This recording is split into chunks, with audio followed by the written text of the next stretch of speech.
是谁的？土白的，土白的不好看，这3个位置。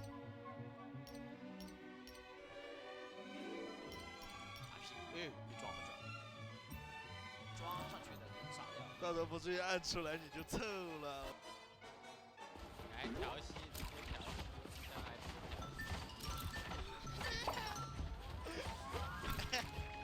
对，调戏呀，不是他妈那个。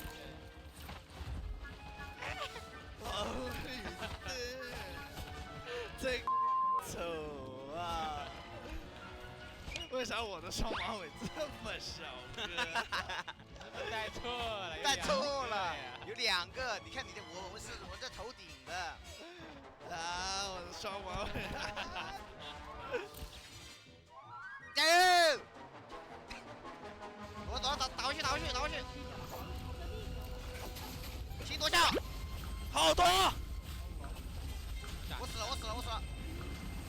吹风回来了，我最后一个吹风，钻进去，有个边缘在圈，没事，顶着也行，这有花，吃。哎，我吃不上了。我杀多少个？12、18。战神，玩战神有点多。哎呀！问战士快死啊！问他死了。我们18个。我要想看到，我要在屏幕上面，啦！红绿灯刺激，真的，最后那张。因为红绿灯禁止通行。谈一下你们怎么最后就笑成那个样，是怎么回事啊？算是。每次别人一开大，我玩个3娘，我3娘可以开大去把他的大断掉，我就觉得很搞笑，很欢乐。这场比赛这个3位的这个红绿灯造型是出于谁的想法？最近过节嘛，可能车行量比较多，道路千万条，安全第一条嘛，红绿灯嘛。还有的就是给观众们也多看，就比较好，就是一下就认识到了。哎呦 ，EWG 咱们的艺人上个解说台，终于是现在特别懂观众老爷们的心了。以后再让选手多上解说台了，下来之后直接在造型上，今天也把队伍变成了大发明家。绷不住了，几家号还能进？101，里面都有机会进。这个80分有可能没机会了，这个86分还有机会的，86分有机会啊，暴打有机会啊，暴打为什么100了 ？KZ 也差一点点 ，KZ 要180分，咱们应该稳了吧？哦，第7名，7名15分，又是离队就在我们后面，能加3吧？就是加3呀，哥。加3嘛，那就15.6。75分加83分吗？加反正15分，就是15分，老铁。啊，这15分，这把就是102。该吼了！哎，早说我们取消了，拿了。下班。KZ 猛杀兄弟 ，A 队猛杀。吉祥估计现在也有头。这个位置看上去不错。这应该稳。它很有用。你为什么不打了呀 ？AS 干人去啊，干乌龟去。它很有用。他可能觉得自己稳了，他要稳排名了，可能觉得自己现在有人头够了，确实够了，应该够到这个。他们找个地方一蹲挂机，真的不是几个头啊？这9个头啊，9个头够什么？那本来就第8呀。不是，人家底下的人也在刷，你凭什么要蹲啊？需要没问题可以先做。好的。死状。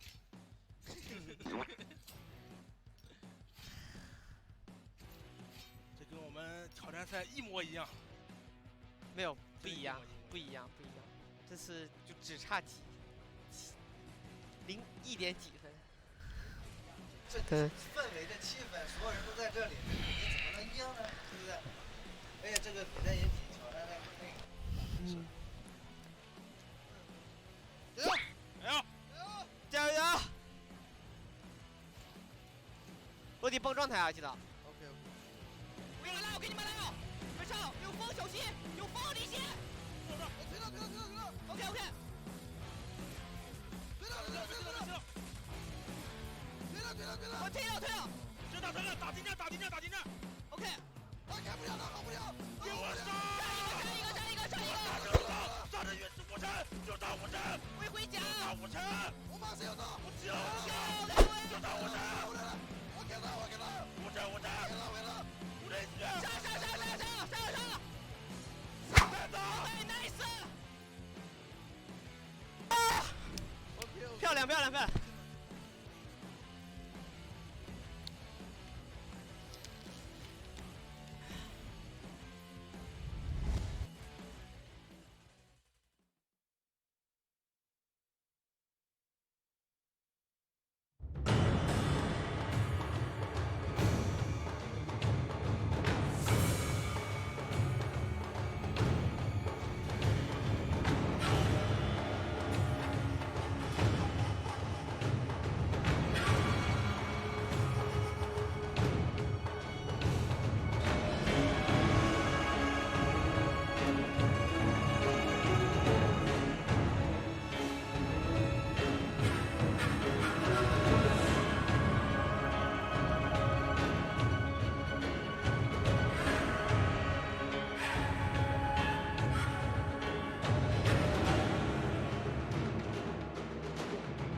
曾经我登顶过世界之巅，不朽面具象征着只属于我的荣耀。如今战火重燃，而我们信心十足，剑指巅峰，无畏向前。觉有机会，但是又是这踢波搅局了，全场连线，所有人又被水月了，有常见吗？这个大回马扫全家登天，又是一个翻越劈，我觉得。同行无阻，生来为赢。去年的此时此刻，我引荐指荣光，现在再次出发，重回节杯舞台，卫冕冠军蓄势待发。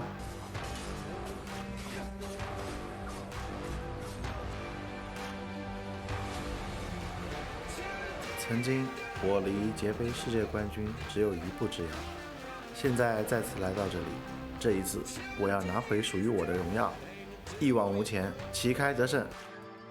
YD 和海豹，是的，这边子瑜的话是带走了阿达的小明，包括这边149也被子瑜带走了，又送抓。子瑜这边的话，狂鸟不出手啊，一出手便知有没有。不管外界有怎样的声音，我始终相信我们可以再回巅峰，重回节杯舞台。这次是为了证明自己而战，不畏臣服，达则青云。弱族时间很残了，开出来自己的奥义，但是小明没有开出来呀。对啊，这波内卷好像结果非常的快，再来个普京军直接收掉呀 YD。曾经在节杯的舞台上并没拿到满意的答卷，但我相信坚定自己的信念，就一定能享受荣耀的洗礼。雷龙天翔，顶峰相见。该怎么整？这边一个短闪接一个正刀，再这两个卡西，一个对方反击先秒掉一个，现在是一个1打2，结果再这一个。去年节杯比赛的回忆还历历在目，那些错失的遗憾和挫败感都让我记忆犹新。这次不想再有遗憾了，以狼之名仗剑行侠，不管是 NBPL 还是节杯，我的目标都只有一个，那就是冠军。没推成功，范迪和周都没有死，周是有一个血阵在的，包打的话一转了攻势啊。是的。不管在去年节杯成败如何，在过去的1年的时间里，学会了全力以赴，一往无前。重要的不是曾经做到什么，而是现在能够做什么。破晓而生，大能扶摇。是打飞对方在暗里面去到最终的话，最后关头开着一个金刚附魔，老戴赶紧跑开。哎呦，这个不祥之刃炸裂了，是他位置无敌了，太爽了！到此的话瞬间被嘎掉。节杯我准备好了。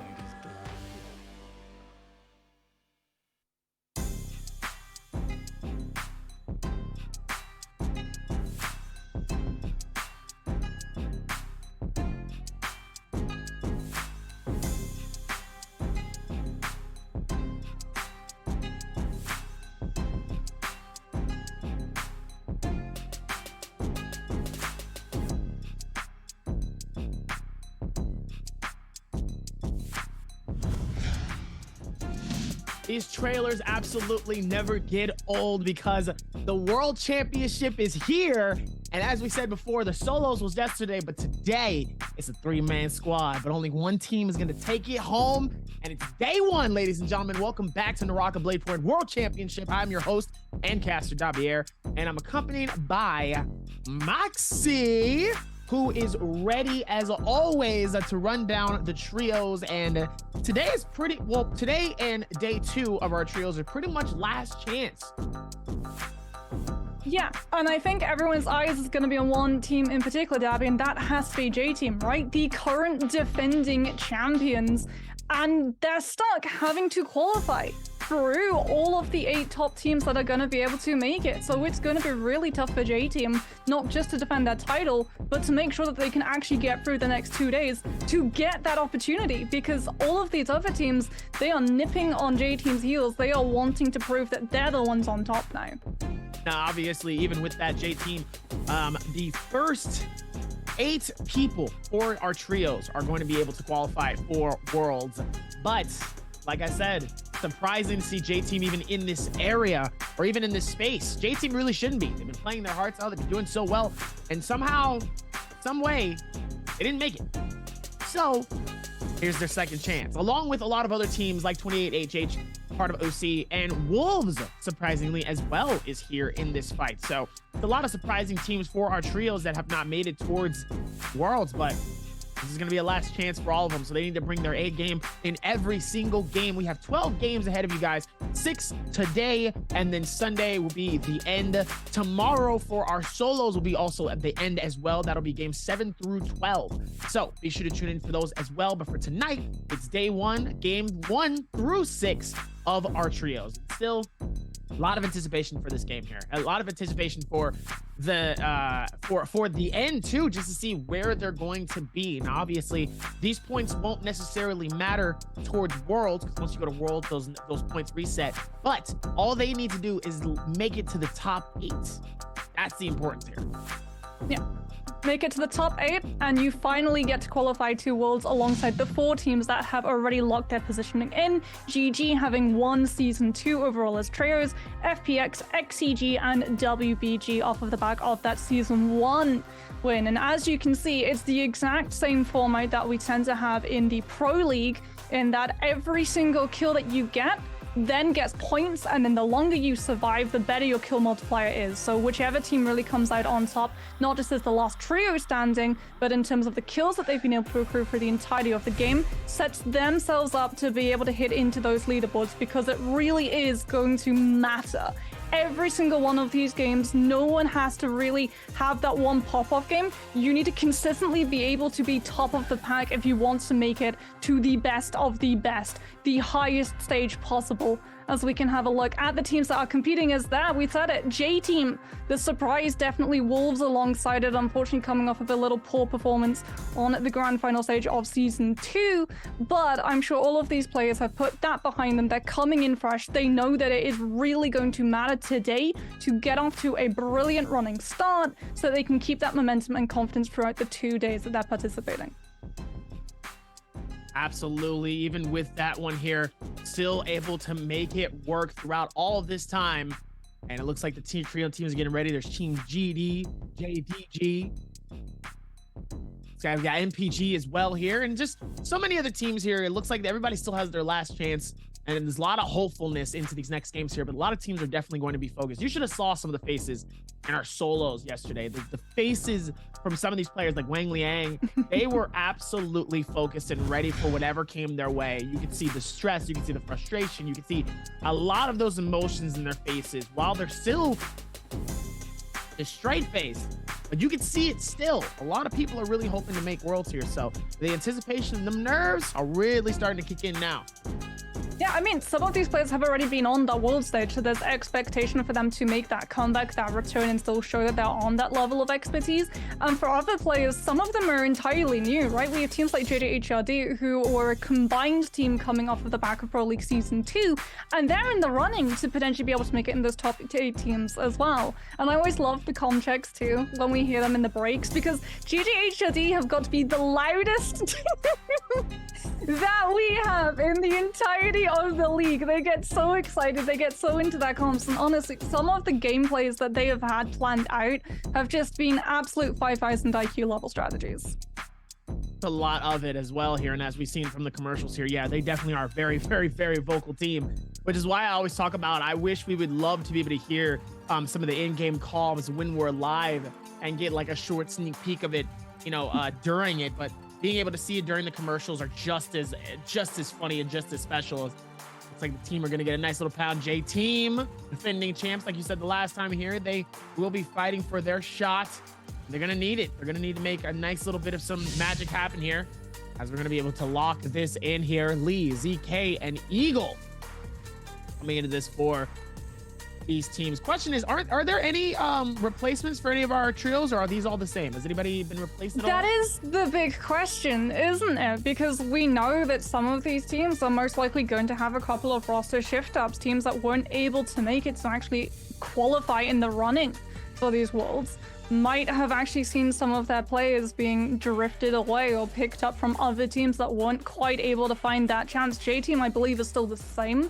That it is, and honestly, it's a massive risk if you do try and slot players in this short notice. We saw what happened in the roster mania between Season 1 and Season 2. It took teams a couple of weeks when they had significant roster shift-ups to find their feet.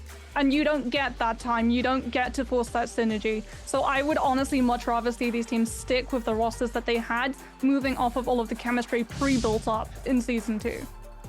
Yeah, it's really hard to get into a synergy, especially with teams you haven't necessarily been rolling with throughout the season here, because now it kind of resets that whole comp mentality for not only your team, but also yourself too, because you have to play off the backs of 2 other players. It can't just be you. You can't just be pushing into certain situations by yourself. You have to be smart, and you got to you got to look around with everything in terms of people's advantages and the disadvantages that come with it. So there's a lot riding on these games here. And obviously, like I said, this is the first 6 games. So there's still going to be another 6 games coming up, but you definitely want to end tonight with a good start.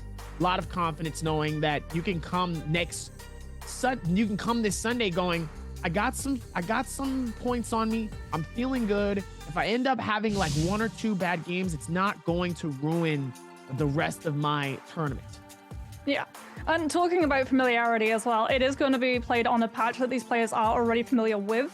Yesterday, we got the absolute glorious new battle pass and Yushan Ruins coming on through, as well as the gates, which are really fun, and they do introduce a lot of really nice team play coming on through. However, these teams are going to be playing on the September 29th patch, which is base release Z-Ping patch. So honestly, Z-Ping doesn't really matter in Trio's meta. What really matters that patch particularly brought was the Temi buff, because we actually saw Temi boot Kurumi out of her position in a Transformer composition because of everything that Temi was afforded. Now, if you get stuck inside that Zephyr prison, you take the full slow effect even before you go into the wind walls. And if you get caught up in the F ability of those Zephyr grasps, you can't use F abilities that you used to in the past to be able to break out of it. So it really does mean that Kurumi saw her place in that Transformers composition just entirely nuked. We have not really seen Kurumi make any comeback in Season 2 ever since Temi started being slotted into her position.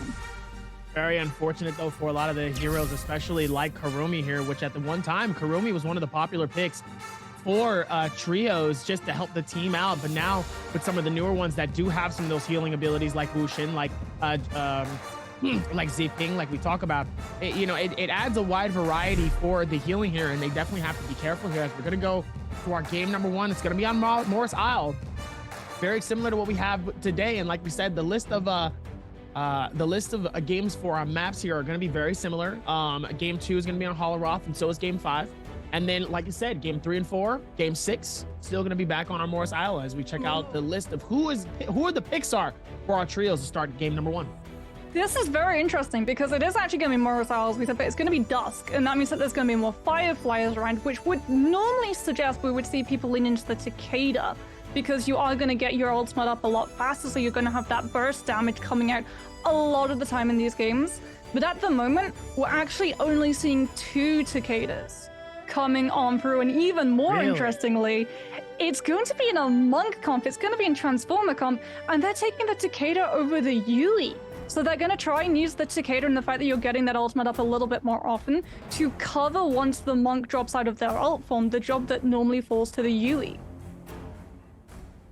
Let's see how they're going to be able to handle this here. Looks like we're back at it for the first list of our trios here. And it looks like the stack's going to be very interesting. Alliance, EWG. Looks like another team is going to be heading towards Celestia, the very center. Looks like one team is heading all the way. AOW. OUG is going to be on this back right far side of our map. Looks like Shadow Jade Mine is going to see at least one team here as well. And it looks like Mohesive Haven is going to be also a surprisingly popular spot for 3 teams. It looks like there's definitely some teams that doesn't want to force any fights, but it looks like they're going to have to, as 2 other teams are going to land on top of them. And it looks like there's going to be at least 2 teams heading to Sun Wings Rest, is YZG. And Q9 looks like they're going to split off and decide they're going to let them have Sun Wings Rest themselves. But 17JL has already got started. Immediately, Benshu is going to be fighting it out. Already missing a teammate. AS already getting eliminated sadly through this as Wolves One Fang gets taken out by J-Team ZK. Pingtao dangerously low already. No shield, no heals. Benshu trying to see if they can go and support their teammates here as AOW's in the middle of their fight, but it looks like the bow is going to be coming in, repeating crossbow, trying to get any bits of damage that they can. Trying to see if maybe they can close it out in some way, shape, or form, as OUG is going to claim one on ZU, pushing it on Benshu, trying to close the gap, not giving him any chance, but a double parry comes through from Benshu, shutting them down. Right-click connects on both. Does Benshu have the opportunity to possibly eliminate both at the same time? This could be massive, but sadly, as I said that, not going to work out, as OUG calls in their Bane's Breath to shut the whole thing down, tell everybody else to back out, and it looks like it's going to be a strong start for OUG. Make sure to check us out on Binance Live too. I didn't even know, I checked it out just yesterday. I didn't even know Binance had a live streaming platform. I was very surprised by that. I actually looked it out. We had we had like a couple thousand people watching on there as well. I was like, what? That's kind of crazy.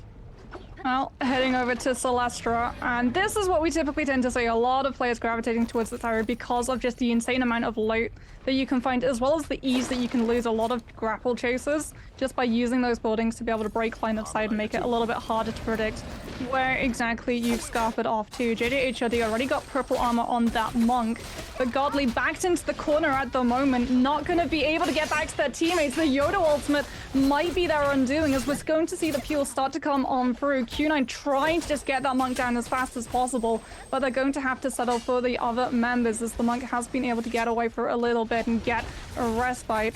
As JJHRD unfortunately now going to find water out in the open. The Greats are getting a lot of damage, but not a lot of kills to come through off of how long it takes to be able to charge that one up. Q9's LWH using that F to be able to get the reset, as JJHRD silenced at the moment and in the middle of the Viper ultimate, not going to be able to panic ult into that monk, and it should be Q9 going for the cleanup.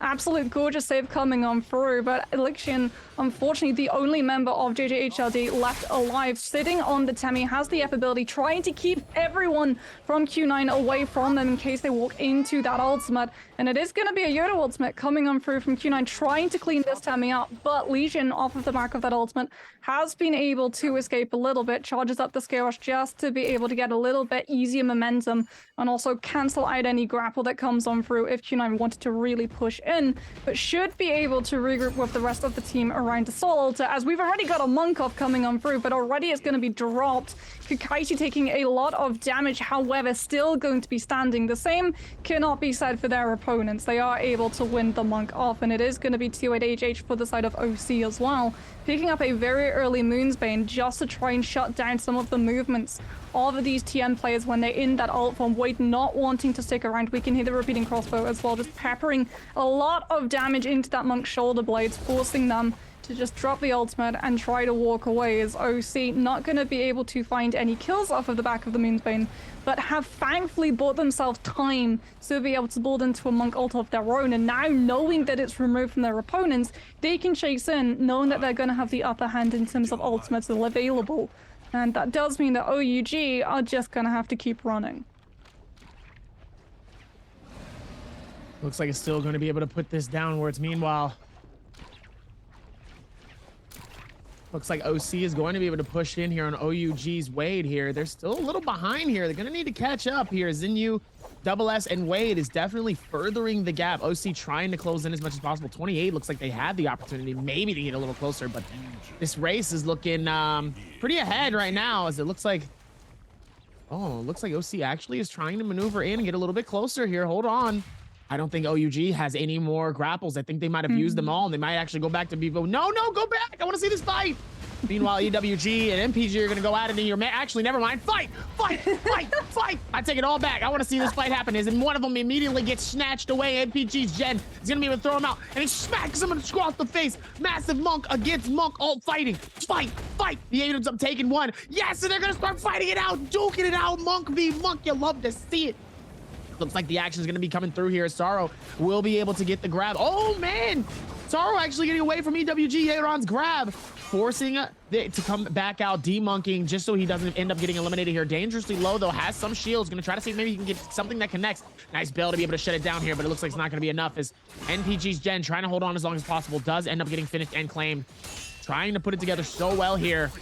Skylace just not enough, as NPG's Dubai is going to shut down Zialiu. And Sorrow. I think he's going to push in. Find Sensi. The question, can Sensi get away? Yeah, this is why I'm not really a fan of the Takeda replacing the Yui, because you have not really got the burst damage nor the threat to cover when that monk ult drops out. There's a reason that we had just the static monk composition for so long, and that's because when you lose the monk from Azetian, you are so vulnerable. A lot of the time you have to use the bell before you hit the ultimate, so you don't have it coming on out, and it actually forced Yeran to save the bell until the ultimate had dropped, knowing that the Yui wasn't going to be able to go for the Terracotta Warrior and cover them, that they would be very vulnerable the second the ult from dropped. And having that Takeda just meant that you didn't have anyone stopping everyone from just walking up onto your monk and absolutely blitzing the health bar. As it does mean, however, that Sensi has been able to survive a little bit longer, but Wolves have been able to find NPG. Jan taking a lot of damage, has to use that bell a little bit early. Wolves not wanting to press in just yet at the moment, are just content to pick through what they've been able to find off of that Ken, not going for the full commitment into the fight. They do have the Monk form, however, EWG don't have the positioning that they're looking for at the moment. Sansi, unfortunately, down on that. Takeda is going to be staggered out from the rest of the team. That's another thing that Yui over the Takeda brings. Yui can use those bounds from the Terracotta Warrior to lead people, kite them away from the rest of your team. Takeda, even with the ultimate, you get a little bit more momentum, but you don't get that opportunity to bypass so much distance for absolute free. There's everyone fighting over this ballistic control at the moment, making sure it's going to be the absolute opposite. If you want to take control of this tower, you are going to have to pay for it in blood. It is extremely crucial in controlling all of the spacing around you and forcing out a lot of abilities from all of these teams. As Baoda going for that base, do have that Wu Chan as well to be able to block projectiles coming on through, so they can just sit behind all of those shieldings. And with those horizontal strikes from the longsword charged up from that Yodo, put so much damage and Fred out there, they actually force AOW to just back straight off. Backing straight off with all this, probably the best call to make is to be able to back off of that. And this is, hey, don't want to get caught in that. You may have to play it to the best of your ability in these situations, though, knowing that once you get outnumbered, it's definitely a little bit more hesitant and a little scary. It's a little bit scary in some of these instances here, and you do have to kind of worry about certain areas, and you have to be able to look at it and go, hey, this isn't probably the best maneuvering to kind of go through here, so let's try to play to the best of the ability. Meanwhile, 17JL looks like they're gonna find J-Team's DK by himself. Never mind, I'll take it back. Looks like AS might be possibly by themselves. The dual monks immediately start to form, and it looks like Eagle's gonna immediately push in, and they're going to start going with the fight. Immediately, the tornado comes through, trying to see if they can slow the enemy movements down. ZU actually gets sent outside of that circle here. It looks like they're gonna start duking it out immediately. AS dangerously low as the chest starts to pop open here. Curious where it could be. 17JL. Benshu does get thrown down here. Eagle looks like they have the advantage. AS does go down. Looks like they might be able to claim the elimination off of that one as well here. I'm having a hard time finding the third, but it looks like they will be able to get the chest by themselves. And Benshu is not even going to try to contest that. J-Team didn't even really need that chest either. They're just going for the buff. They already have purple armor and weapon for that monk. Now they should be able to pass one over as well to either ZK or Lee. Probably ZK, given, again, the fact that your armor scales and your weapon damage scales when you go for those transformations, which is why it's so key that those monk players get the best loot available in Trios as fast as possible. As Wolves are finding themselves in another fight at the moment. Godly has been fragmented away and is continued to be zoned away by the rest of the team. That Yodo doing so much work with the F1 to secure that kill. And unfortunately, it does mean that Wolves having their fragmented forces are going to lose their players, not just to one team, but GD actually picking up the scraps left behind by JJHRD. Gonna be able to find a second player, and now it is just gonna be Wolves' lead, trying to keep themselves alive for as long as possible, but GD have spotted out where they're starting to head towards 14. Gonna have to now lead them on a very merry chase towards Temple. As GD going to have that Mystic Might, gonna know exactly where this poor monk is running off to. 52% to the ultimate as well. That is not the charge that you want to be on when you're being pursued this heavily. As GD not actually going to be going for the full commitment. 14 has been able to survive another day. 17JL now are the ones on the serving table. That Mystic Might, not great for the amount of damage, but having that sense, knowing where players have started to run off to is brilliant to be able to chase them down, even as they try and lose them on the streets of Celestra. As 17JL are also in the exact same position as Wolves at the moment, reduced to the one lone player. Thankfully for 17JL, it is the Temi. You're a little bit more mobile with your ability to try and keep yourself away from projectiles or even get away from the grapple stun locks. As that is exactly, unfortunately, what ZU is forced to use that F out very early just to be able to escape that stagger lock. Is now on the ground. The full force of GD just trying to press onto that Temi. The Flamer coming on through. The Greatsword keeping them in position. Brilliant counter, but unfortunately, it's not to be. ZU goes down to just the sheer amount of players left available for GD. As JJHRD tried to come in for that kill snipe, not going to be able to find it. And thankfully for GD, they do have the Temi ult to make sure that they don't get chased. As JJHRD were looking to punish those players heavily overcommitting into a very aggressive forward positioning. Meanwhile, Eagle's going to be able to move and maneuver this in. Meanwhile, YZG, all three having Mystic Mites, YZG, GD, and J-Team. It's kind of rare. Don't usually see all three Mystic Mites. There's usually always a Draco Storm. And I've never seen all three Draco Storms either. It tends to be like one team gets super lucky and gets Draco Storm, and it tends to be on the Morris Blessing too, where players are really banking on it being Mystic Might, which is always the worst feeling when you lose out on opening one of those blessings and you see that pop up of the dragon above your head and you're like, well, guess we're just grappling for the next 2 minutes, because that's exactly what it turns into. Like, you see as well, teams really prizing Draco Storm or Vermilion and holding on to popping it, as opposed to if it's Mystic Might in the chest, they will just pop it immediately so that they can find any value that they can with it. It's tough in these areas, though, especially when there's so much space to really be able to make a lot of magic happen. And then suddenly you just have a couple of extra teams really trying to push in and just shut down an entire lobby. It's not easy sometimes, and you really have to pay attention to a lot of that momentum that does come into it, but still can be good in other instances, though. Oh, 14 is the only player left for Wolves. By himself. That's the tough. only thing that he can do is hope that he can book it over to that Rift Dealer unnoticed by OUG and snag one of those rebirth charms to get one of their players in. Thankfully, OUG didn't notice that 14 was around and should be able to give that opportunity. Question is, do you think you can? No faith in the man. It's the monk. This is the thing. We've seen it happen time and time again on Pro League. We had FPX on the second day of Trios just chain wrestling on Hollow. I remember every single time one of them would go down, and immediately we would just see either the monk or the Yui get each other straight back up off of back-to-back rebirths, as we can see the next Morris Blessings coming on through. And those are not Mystic Might. That is going to be a fight towards a Draco Storm. Over towards the northwestern part of that map. Didn't actually get to see what was headed towards the eastern part, but Ventus, YZG, and Q9, whoever opens that box, is going to be in full control of how these fights start to play out, as YZG actually not going for the Morris Blessings at the moment, taking full control of the high ground, wanting to play off of players using ultimates to actually be able to take up residence over where those boxes are going to be spawning and then punish. So if you're J-Team and you already used that monk form and the box hasn't even spawned, that's where it's going to be a little bit dicey to hold on to that position. Thankfully for J-Team, it's actually directly behind their Temi ultimate. And with that monk and eagle still alive, should be able to allow those other two members to get on top of that box and open it.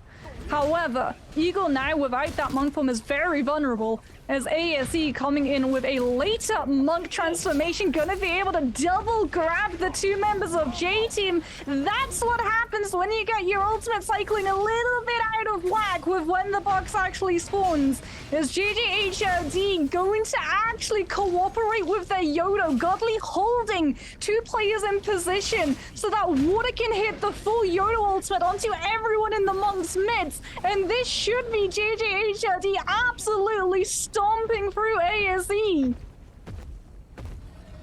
Absolutely no way that they really was able to create that advantage. Meanwhile, ASE Hazy by himself here is gonna have to play this a little bit differently. Sometimes it's really hard though. They have their Jin, they have every... They're gonna lose out on their player though immediately, as they are gonna be able to hit those cannon shots. Hopefully able to at least get some ticks of damage here. But look at the leaderboard, GD up top with 6. But check out J-Team, even though they still have one player missing, That's still 5 eliminations already up top with them.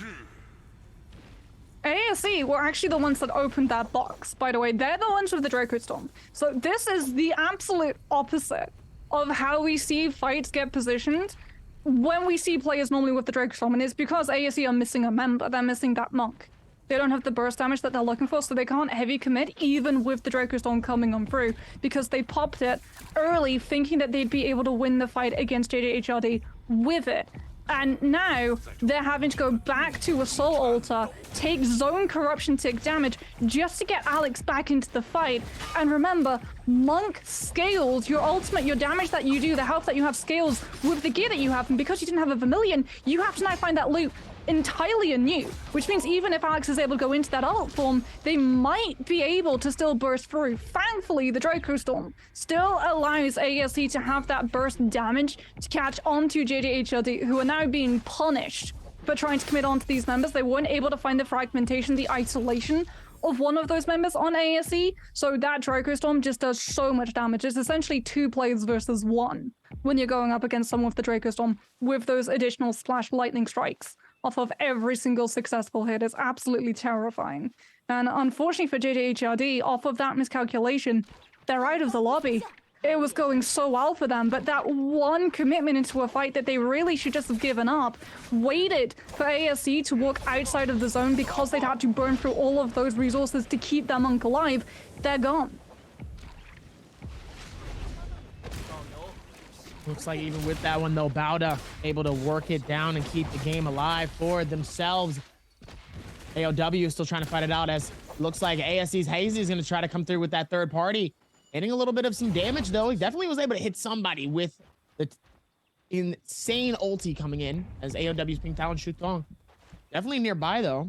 Looks like AOW also got a little bit of a replacement, too, on their trio team. See how their comp is going to do within this space. Meanwhile, Jen, Dubai, and Sorrow is going to be able to get their chest open, able to get away and push EWG back, forcing them. Meanwhile, Jen is able to get the gold. Curious what happened, what's in that chest. Besides the gold shield, it's a massive advantage for them to have in this space, as Yeron's going to come through, try to get a last little bits of some stuff as well. Meanwhile, Wolves and JJH sadly eliminated.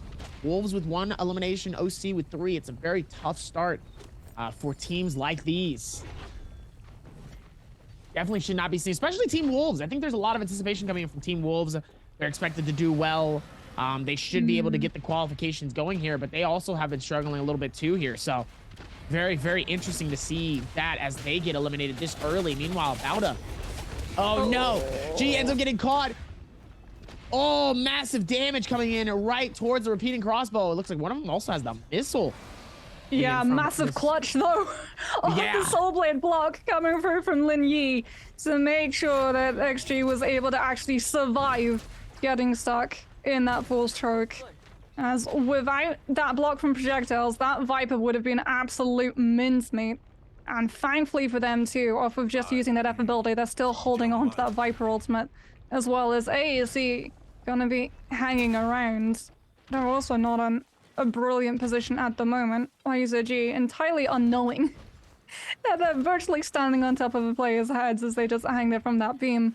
Taking full control of this high ground at the moment, swapping over to those cannons, trying to just push and pressure anyone who comes close, playing off of the scenery, the fact that that canyon is absolutely gorgeously placed for the cannons to be able to bounce off of, and then because you've already established that aggressive positioning, you just drop the semi-ultimate and get that box. That's how you secure Amora's Blessing. And thankfully for them as well, they don't overcommit, so they're gonna have that monk ult to be able to hold on to. So if teams around the surrounding area wanted to punish YZG for overcommitting to a box, going for multiple ultimates layered over the top, they're not going to be able to find that opportunity. Hopefully they find the opportunity they need to, though, because a team like OUG with 4 eliminations, they need to be able to create more here if they want to be able to take that lead away from GD. Obviously in a good space to be top 3, but the place you want to be is GD's position, and I don't know necessarily if they're in the position they need to be currently here, as, oh no, ends up immediately getting eliminated here, and they're going to force it. Kakai's going to force the Monk ult to come out to gain a little bit of that separation away, because they were actually going to push in on that and get a really aggressive. Woo! That could have been real bad for GD. Actually, one of their teammates ended up getting eliminated here. That could have been really bad if they were not able to at least be quick enough to pick them up and keep the game going. The problem for them is that they actually had to burn both the Monk ult and then the Yui ultimate as well to be able to escape. And now teams in the area know that they've committed into this. They're stuck inside this building and they are literally just having to charge up all of these attacks so that if anyone tries to actually push into them, they're going to get hit with an absolute wombo combo and potentially stagger locked in. As they just have to bide their time. Oh, that was dirty. Alliance is mobile with that cannon, able to find the absolute gorgeous angle to land a hit onto Dubai. As we see the exact same play now coming through from NPG, you need a resurrection while you have to burn the Monk ultimate to be able to cover one player being able to go for it, get on top of that cannon, get Dubai back into action, because when you're running without that Wu Chen, when you don't have the ultimate to be able to reposition with the Ken, you're forced into using that Monk to keep people at an arm's length so that you're able to get those resources and the resurrection off. And once again, those resources are now going to be significantly burned as that zone is really going to start forcing some of these players very close. Q9 with the absolute ideal composition to be able to counter every single one of these monks. That Yodo, the Wu Chen, and the Viper, the Yodo ultimate, able to burst through the monk's health bar. The Viper able to stagger and silence them, so even if you get grabbed, you don't get slammed. And the Wu Chen, absolute perfect to be able to reposition without having to worry about being punished, finding your back at the edges of the zone and getting absolutely toasted. Has set up the barbecue. Leng Jing is on the menu. YZG absolutely ripped through with the combination of the monk mid into the flamer. As someone has the Baifang skin, that bow making so much noise. As we hear a Yoi ultimate coming on through, Q9 going to be forced away towards the edges of that zone, having to drop that Yodo F2 to be able to re-heal and not have to worry about splash damage from cannons coming in and picking them off from afar. Is NPG able to find another kill onto Q9? Unfortunately, they're going to be down one of those crucial members, and it's now just going to be the Tammy left alive for them. Love it to see how they've been able to put it together, especially with all of their momentum that they've been doing thus far here. Still gonna work towards it as OUG Wade back at it again with being the monk here. Gonna try to see if maybe he can get some grabs in. Oh, looks like he almost was able to snag one. Oh, and he does! Snags the first one. Mentality ends up getting grabbed, snagged, and thrown down. Immediately getting harbored and smacked and immediately grabbed yet again for Pingtao to be able to claim the elimination. Onto Mentality, grabs another OC, trying to see if maybe he can grab a secondary here, but the slams and the throws and the fire from everywhere is coming in like a bunch of fireworks. Ladies and gentlemen, it's not even the 4th of July. That was 6 months ago. Meanwhile, coming in with all of this, Bauda G. Looks like he's gonna find beautiful right click on Alliance is lucky. Immediately, a Terracotta Warrior comes out of nowhere and swipes him out of thin air. JT Eagle is gonna be able to grab it. AOW's Cuckoo. Massive slam down to get the elimination as well. Massive 6 eliminations for J Team, 12 in total coming in from JD and one ends up getting grabbed from halfway across the map, and he does it again as J Team's Eagle is able to get a first slam grab. The other one dangerously low, but not enough to be able to claim the double. But that's unfortunate though, as he is going to be able to come down and go for the reset. Massive slams coming in as well here as Reason is going to be able to pop in here with a massive ulti coming through. Let's see if he's going to be able to get the grab as well. No, it looks like he stops the ulti just in time. Probably the best timing as well. Looks like one person does end up getting grabbed, though, by the hands of Yeron. Dubai is that person, as Jen is going to be able to throw out the Takeda just to try to see if he can swipe away at him. As Jen ends up getting grabbed again by the other monk. This is not Jen's day. Jen is having a tough day today. He is having it tough. Gets grabbed by one, gets slammed, picks up by the other, and gets slammed again. That's just tough. And then Jen gets grabbed again for the first. Yeah. Jen, I need you to, this is not your game today. Today is just not it for you. Yeah, he got grabbed, he got slammed. He tried to use the bell to buy the iframe, and then when the bell rang out, he got grabbed again. That's so that is so unfortunate coming. I mean, listen, if you get grabbed once, all right, that's just the luck of the draw. Twice. It's like pause the puzzle, but with shit. You get grabbed 3 times, you might need to shut your PC off and come back with a nice little bit of tea and reset, because that's just tough for me. I'm sorry. As immediately G gets grabbed again from Bauda. Nice slams coming through. Immediately gets the slam grab, and J Team is going to be able to claim it and call it here. Beautiful find as well coming through with this one. J-Team's Eagle able to find it. 10 eliminations total so far. And so far, Eagle definitely is about to be their MVP. Yeah. With 4 eliminations, and Lord knows the amount of damage he's had with those slams coming through. He's done a fantastic job thus far. And man, they've been able to put it together. Yeah, J-Team as well doing a very good job of baiting out that Wu-Chen Soul Blade block, as well swapping to the cannons as that zone starts to close on through, so that is going to be on cooldown when positioning becomes absolutely paramount. The problem for J-Team's Eagle is that he doesn't want to be the one to initiate in with the Monk ult, because then he's that massive big target sitting in the middle of that zone and everyone is going to turn around to try to deal with him. As Q9 unfortunately reduced to just the Yodo, having to go for that panic ultimate and trying to find a kill before they get downed right in the middle of the Temi ultimate, thankfully able to go onto the cliff face and charge up his Gale Rush to try and escape as OC's T8HH pouted outside of that zone, able to jump back in, not able to find the kill that they're looking for as they are so low, having to just scale rush and keep themselves in the air, looking for any opportunity to get that reset. As down below we can hear the Flamer coming on through, but J-Team still running this lobby at the moment. 12 kills and counting for this team, make that 13 as they do lose ZK trying to push on to YZG,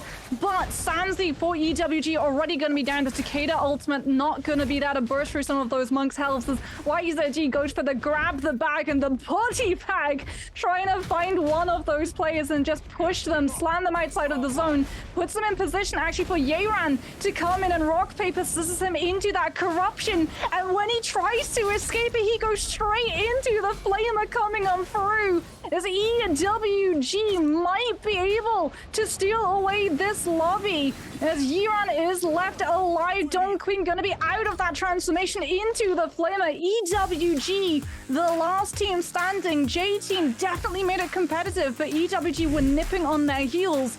And off of that performance coming through from Yeran, they are able to steal away the MVP. Absolutely insane for EWG to snatch it away. They've done such an amazing job with all of this momentum thus far. So it's actually really surprising to see how they was able to snatch that away from J-Team. J-Team was doing so well and putting up so much dip. I mean, listen, can we just, we still need to talk about that one teamer that just ended up just getting slammed 3 times by 2 the same monk twice. The same monk twice and then gets grabbed by the other monk. That's just tough. I'm sorry. Like, it's really hard. Unfortunate too, because the thing is for Jen, like, he can't really outplay that, right? You're a monk, you have one battle clang, you can try and use it to recover, but the problem is it's very easy to predict when you're about to be slammed why you're going to end up. So for that other monk, all he has to do, because you're down on the ground, you're gonna be stuck in that stagger animation as you try to get up. You don't have opportunity to tap dodge those fists. So for Jen, he gets grabbed, he gets slammed. Before he can recover, he gets reverb grabbed, and then another monk goes, oh, I can literally just steal that away. There's nothing you can do about it. Fine. That's exactly what happens. And he's just too out in the open. He has to use that bell to recover, but he's got 2 monks who are both ulting in his sights, and he has no way to outplay. The only way he's going to be able to recover is if his team's running a Temi and they drop the ultimate in the middle of him, and that doesn't happen. I mean, it's like, what do you do in that situation when you just get grabbed 3 different times, slammed by 2 of the same monk, and then immediately just get swiped over? Meanwhile, Zai Liu sadly does get burnt and cooked to a massive crisp at the end of the late game here. GD's Don Quinn trying to keep the game alive. Don Quinn has been one of the hardest working players in this game so far. EWG's Ron, surprising to see him still alive here, even throughout all of this. And honestly, I didn't expect EWG to actually take this home and win. I'm really surprised by that. NPG trying to hold on as best as possible, but you know, I feel bad for Jen. I feel bad for J-Team. I feel really bad for J-Team. They had that. They literally had that wrapped up on their PC desk with a little bow on top. And the problem is they went too aggressive. They knew that EWG were literally right behind them in terms of those kills, and they wanted to heavy commit into a fight. And as a result, they lost one of their players before the zone started to snap around them. And because when you're running that monk transformation comp, you need the 3 players. They'll get a dub. They'll get a dub. We got 5 more games. J team's getting a dub.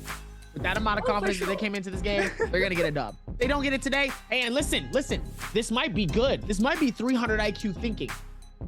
They might think that the curse is real, so they're like, "Yo, let's just back off, or let's just get aggressive, get eliminated like towards the end. We get some points. We know we're gonna get placement points. We got a decent amount of elimination points, and let's just not focus on getting the first dub. Let's focus on getting in game 2 and game 3. That way, they don't have the curse on their back." You know what I'm saying? They could be really thinking about this late game here and saying, hey, this curse might be a real thing. Let's actually test this theory. They're testing my theory. Now, here's the test right here. Now, if they end up getting a dub, let alone 2, then this curse is real. I don't know about that. I think Spider in Pro League may have broken.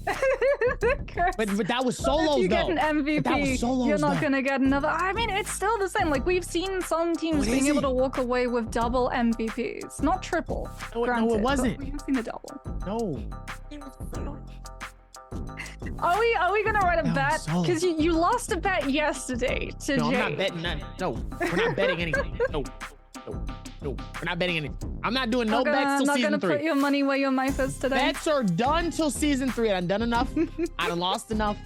I gotta get into my drawstrings and I gotta get ready. I gotta get ready, okay? I'm betting. Next year we're gonna bet a lot, okay?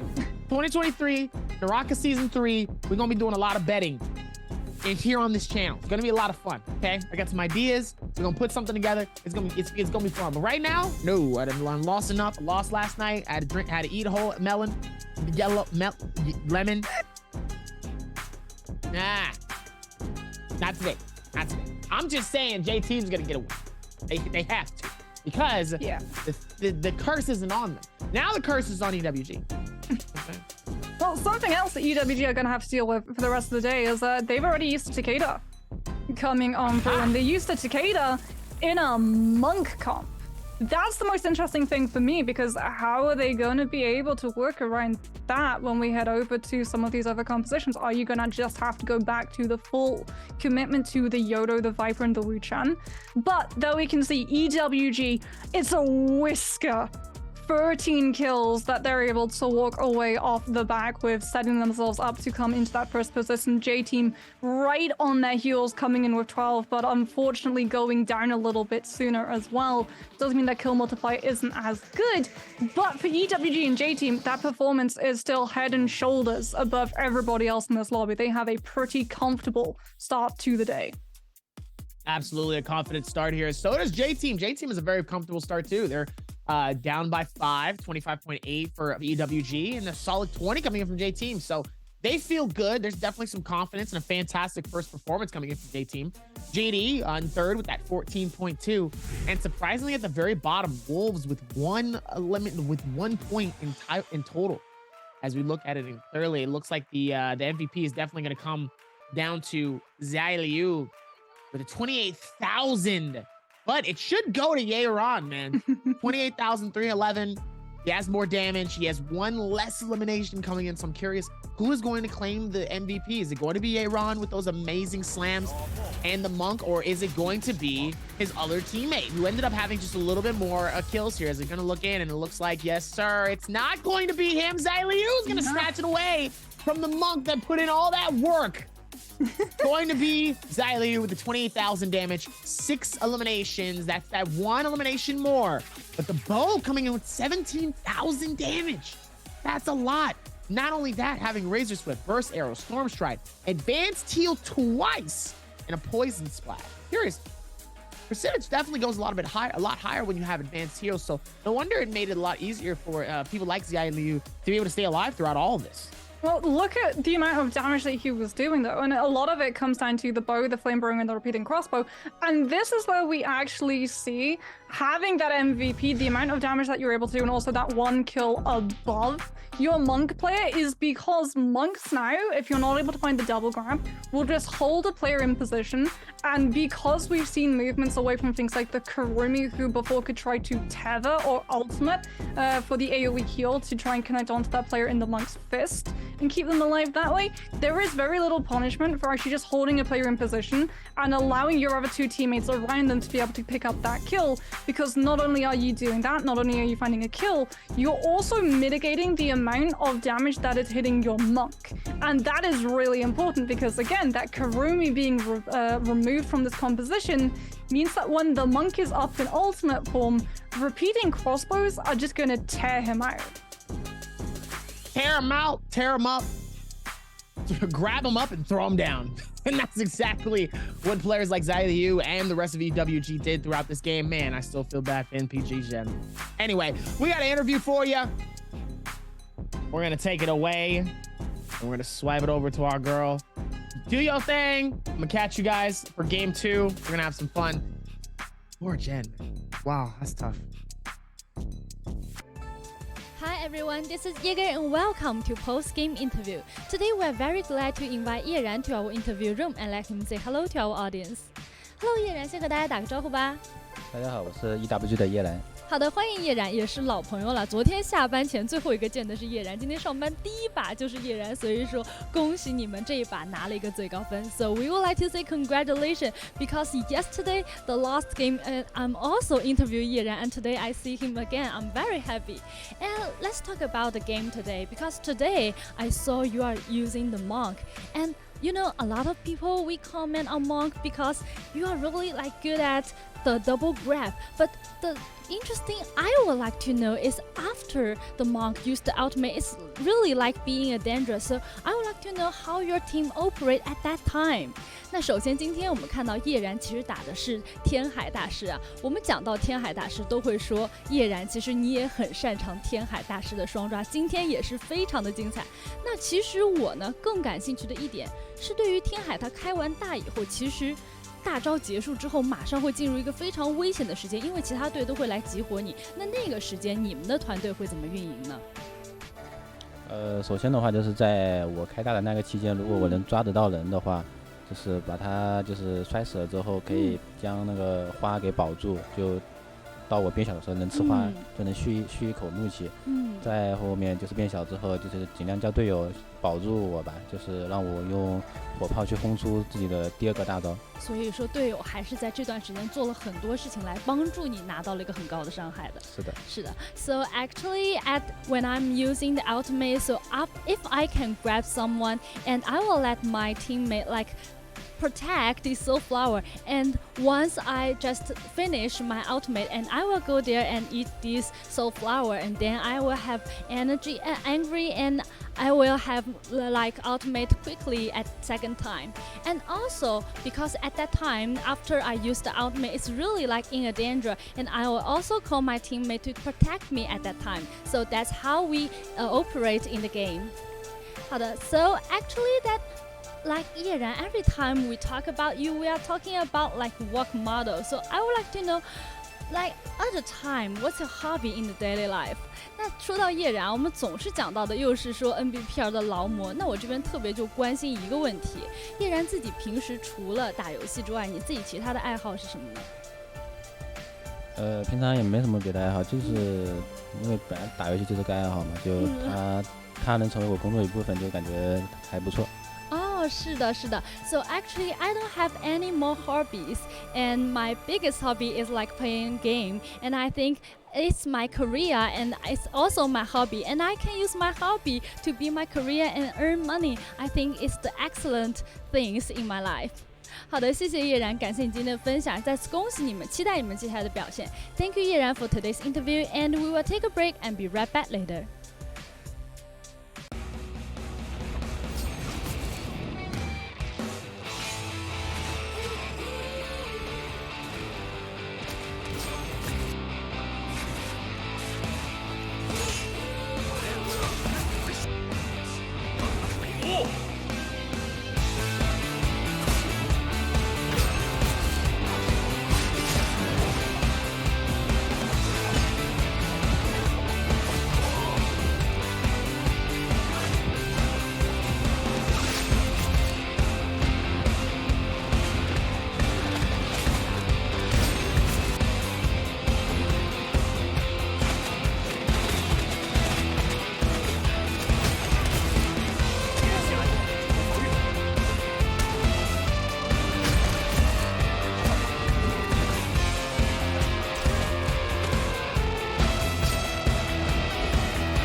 advantage is my team has me.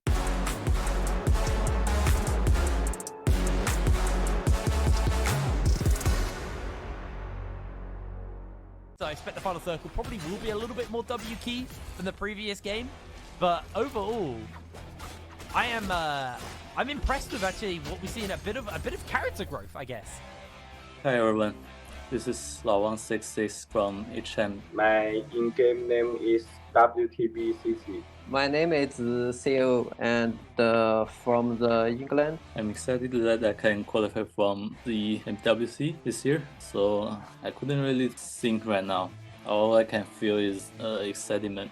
So I have two teammates from this tournament, Sisi from Spain and Theo from UK. So I recently moved from Canada to UK, so EU server is a total new area to me. So Sisi is an old friend of my roommate, and I heard they are looking for like one more people to fill in, so I just joined. So after I joined the team, our objective is to just get the championship of Shadow J Cup. The reason why I want to participate is I want to prove my skills in a intense gaming environment. I want to find like more challenges that I seldom can in ranked games. Because my teammates want me go. Without me, they can't win. Peach Gang now find themselves up on the wrong side of HM. The Justina ulti gonna get popped here, just trying to lock people down. We still got some time, so hopefully we can practice like a few days per week and like getting better. We will play more games. Yeah, I think that's all. So the guys who from NA, you guys all are spicy chickens. I will eat you. See you at NBWC. Alright, hello, I'm Coach Raven PLZ. I cast regularly for EU and NA. So for the first team that qualified for EU Trios, HM consisting of Lao Wang, WTB Ku, and WTB CC. Funny story about this team is that Lao Wang is actually a player from NA who recently moved over to EU. I used to play him against all the time in NA, and I still play him also in EU in duos consistently.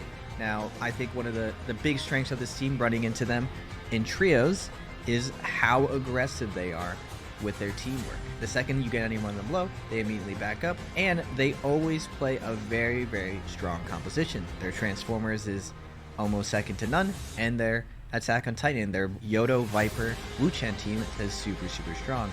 Good luck to them, and I'll be cheering you guys on at Worlds.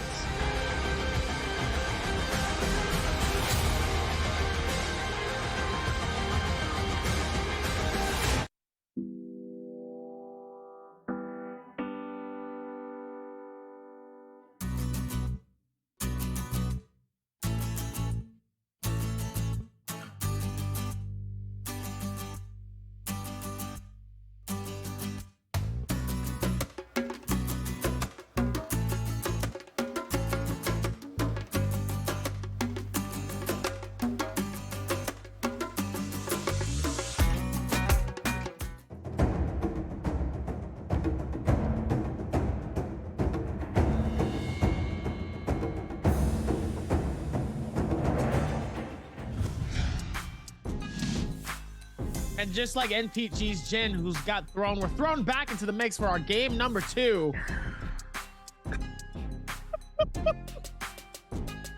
I'm kind of proud of you, because that was not a nice test. I had to make it up. You gave me such a good one, and I was like, I feel so bad. Now I gotta figure out how I'm gonna use it to get back into it. So as we're gonna get ready to lock in for our game number 2. Game number 1 was actually a treat. There was a lot of interesting moments that happened. I'm not just talking about Jen getting thrown 3 different times by 3 different folks. I mean as in how they were able to play it. But we still have something else for you guys, as always. We talk about this consistently. I feel like you guys should know this by now. How many of you WG's members were left in the final circle of game 1? Was it 1 or was it 2? Or was it 3? What? I'll give you a hint. I'm gonna say the answer if I do it. Actually, I had a good one too, and I was like, wait, if I say it, it's literally gonna, yeah. You and your answer sheets, just making sure that everyone in chat gets the easiest time. If I was the one writing these questions, you guys would have to work for those skins. Nah, they had one question for solos that was actually a pretty interesting doozy. I'm kind of impressed by them. One of the players is named T225, and they said, what player like clutched up, I guess, like, you know, something like that for the game. And they did the T2225, but they did like T255, T256, T2, and I was like, okay, that's pretty good. That's pretty good. That was a good question. The trick questions. The trick question. I was like, okay, if you're not paying attention, you might get this one wrong. Because one of them was, his name is T225, but they did have one that was 255, and I was like, oh, I can see people getting mixed up with that one. I was impressed by that one. I was like, okay, y'all coming through a little bit of some twisters. I like it. As game 2 is about to get on here, we're headed to Holleroth here. So, question, Moxie, when it comes to how people have been playing it, how do you think these players are going to handle Holleroth? So I think it's really going to go down again to what compositions we see coming out from some of these players, which I think is going to be really interesting because we did see 2 teams already burning some of those Takeda picks. So whether or not EWG are going to be able to double up on the Takeda, we get to see in a matter of months, because I do believe we actually get to hear from some of our players because we have a VT to be able to throw over to. Oh, roll that tape.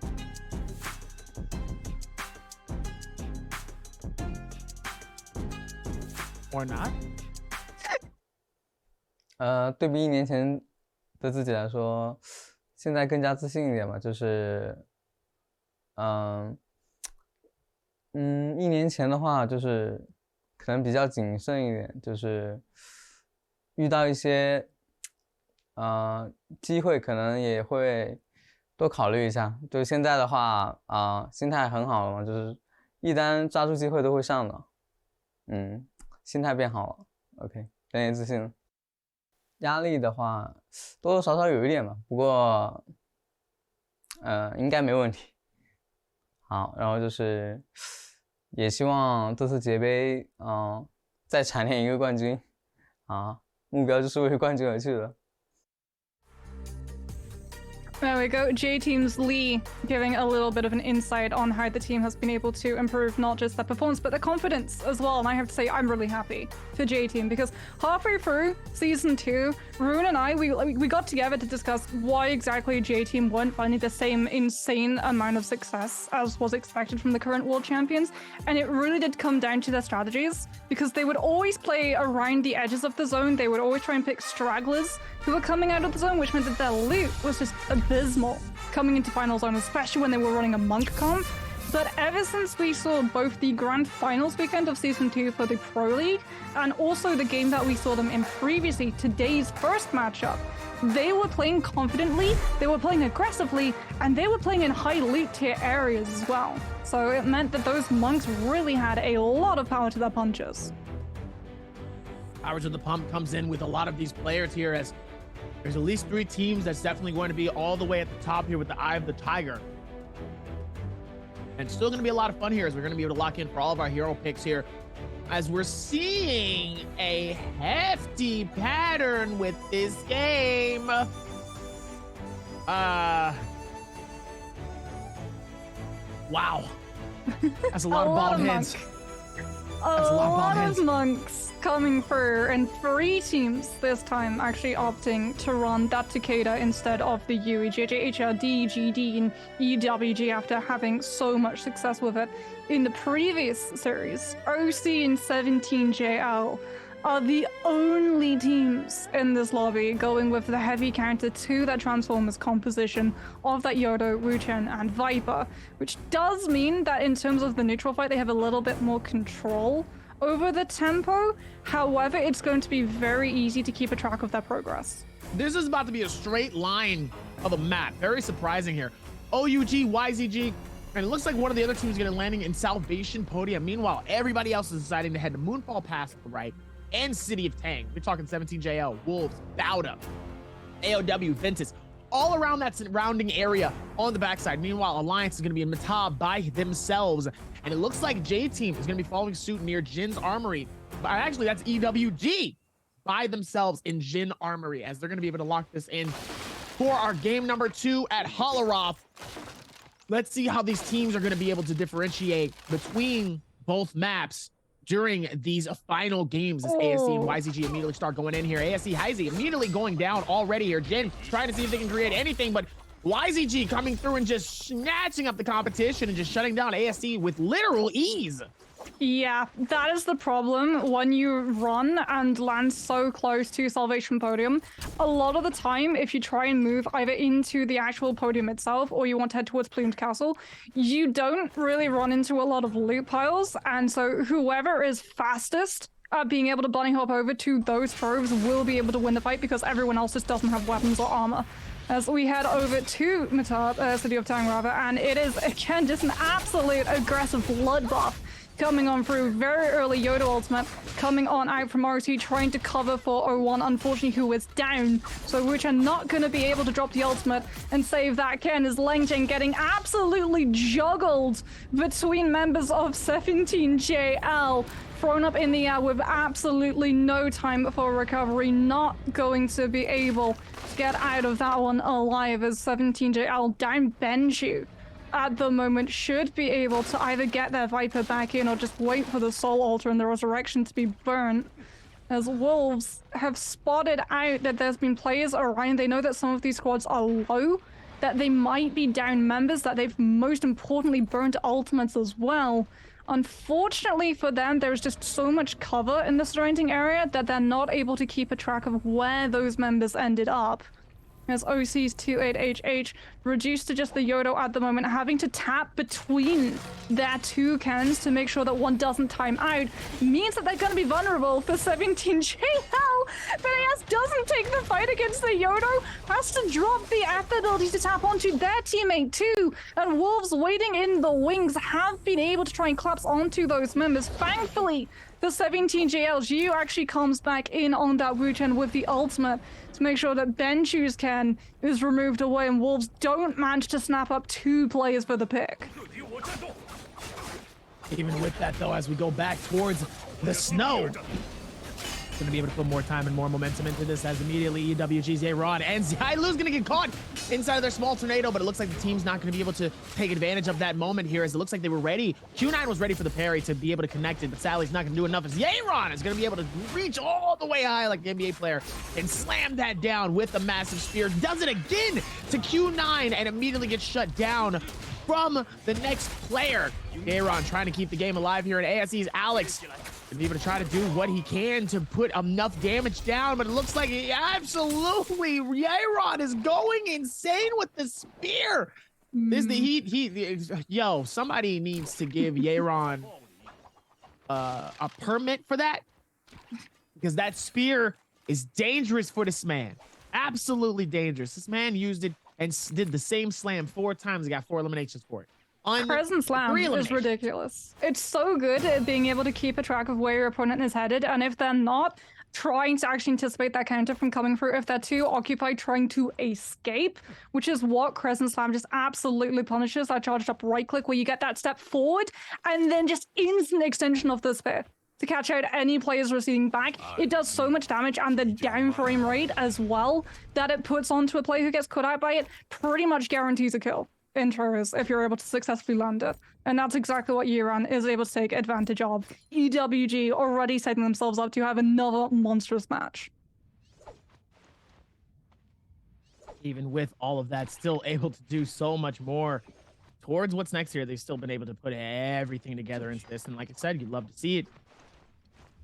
Now it's only going to get better and better and better.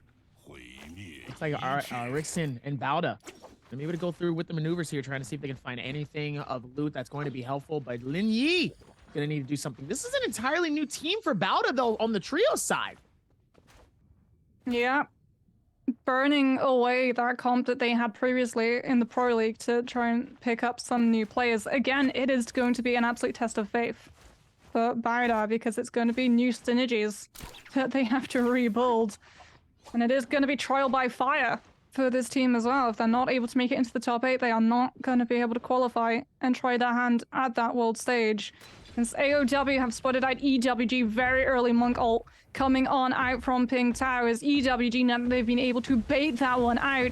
Just go on the defensive. It is a kite fight so that Pinktow isn't able to grab some of those players using the tents to be able to block some of the fists coming on through. Oh, Yeran came pretty close to being grabbed out, is able to tap dodge away from it, but now puts themselves away from the rest of their members. EWG choosing to sacrifice Yeran so that the other two members can escape.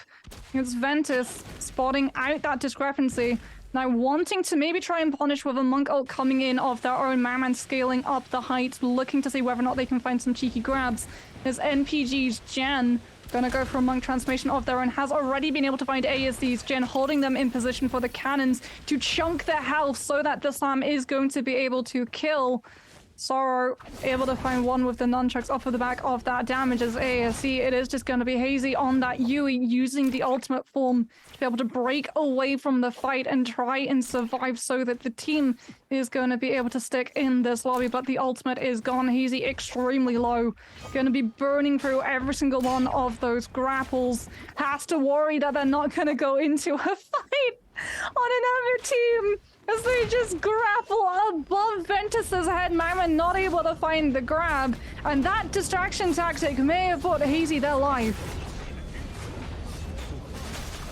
Absolutely able to do it more and more. They put a lot of momentum into these games here as Malman able to do very, very similar towards this, as Pinktow is going to be able to try to see if they can find the rotation all the way around with the dual blades, trying to get away and not getting caught by both Terracotta Warriors that is fighting each other currently here, as the entire hillside is just getting absolutely pelted with people, and the fights are just as aggressive as they are from the very beginning here. Meanwhile, the rotation in up top, AOW's Pinktow.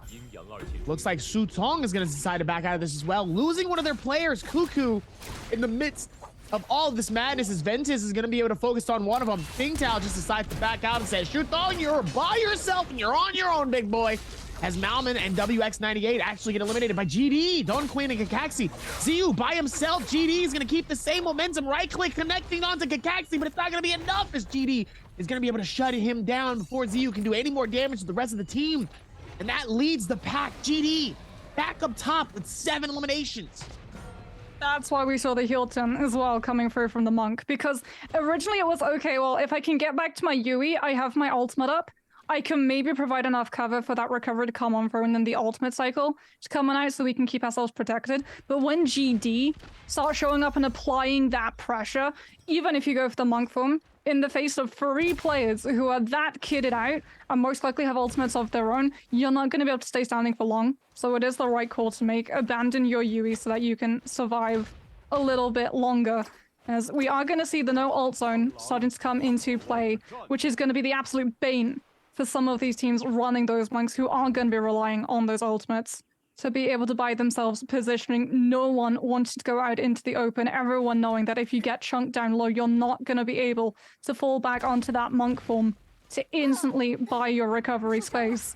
There's OC dancing along the edges, wanting a little bit of information about how many players are close. Morris Blessing not going to be coming online just yet, as Dubai taking a lot of damage, potentially just having to jump around all of this space. The box finally going to be in play. OC with that Wu Chen going to try and keep themselves able to stick on the box to be able to open it up.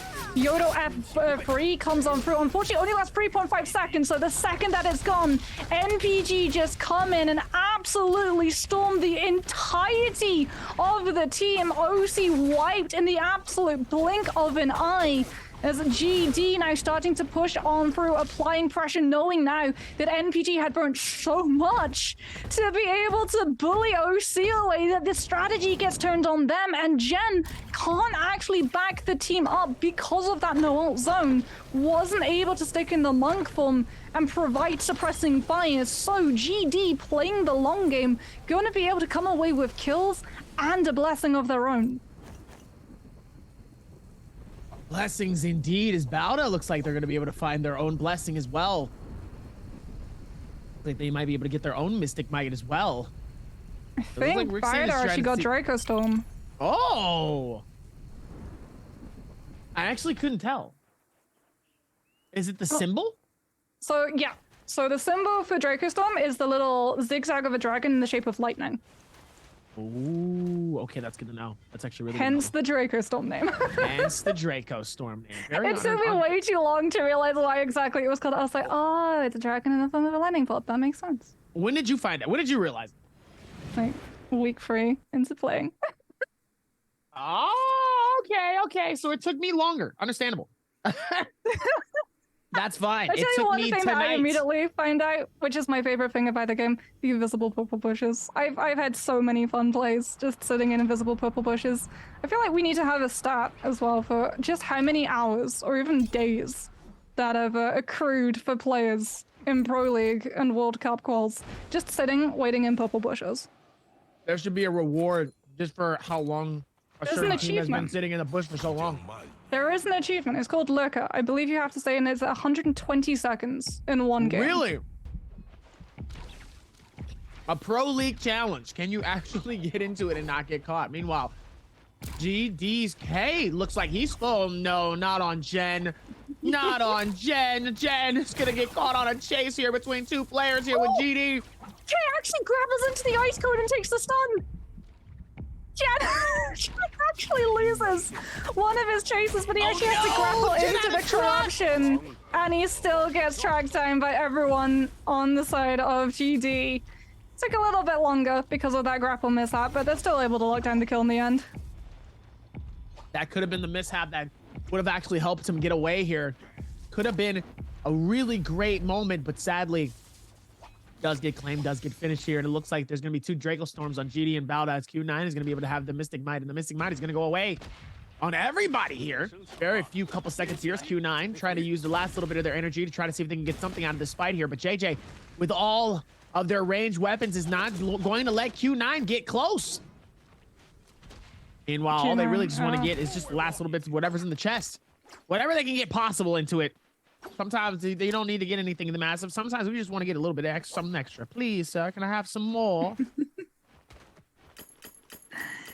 Take me back to my high school play days. I feel like that was just one of the things, like every single British high school always had to put on a Dickens play. It was just a Wait, you're British? privilege. Yeah. What? Hold on. Slow down. What? I mean, we need to slow that play down because, oh my goodness. That was a lot. Glorious autumn motion. I love our Observers team. It's production value absolutely insane on the world stages. Jen at least gets a moment in the spotlight. Unfortunately, the moment is not but fleeting, as he is already down. It is going to be up to his teammate to try and bring him back from one of these soul altars. And Q9, are you really just sticking around some of these soul altars, just wanting to see if any players are trying to cheekily get rezzed up? That's an effective strategy, but a mean one. This is actually insane, though, coming into this. And I mean, there's still a lot I don't know about certain things, and you just love to find out when you learn something new every day. I just found out that Moxie's British. That's crazy. 11 eliminations leading up for GD. MPG with 5, but sadly they have 1 player alive on their team. 17J with a full team. Going to be able to keep the game alive for themselves, as Sanzi is looking and waiting for somebody to pull up for the chest here, using it as bait. Love to see it. Thinking about it, but it doesn't look like anybody's going to decide not to. But it really can be anybody's game here, so they're going to pay attention to it. But look at the circle closing in. Alliance coming in. It looks like OUG is going to be able to fight Alliance here very soon. And they have a wide open section here, so they really don't have to worry about it, as they're going to be able to come through here. OUG looks like they might be able to go fight this out. We see GD fighting. It looks like Bauda or 17JL. It looks like EWG has the entire side for the chest to themselves here. Doesn't really need to force anything. And so does YZG. YZG trying to stand alone. Not trying to get caught in very much situations here. Well, that was one team dropping the monk transformation, and it is actually going to be Ventus. Very, very early on. For the moment, already going to have lost half of it. And that is actually going to force them into using that Tammy ultimate as well to be able to secure it. The problem for Ventus is that they needed to commit into that because they need the box. Their loadout is awful going into this next zone. They need the purple armor, they need a purple weapon as well to be able to give on to Merriman, who is still running blue. So picking up that does mean that your monk is going to be a little bit tankier, a little bit chunkier to be able to move into this next zone, with Dracostorm going to be coming on through for EWG, not popping it just yet, wanting to see whether or not they are going to be contested. Sanzi giving up. That Ballista going to drop down now and go through the box alongside Yeran, who will get pick of the litter. Being on that monk, it is important that he's the one who's able to find the better loot tier, as Wolves actually going to be on the run from YZG at the moment. Going to be going for a little bit of a stealth check. Not going to be able to stick around for long though. YZG checking every single purple bush, knowing that Wolves were pretty close. They don't want that team to fall through their fingers. It is just going to be a little bit of a lull at the moment. If you weren't able to find one of those boxes, you want to find yourself a hidey hole, so that if a team does come in with something like a Dracostorm, which does last so long and very quickly turns into a kite fight if you're found out, you need to have a backup plan in case someone rolls up with a Dracostorm and they just grapple past your location rather than finding out. Like JJ and the rest of their team is going to be sitting idly by here, not trying to get caught in a bad situation. They're going to just chill back. Doesn't need to really force anything here. See if they're going to be able to rotate this around here and make this happen. As now, even with all of this coming into this Bauda, Rickson is going to be able to find all types of cases and finding it out. See if they're going to be able to do something here. 17JL going to be able to pop that bell, but sadly there's nobody that's going to be nearby. I think they spotted Bauda. Arjun is being pretty vocal about their positioning at the moment. We can just see them bouncing a little bit in the distance, so I'm pretty sure that 17JL did spot a scalp coming on through.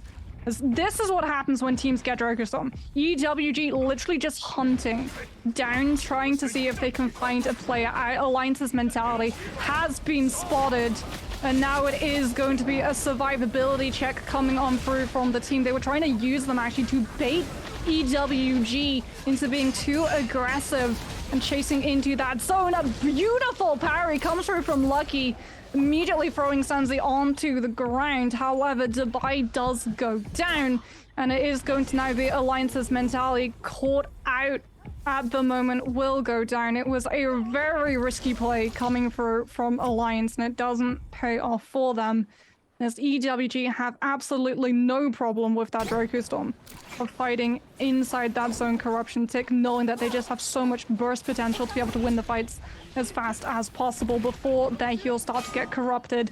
As we head over towards the base of Plumed Castle, it is going to be that Yodo and Viper ultimate potentially set into position for 17JL. Viper ultimate going to be able to hit onto a couple of members. AS not able to follow through with the Yodo ultimate. It had unfortunately been burned prior to it coming on through. As 17JL not able to find kills with the Viper ultimate, have been able to zone out all of the trios around them, trying to contest and fight for that space, as Baida going to be forced back. It is not their Bane's Breath. They are having to give up that fight, as YZG have been able to secure Mora's Blessing and gold armor for their monk player. This is going to be a very set up trio indeed, as I do believe they also have a legendary musket to their name as well. Whole lot of advantages that they have though with the green. GD's Kakaxi here, and showing his player card as well. If they're going to be able to go through with the rotations and coming up top, and it looks like they're going to surprise Ventus.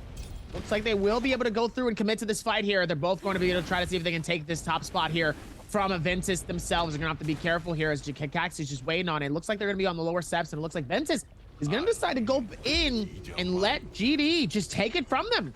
They said, here, you want it? Fine, take it. I don't care. This is both smart and a gamble coming through from Ventus, because on one hand, they're going to be middle story, so they're not the ones that everyone is going to immediately turn into and aggress. On the other hand, for them, they can't stay inside that room, because if anyone has something like Bind Shell on cannon, you're just going to get absolutely blitzed. As we can start to see where the zone is going to be forcing some of these players, and spoiler alert, it's not going to be on the low ground. Everyone is going to really want to be taking up that high ground so that their monks can be up and look down on players to try and find the grabs as easily as possible, while also having the lip of those cliffs to be able to fall back onto, so that you have that cover to be able to break line of sight and you don't get chunked down in your ult form. You can get the full durability of it. I wonder, has the chandelier already been hit? Because if there's any opportunity to give a player a little cheeky concussion, it's definitely with a zone closing in like this. Even with this, GD is going to be up top here. Question, you think has anybody looted the chest? I don't think so. I do believe it has been. The team that we were just following had been able to get on top of it and then immediately book it into a little bit closer. Trying to play this smart here and was able to get a little bit of some love here. Meanwhile, GD's still in the lead. 11 eliminations, but also with that top marking here. YZG all the way on the surrounding circle. The circle is still closing in here. We're on circle number 4, about to be circle number 5. Check this out. 12 teams alive still. Circle is only getting tighter. The rotations and everything is all in different areas. I mean, look at the inside here. It's being flooded by different teams. I mean, JJ, Bauda, 17JS. They're all within either the interior or the exterior of this massive floating rock that's all around this side. Meanwhile, they go to the right side and they just end up getting pelted by cannons. As OUG Wade are all the way downstairs in the bottom section and doesn't really have to worry about much on this side. Meanwhile, OUG right down bottom, J team's up top, and EWG in the very bottom, but just hiding and just chilling. Doesn't necessarily need to force anything here, as everybody is just kind of taking their time, not really having to fight and or force anything.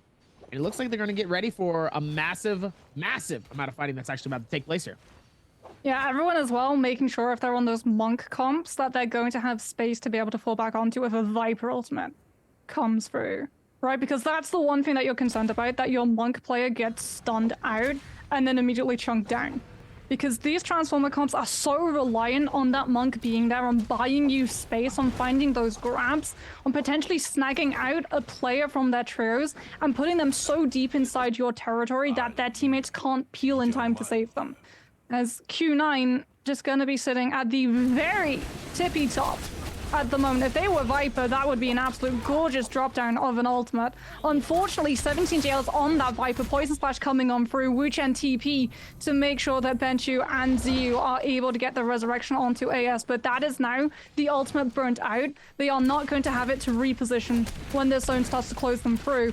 Worse, it's actually going to give them away. Bauda have tracked down where they ran away to, and they've now usurped this position to be able to swap onto those cannons and pepper the lower ground with so much damage to come on through. 17JL just having to burn so much resources to keep themselves all alive, and they don't have really a safe space to be able to hold back into. That's the problem for this team. They're on the short sides of this zone. When the zone starts to close on through, they're going to be pushed into the open, and means that Benchu is very vulnerable to being grabbed out by any monk that decides to hit the ultimate. Meanwhile, ultimate's still going to be a massive advantage, though, as it looks like a team is going to be up top here as they're fighting it out, and they have a geyser right in the very center, which is sending them back all the way up top. YZG is going to claim the whole entire team of Bauda just got eliminated in seconds. YZG, Wolves One Fang ends up getting a body strike to finish on one, and meanwhile, Wolves 14 is going to find one with 17JL AS. It looks like Wolves 14 is going to be decided to dip up out of there as Ben Shu looks like they have the advantage in trying to find anybody here, waiting for the time to strike to see if someone comes around that corner. I think they know that he's supposed to be coming back around that area. Meanwhile, looks like Wolves 14 might decide to do something different here as they are going to find JJ, pop that Viper ult immediately. They're going to see if maybe they can catch one. Ben Shu looks like they won't be able to get anybody for the Viper ulti. Meanwhile, up top, Q9's Gua has the monk ult already up top, ready to go, trying to see if they can get anything with that one. See if maybe they can find something here. Do what they need to, figure it out, find it. There's too much cover, though. So there are much too many cover. buildings, there are too many hallways for Good to be able to really find a player out in the open. We saw a Takeda ultimate coming through below from one of these inside rooms as well, so there is a lot of burst damage coming on through, and it's likely going to be 17JL who are going to have to face the brunt of that one. AS very low. Indeed, that poor Yodo just being absolutely blitzed from every single side, from every opening into that room. As JJHRD are going to be able to get Legion back into the mix, it looks like, again off of the back of having to throw in Godly's ultimate to be able to buy that space. Warning hands just coming on through to try and secure onto any player that looks to snipe them out before that can is fully in its rescued state. As now it is going to be King of the Hill starting to come on through. GD look like they've been able to get their hands onto Scattershot as well, so much bow damage coming on through on top. As every single one of these monks are going to be looking to get that prime position where they're on top, where they're able to find all of these players to grab them out. But because of how this zone is set up, because of how the architecture is, if you go for the ultimate at the very top of this tower, there are so many ridges, so many inlets for every player to hide below that you're going to find very little. Still going to be able to put that down though, and still play the smart cannon shots coming in from Gula, trying to see if maybe they can connect something here, as they are going to have to push out. Then Chu, 17JS is right under them down below. They might actually come through and do a surprise attack. They could potentially, and maybe catch a team slipping here. Doesn't look like they are going to and or plan to, as GD still has a massive advantage all the way up at the top. They don't really need to force anything if they don't have to here, as YZG is going to be able to pop the ulti for the Monk. The question, it doesn't look like it's going to be the best timing for it. It doesn't look like it's going to be the advantage that they need to, as the building is just absolutely full of players here. Trying to see if maybe YZG is going to be able to throw in. It looks like they're able to catch Godly in an interesting situation here. And it looks like he's able to get the grab going, but it looks like it's going to be a monk-on-monk fight. They should be able to fight this out. It doesn't look like they plan to, though, as it looks like he's going to be able to go on the outside here, taking so much tick damage. And he ends up getting a grab and snatching one going on the inside here. Throws it down towards the ground, as looks like YZZK is in a tough position here. Getting grabbed. Where is his teammates at when you need him the most? CXZ is struggling. He gets grabbed 3 times, and somehow he's still alive. How is that possible?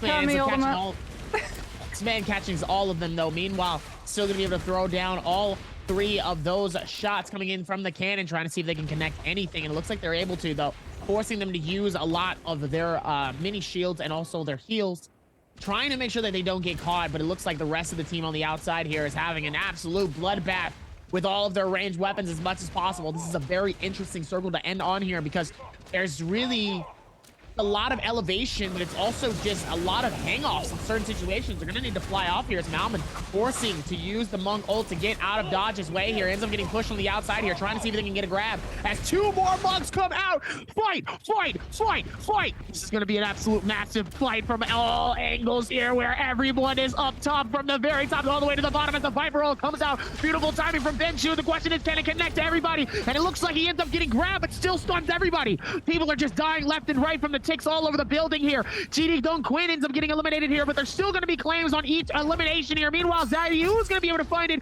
Well, YZG looks like they're going to be able to take at least the dub for the day, but the question is, who's going to catch the MVP for this win? There was a lot of observations here, and it looks like GD is still going to hold the lead and the dub for our game number 2 at Holleroff. Yeah, GD just coming in with so many kills into that final zone. Even though it's YZG who were the last team standing, they do it really smart as well. They split their forces. Their Monk drops onto the low ground, and their Yui sticks onto the middle shelf, so that they're immediately combining all of that threat and pushing players with the Yui onto the low ground for your Monk to be able to just melt through.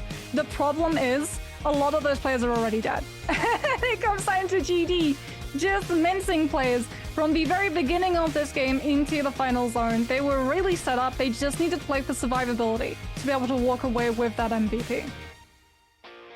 Absolutely insane MVP coming into it. You still love to see how they're able to make it happen, but man, they made it look good with all of this coming through. You got to be impressed with the amount of work that they did. They were able to put it together here, as they were able to shoot it down and make it look good. I have to say, I feel for 17JL, Because if they'd had both their Yodo and their Wu-Chen to back your Viper up once that ultimate dropped and stunned everybody, that was literally your lobby to take. That was the perfect Viper ultimate. It connected onto so many members. It was directly in the center as well of what little zone there was left. So all you needed to do was have one player come in with a greatsword that charged up left click and just bounce anybody who gets hit, ragdoll them outside of that zone, and they wouldn't be able to escape. They would have gone down instantly. But as it is, all Benchu gets to do on that Viper is set the groundwork for everyone around them to be able to capitalize on the opportunity they presented. Meanwhile, even with that, they still were able to hold it down all the way towards the end. GD absolutely coming through with a massive amount of eliminations here. So I'm curious how many eliminations they can get towards the final circle here as we look back. And I can actually check back on the clip right beforehand, because there was so much that happened. It was really hard to capture and capitalize on everything that was happening within those moments, because there was still a lot all within that final circle here. And it was still amazing though. I got to give it up though. How did CXZ survive that long with getting slammed 3 different times? How? I don't understand it.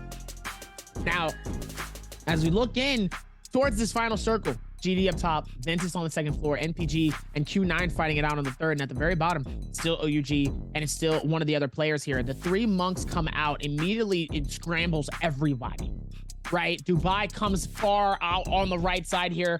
HZ trying to hold on, ends up getting eliminated. Dawn Queen, GD ends up catching 2. It looks like Wolves ended up getting another one as well. YZG actually comes through with a decent amount, and so does Ventus. But GD's Kakashi, and I just see the feed pop. Ventus actually claimed a decent amount of eliminations as well, and so does YZG. So I think it's going to be YZG, GD obviously in first, YZG definitely coming through with a surprising amount of eliminations here. It looks like they might have got at least 4 or 5 eliminations towards that final circle. And I will say, I want to say Wolves. Wolves? No, it could be Wolves. I think it's Wolves. I think Wolves really came through, and I definitely saw. Oh no, actually, I take it back. Ventus with I definitely saw a lot of eliminations coming in from that feed where it's just kill after kill after kill, and YZG definitely popped up with a lot. To be honest with you, I'm surprised YZG. I wouldn't be surprised if YZG is at least 2 to 3 eliminations behind GD with that dub. Yeah, I mean, YCG were coming into the final couple of zones with a lot of kills already under their belt.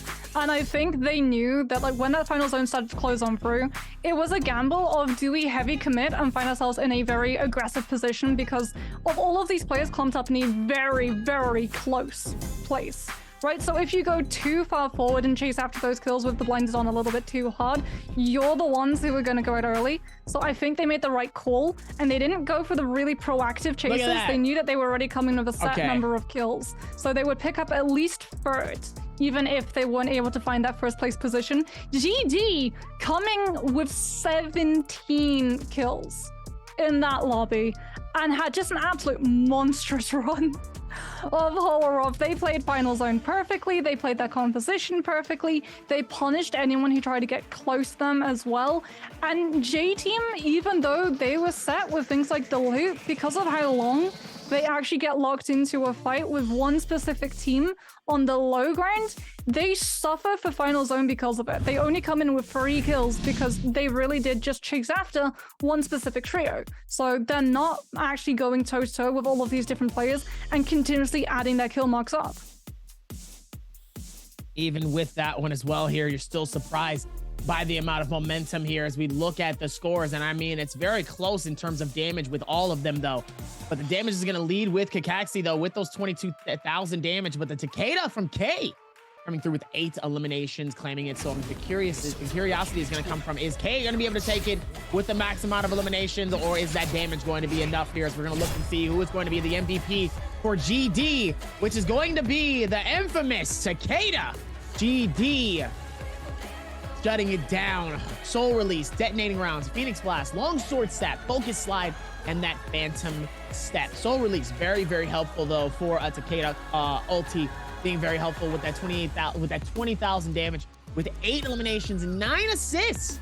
coming in, but musket definitely being his most damaged weapon with 6,300 damage. That's absolutely monumental coming in from K, and the amount of time that he has on this game. He's been putting in so much work. So congrats to K for getting another MVP for his trios, especially for GD, because GD, they definitely needed it.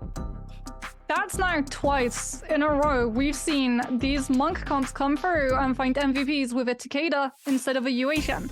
And I wonder, are we going to see the full rotation? Are we going to see the full meta shift away from having that Yui coming on through? I don't know. I think there's going to be a large shift, hopefully, in these next couple of games here. And speaking of shift, we're going to shift it over to Jaeger, who has another person we're going to be talking to. And we'll see you guys and check right back here for game number 3 and our halftime. Hi everyone, this is Jaeger and welcome to post-game interview. And now I'm standing with Kakashi and let him say hello to our audience. Hello， 卡卡西，先和大家打个招呼吧。大家好，我是记忆的卡卡西。欢迎卡卡西来到我们的赛后采访。Welcome to the post-game interview and congratulations because you guys get the highest score in the game too. And you know, today we see a board of your name and also a sentence of you on our game. So I would like to know, we know that that board is because you have in a little time and killed so many people. So I would like to know what's written on this and so how you can get so high damage in this game. 那我们首先来讲讲这一把，其实你是被翻牌子了。就那个我们知道它的触发条件要在很短的时间内造成了很多的击杀才可以达到那样子翻牌子的一个触发效果啊，特别想问一下，那个上面写的是什么句子写的，能不能再给我们介绍一下？然后那一波怎么可以拿到那么高的一个伤害呢？牌子上面的句子是武林至尊宝刀屠龙，然后那波是去捡空投，然后附魔结界开了，里面两队在打，然后我们劝了一波。因为我们收集的信息知道有独狼跑了，对，是的，然后我们就捡了青龙，就在原地蹲着。所以那波其实你们去抢飓风客，你们是拿到了，然后才有的信息，所以拿到一个这么高的伤害。这句句子我也感觉非常的有文采，我看看怎么来做一下英翻给我们的外国观众。So actually on the board, that sentence means it's like I'm the king of the Naraka and I have the nice weapon and can kill the real dragon. And it's a really traditional Chinese sentence in China, and also because why I can have very high damage is because we go there and get the Mars blessing, and then I think we get the Mars blessing and have the Draco Storm. Then we have the information of other teams of other opponent, and after we have the information, so we killed many people at the same time. 好的 so actually because today we also know that you guys choose a really good position in the final circle, so I would like to know how your communication at that time, and also after that you are on a roof, so after that I saw that you guys fall down and fight with Ventas, so I would like to know why. 那这一把其实我们看到 GD 战队啊，在整个的决赛圈的运营非常的爆，主要是你们在决赛圈选了一个很好的点位，特别想问一下，怎么就选到了那个那么好的位置？而且后来呢，其实我看到你们有主动下来，就是本来有一个很好的点位一直在输出，但是后来有下来去跟 Ventas 打，这一波决策又是为什么呢？因为我们火力好嘛，我们就想选一个视野比较好的点，然后我们过去把那队人压走之后，我们就一直踩那个点，然后到决赛圈的时候，因为梅花桩要缩了，然后我们就会有人下面肯定不可能待下几十个人的，肯定会有人上来，然后我们就想收上来的人的人头，好，然后就下去跟他们打。原来是这样。So actually in the final circle, we choose that position because it's the highest place in the final circle and we think it's a good position. So we go there and fight with them, and then we just cooperate that position till the end of the game. And why we fight with Ventas is because it's going to be the end of the game, and I know that a lot of people are down there in the lower place, and we know they want to be higher and kill and fighting with us, so that's why we just choose fall down and like to fight with Ventas aggressively. That's why we can have very high damage in the final circle. 好的，谢谢卡卡西今天那个分享，觉得你那句句子写的真的很有文采，太棒了！期待它可以多多的出现在我们的这个屏幕的现场，这个屏幕上面，好吗？好 ，Thank you 卡卡西 for today's interview, and we will take a break and be right back later.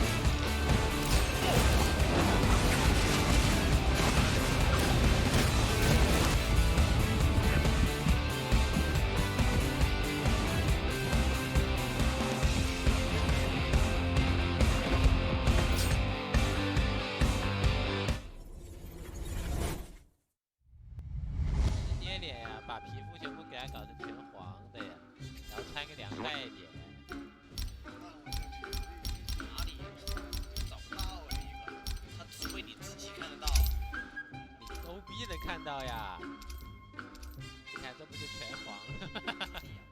最下面啊，刚都点开了，最下面黄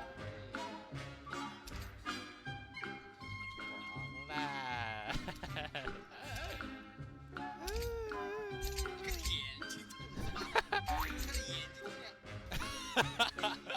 够了，就这样。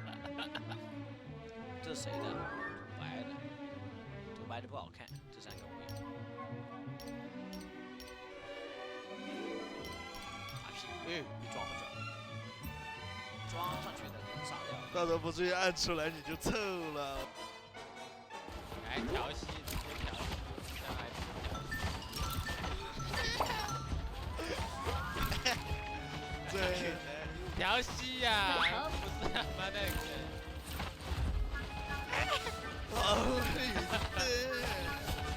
这丑啊！为啥我的双马尾这么小个？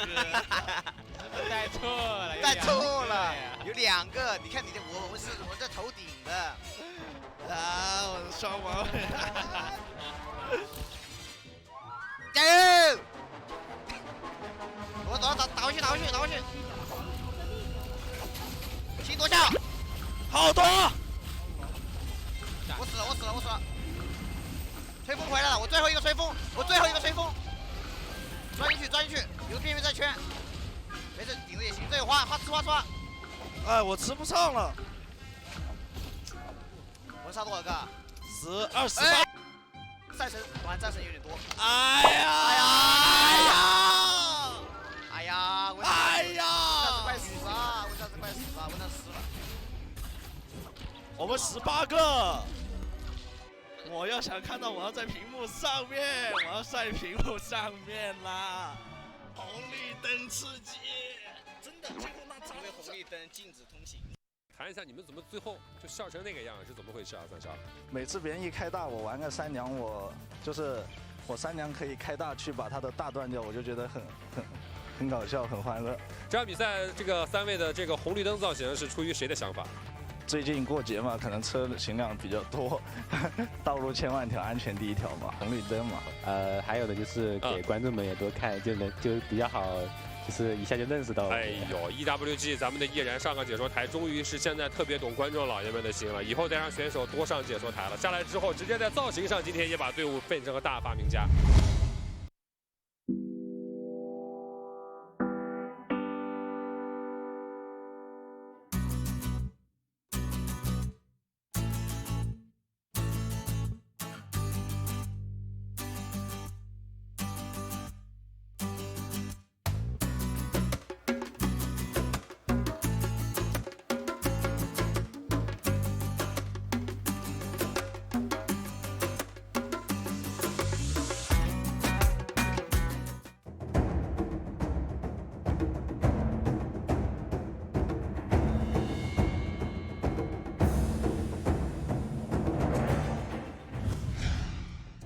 EWG may have their traffic light-coded skins, and it's all gonna be green today, Davy, as we are continuing the action at the China region qualifiers for the World Cup. Day number 1 of Trios. We're headed into game number 3 already. This game has just been going extremely quickly today. Surprisingly, usually I feel like I would have had my popcorn already and we would be settling down for a nice long movie, you know? And I really, you know, so let's look at the clock and be like, huh, we're already at a halfway mark for our game number 3 here. A little surprising, not gonna lie to you. I mean, we've had so many surprises, right? But here's definitely one surprises though. That's a pleasant surprise. It's time for treasure answer time. How many kills did GD claim in game number 2? Was it 15, 16, 17, or 18? We know the answer. Pod knows the answer. You guys should hopefully know the answer, and if you do get it right, you'll get some goodies. I would like some goodies. We can't answer, Davy. We're not allowed to participate. I would like some treasures, but you know, me being the caster here, I'm not allowed to. You know, it's unfortunate.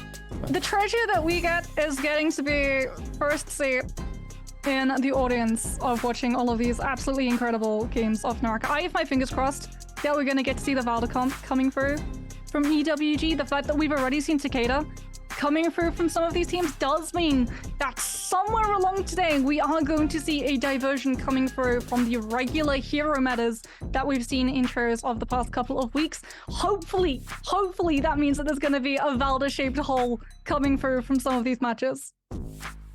Absolutely. There's still a whole lot of momentum coming into these games, and you definitely have to pay attention to that one as well, because like I said, you know, even though we're in the halfway mark here, we still have 9 more games outside of tonight. So still got a whole lot more to do, as we're going to end up with 12 games here. So, but until that point though, we got a quick video to show you guys, and something y'all got to see. See you guys here in a second. 相比于1年前的自己是提升了不少吧，因为今年换了不同的队友，然后打了很多场次的联赛，然后也从别的队伍里学习到了很多，然后更多的是提升自己的个人水平，然后跟一些运营思路吧。本来其实我们打得越来越没自信了，然后就现在来了一位新队员，然后后续我觉得还是很有信心的，可能我们现在这个新阵容如果好好磨练的话，还是可以去冲进最后那个冠军的。希望我能跟别离一起携手共进捷北总决赛吧，但是千万不要让我遇到，我会手死你。And I will teach you a lesson. Coming in from WX98, Ventus wanting to bring vengeance back to his team. You love to see it, as they've been learning and growing and also progressing throughout all of this time here. You love to see the amount of time people have been able to really work towards this and be smart and look into everything that they've been doing thus far here. You love to see it, as we're going to be able to lock this in here for another game, a game number 3. I'm very, very excited for here. Let's see. They're going to be able to lock this in. Like I said, there's been a lot of aggression and a lot of hype coming into this. Let's hope that they can keep the same momentum coming into it. Also seen a couple of different heroes coming on through. I wonder if we're going to still get to see a continuation of the Takeda coming out in these next couple of matches. Paired with the Matari is just so devastating. You use that Matari to be able to scout out and give you information, and then the Takeda with the burst damage and the higher mobility that the ultimate affords you just allows you to ruthlessly chase down these kills. And we saw from GD how important it is when you're heading towards those final zones of coming in with already a lot of kills picked up, because then you can just focus on positioning. We heard it in the interview as well. From GD, they knew how that final zone would be pushing on up. They wanted that high ground. Ventus was sitting in that high ground, and they decided they would get aggressive and take it from them. And as a result, they're able to walk away with the map win. GD coming in with a lot of confidence here.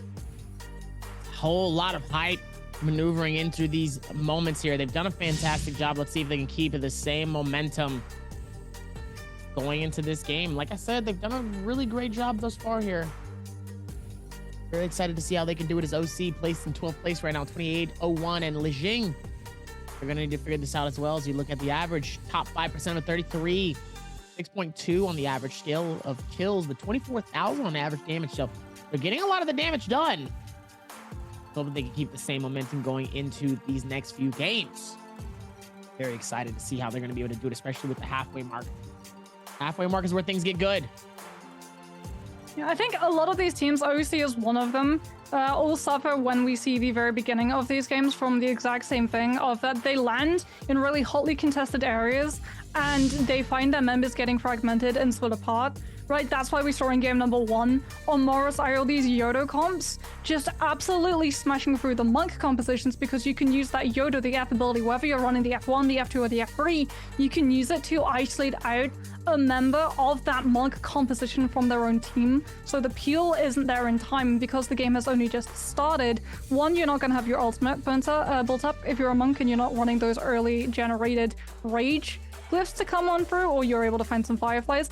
And 2, if you do have your ultimate, you don't have the loot to be able to back up actually using it. So a lot of the time we do see those monks, if they do get isolated, accept their fate, not burn the ultimates, that when they come back from the soul altar, they have it to burn them. Looks like now we're still going to be able to rotate and go into this game here for the next game, game number 3. Very excited to see how they're going to be able to make this happen, as still got more to do here. Gonna be able to play this game here, but there's still a full set of things happening here. Let's see if they can rotate and make this all go down. Whole lot of hype happening here. See if they can make it happen. Lock in for game number 3. Any of these going to be able to have a three-peat? Let's see. See how they're going to be able to lock this in here with all the teammates so far. Doing a fantastic job. Let's see if they're going to be able to do it. But ooh, massive switch up in these team comps right now. I'm seeing a lot more Vipers, but it seems like Takeda is still in this game. Yeah, there's a reason as well that we're starting to see that come through of the Matari, in that the Matari ultimate counters the Viper ult. Right, if you're able to drop that Matari ultimate and you fully stealth cloak your entire team, you immediately drop out from the Viper stun lock, and it means that for teams like Alliance and Ventus and Bauda, who are really hinging the start and initiation of a fight, or even the recovery, the heel turn of a fight on that Viper ultimate, it can be absolutely destructive if the material lines up with it. See if they're going to be able to do it here, as they will focus on that placement and then lock in. Still going to be able to put this together here, as now looks like it's only going to be more and more harder going into this next one here. They follow it up.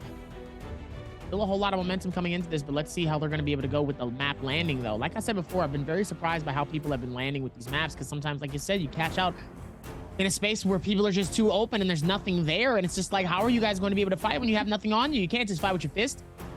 Meanwhile, GD, I think they're going to be going all the way down towards the bottom, right near the deserted graveyard. Look at Alliance and 17JL that's going to run Wreckage Plains by themselves. Looks like Wolves and RJ. Looks like they're going to be able to hold Celestra all the way in this center space. Meanwhile, nobody in Sunwing. Take that back. It's going to be Bauda. J-Team's going to be nearby as well here, as top right section of Stillside Temple is going to see AOW and Ventus on their section here, all the way down towards that right side of Emerald Cottage here. So they're going to find their own little fights here, and let's hope that they end up getting at least a decent amount of loot before they start fighting it out off the rip here. Ladies and gentlemen, game number 3 starts right now with AOW immediately going in and trying to grab and fight as much as possible here inside of this cave, trying to see if they can get the loot first before the other team, and it looks like it's a nice little split in between. Looks like the F3 is going to come in. AOW is going to try to back out of this. Ventus going to try to see if they can catch one, but it looks like they have eliminated one here, so they're going to try to use it to their advantage here, but Kuku ends up getting eliminated and finished so quickly, as Kuku's going to be able to claim one. Can he claim the next one? Amazing coverage coming in from these teammates, as AOW is going to shut down Ventus all the way and tell him to get out of here. Secret Tunnel giveth, Secret Tunnel taketh away. It looked like it was Ventus's to take, because they're able to find the first bite of Fireflies and get that Viper ultimate bolts up. Unfortunately, AOW were able to find the Yodo ultimate and the Fireflies off the back of that. And it means that because you're just stuck in those hallways, there is very little room for you to be able to tap dodge out. So when we see the follow through of the F drops on top as well, there is just no way of being able to dodge outside of it. And it means that AOW are able to find the full Yodo duration to land onto Ventus and force them out, as OUG have also been on the back end of a Yoda ultimate coming on through. SS on the Viper, trying to get this kill to stick onto Dubai, who already has no armor at the moment. Thankfully, is fighting against a Viper with a Grey Dagger coming on through, not able to get locked up into the stun either of the uppercut, so SS taking a lot more damage still. Dubai having to unfortunately now go 2 versus 1, will not be able to survive. SS makes the fight last long enough for reinforcements to come through, and Dubai just gets locked down by the numbers that he's facing.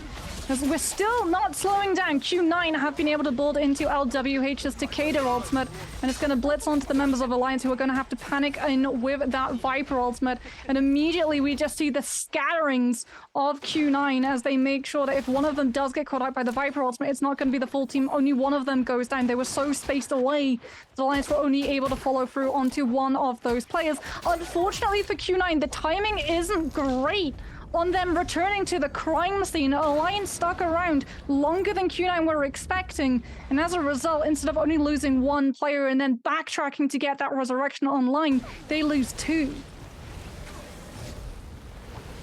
Curious as how they were able to actually lose 2. They're able to do more towards this one. Let's see if they're going to be able to put it down more and more and more.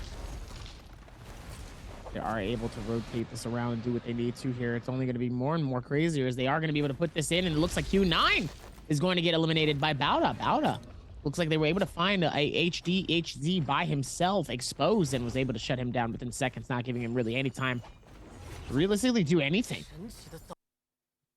Yeah, HC was unfortunately still in that state of recovery, as they just got splintered by Alliance in the fight that they took previously, remember? As now it's going to be ASE coming in with an absolute gorgeous Yoda ultimate, catching out any escape path on the members of NPG. Dubai's already gone down, remember, once, so if he goes down now, he's going to be out of this lobby permanently and is not going to be a state that he wants to find himself in. That's why his loot here is so poor at the moment, and NPD are actually going to sacrifice Dubai so that they have the opportunity that Jen has that breathing bubble to be able to activate the Wuchen ultimate, and they will be able to rescue both the team and the Ken. So Dubai is going to be able to get rescued by his teammates. Brilliant team play coming on through from the members of MPG, as ASE unfortunately just having to try and scope out where exactly that team ran off to. Struggling to try to figure out where that's going to be here, is now still able to dive in more and more and more. See if they can put it down, as they are going to be able to do it with a massive Yorihime ulti here on strikes on both sides here. Alliance unlucky. Looks like he's going to be unlucky. He's going to be the one that ends up getting caught out in a dangerous situation, but it looks like the Wuxian is going to be able to take them out. Exactly what they need to here, because that could have been real bad if they didn't have one. The Wuxian has been just an absolute savior for a lot of these teams, man. Absolute massive savior.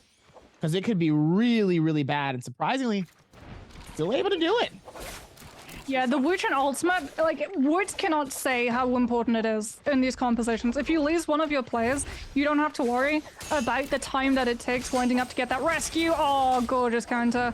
Coming on through Ventus Yu, trying to move in off of the back of it into that Yodo ultimate, trying to land onto members of GD. As we see the Wuchen Soulblade block, trying to make sure that they don't have to worry about it. As the Wuchen TP immediately wants that Yodo ultimate, and so that Ventus don't have to worry about burning it and not finding kills, they are just immediately able to reposition themselves away and find that recovery space, so that Mauman is able to heal up and GD can't punish and bat back rather with a Yodo ultimate of their own. Have to be careful though, because they did TP towards J Team, and Mauman has not been able to get the full read that they're looking for quite yet. Looks like even with this, they're still able to find something, though. Sometimes it's better to find something than it is to find nothing. But now, still able to rotate all the way around here. Let's see if they're going to be able to follow through with it.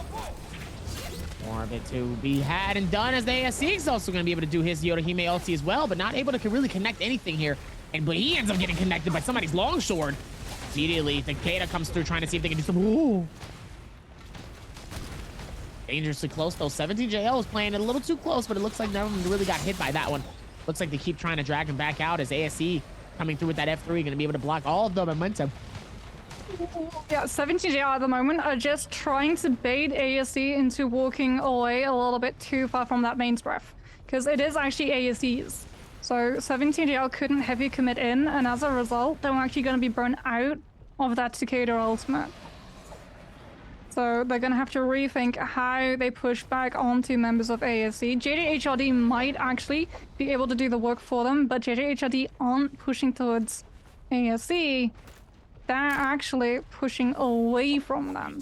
And that's the worst outcome that they were looking for, because it does mean that JJHRD aren't going to be burning ASE out of resources the third party isn't going to be available as EWG.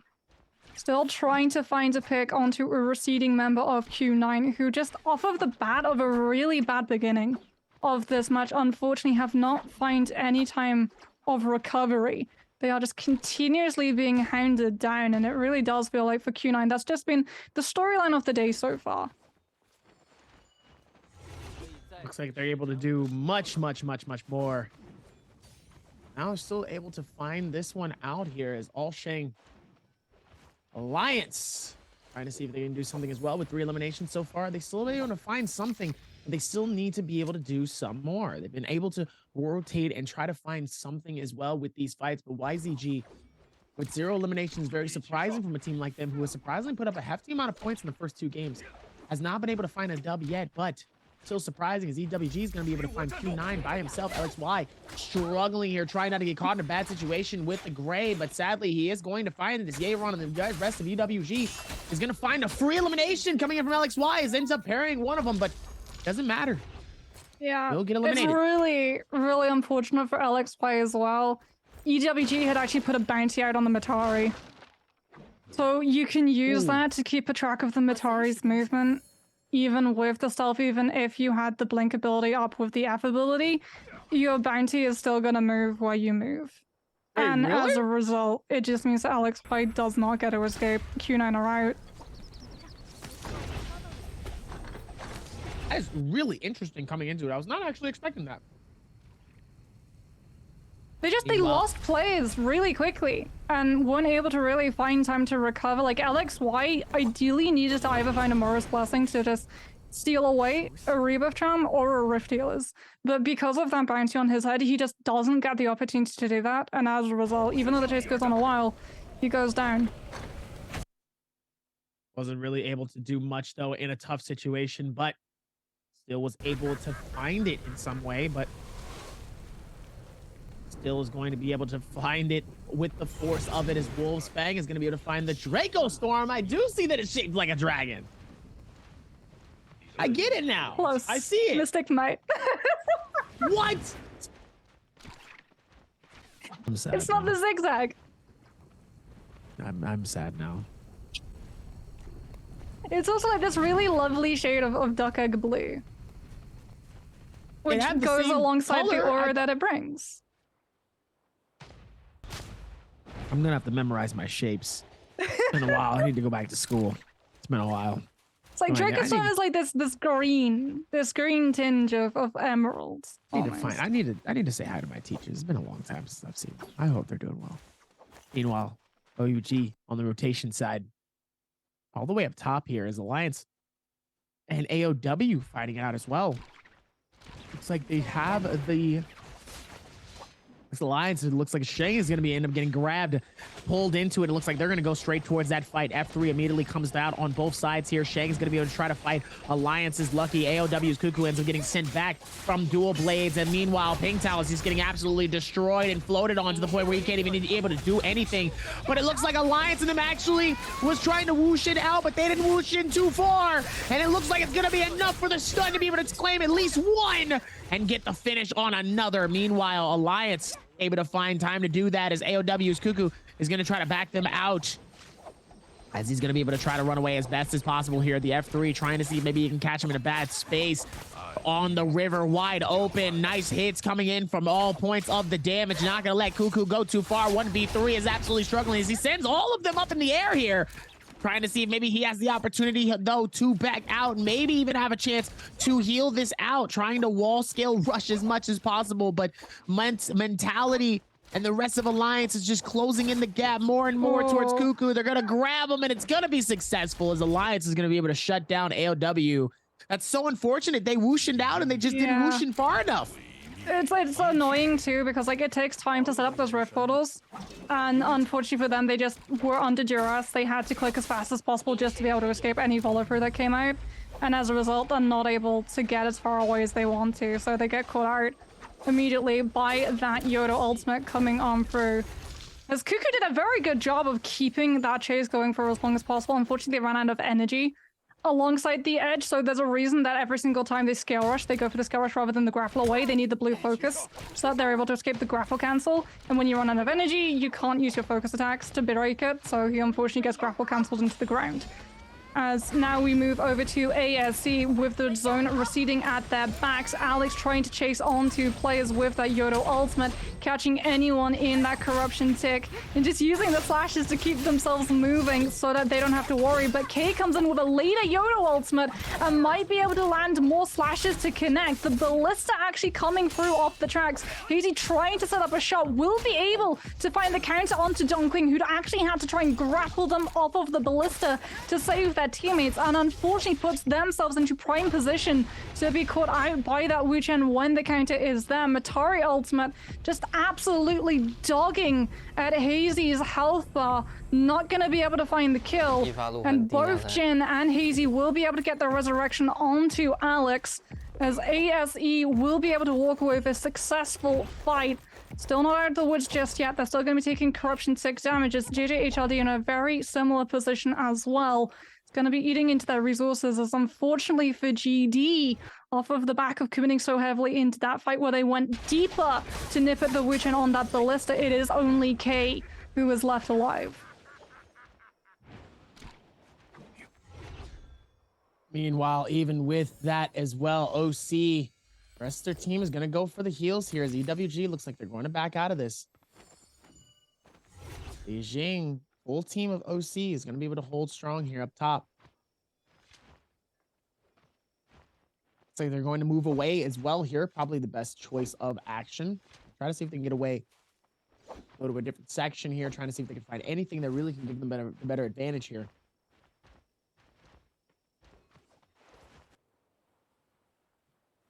Okay, I think that is 3 Draco Storms coming online at the moment. Unfortunately, some of these teams are covering the emblem of what exactly it was, but I saw a whiff of green up towards the northeast for Looks definite. like it's going to be Draco Storm.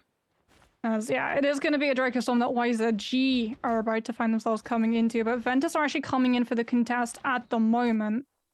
And it is going to force potentially that Temi ultimate out to be able to cover the box. NPG Sorrow just getting a little bit of information, wanting to see how many players are close around in the area. Taking that high ground route too on that Viper with the ultimate online already. So if it is going to be a massive contest, you can drop down from the cliffs and actually find a killers. Did Legion just go down to zone? Oh.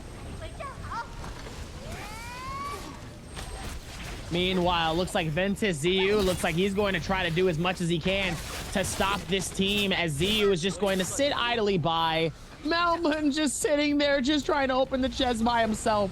Meanwhile, the ulti comes in, NPG Sorrow, and the rest of NPG is going to decide to drop the F3, the Viper ulti, and claim it for themselves. Dobby, wait a minute. We've got a GG shenanigans going on here in the lower right of our corner. Hold on a second. What's all this? JJ, are you chain resing in zone? We got to go to JJ immediately. Yep, it looks like they're chained. Oh, no. Don't tell me they're doing what they... Oh, no. The problem is this he's getting hit by somebody. Who else is in Storm? They've been spotted out. GG, it worked for GG for so long because they were so far outside of zone that there wasn't outside interruptions coming through. OUG actually spot the shenanigans and immediately put a stop to them as we get to see the player cams coming through from GG. Oh, that's tough. It was tough, but I mean, GG made that play absolutely famous. You can't expect to be able to pull that off. Can't try to pull it off again. That's the you can't do what they did the first time. I actually talked to Rune. This was really interesting. I talked to Rune this week and was like, do you actually have a number on how many times GG were able to get the chance? I think it was something like 47. That's a GG lot. don't manage to make it past For the 15, pickup? I believe.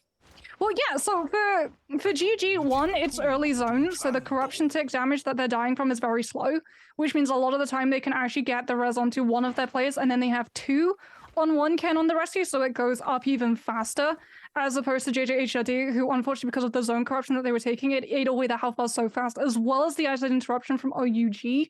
They only have 1 player going for the rescue at a time, which means it's very, very slow.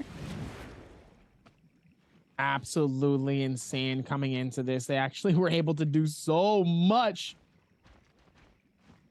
Still was able to make it look good towards this rotation, and let's see if they're going to be able to do it even more now, as we will see them come forth into this with Alliance going to be able to do more and put more damage up towards this, as OC is going to be able to do the same thing, especially with 17JL here. See if they're going to be able to find more of it, though. OC all the way around this rotation. Bauda, 17JL.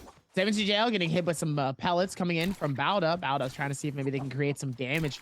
Just enough for them to be able to push in. ZU with half shield. Gonna need to shield up soon here. Needs to be able to make it happen. Doesn't want to get caught out with no full shields, as OC is going to start to push in aggressively towards 17JL. It looks like OC wants this fight, but then decides to pull to the right. Meanwhile, Alliance is going to be able to find the chest, the blessing, as they once say. They're going to try to see if maybe they can make it happen, as the Wushin is going to be able to create the nice little bit of barrier here to make it harder for them to hit it, as they are just might be able to, and no, they're still able to open it as they get just get pelted by the repeating crossbow. Meanwhile, Alliance is lucky. He's going to be able to find it, and he gets lucky enough to find himself a gold shield within that chest. Question is, were they able to get the other stuff as well? Did they get any other extra? It had to be really speedy because they're actually running the Yoda F3, which burns out in 3.5 seconds now rather than 5, and they had to burn through every single one of their Wu-Chen Soul Blade blocks as well, as MPG actually taking a hit from a ballista, so very low fire tick gonna be burning out. There's Wolves currently in control of the tower itself. Bane's Breath coming out on the field as well, trying to force some of these teams close to 17JL actually having their backs in the zone. Might actually have to go into the zone to get that full reposition off, as Wolves dictating the distancing and positioning of every single player around them at the moment. 17JL not wanting to get spotted out. Gonna be in a very rough spot when that zone starts to push them towards the face of that tower. Meanwhile, they're still going to be able to see it here, as it looks like Wolves is going to be able to find it, as ASC will be able to work towards what's next here. Let's see if they're going to be able to find it, as ASC's Alex and the rest of the team is going to be able to do more with it. Bauda by himself, sadly. Rickson is going to be able to hold this tight corner here. Still has about 19 seconds for that circle comes in. Sadly, he's not going to be enough to be able to get out of here. Oh. Don't look that way. Don't look that way. Don't look that way. Don't look that way. Whatever you do, don't look that way. Don't look that way. Don't look that way. Alex is not going to be able to find him, and Bauda just to be able to survive in that tight little corner. Oh my goodness. Oh, that had me a little scared. Ocean has mastered the art of invisibility. You just stay so still. Apparently, ASC are Tyrannosaurus Rexes. Looks like even with that one, though, YZG, looks like QGG is going to be able to be the one that finds it.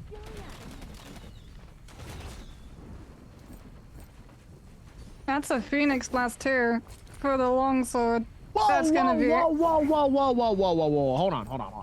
When did ASC get 12 eliminations? They've been doing a really good job. They've been going for these teams, and what tends to happen is they get a team, they remove one of those members, and then they just relentlessly hunt. And because everyone is one member down, they're always on the back foot. They're always literally having to just sacrifice a member so that everyone else on the team can survive. ASC just get very little competition. They don't have to throw ultimates in to be able to secure those picks either. And as a result, if a third party comes on through, they are fully armed with all of the resources to see that third party gone.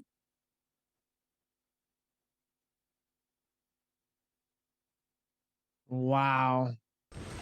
Actually insane. Coming in. And also pay attention to Alliance with 8 eliminations as well here. They're also being able to make some noise too. Still going to be able to rotate this out in or in, as OUG is going to be able to find it and do more with OUG's one. Looks like Wolves one thing is going to be able to hit the Takeda and hit them both though. Ooh, Double S gets hit with a massive strike. As Zinyu is going to be able to hit the Yorahime ulti here, trying to see if maybe they can get a nice grab. Double S is able to hit a nice Viper and stun too, as the Wushan is going to be able to take them out and get them not caught up in a bad situation, as Alliance is going to be able to catch Zinyu in a bad spot. The Viper comes out. Alliance is going to be able to watch the spread happen, and the Wushan is going to snatch them out too. Not far enough. But it finds Wade. It finds OUG's Wade anyway. It finds somebody for the stun here, and it looks like QGG is going to eliminate Zinyu. That was outside of the circle here, it looks like. Alliance is lucky. Is going to be able to find a gold shield here. Go out for it is One Sheng. He's going to be able to get eliminated here. Unfortunate, though, as Wolves finally able to capture their first elimination of this game. How are you able to get this deep into the game and only get 1 elimination? That's tough. It's hard. Playing it safe for last zone, and it really is banking on, because you have all 3 of your members alive for that final zone, being able to control how everyone positions around you. Alliance have actually lost Sheng at the moment, and 17JL are making it really hard for them to be able to find that space to go back for that Yodo, and as a result they actually let the rescue burn out. The Yodo is going to be out of this lobby.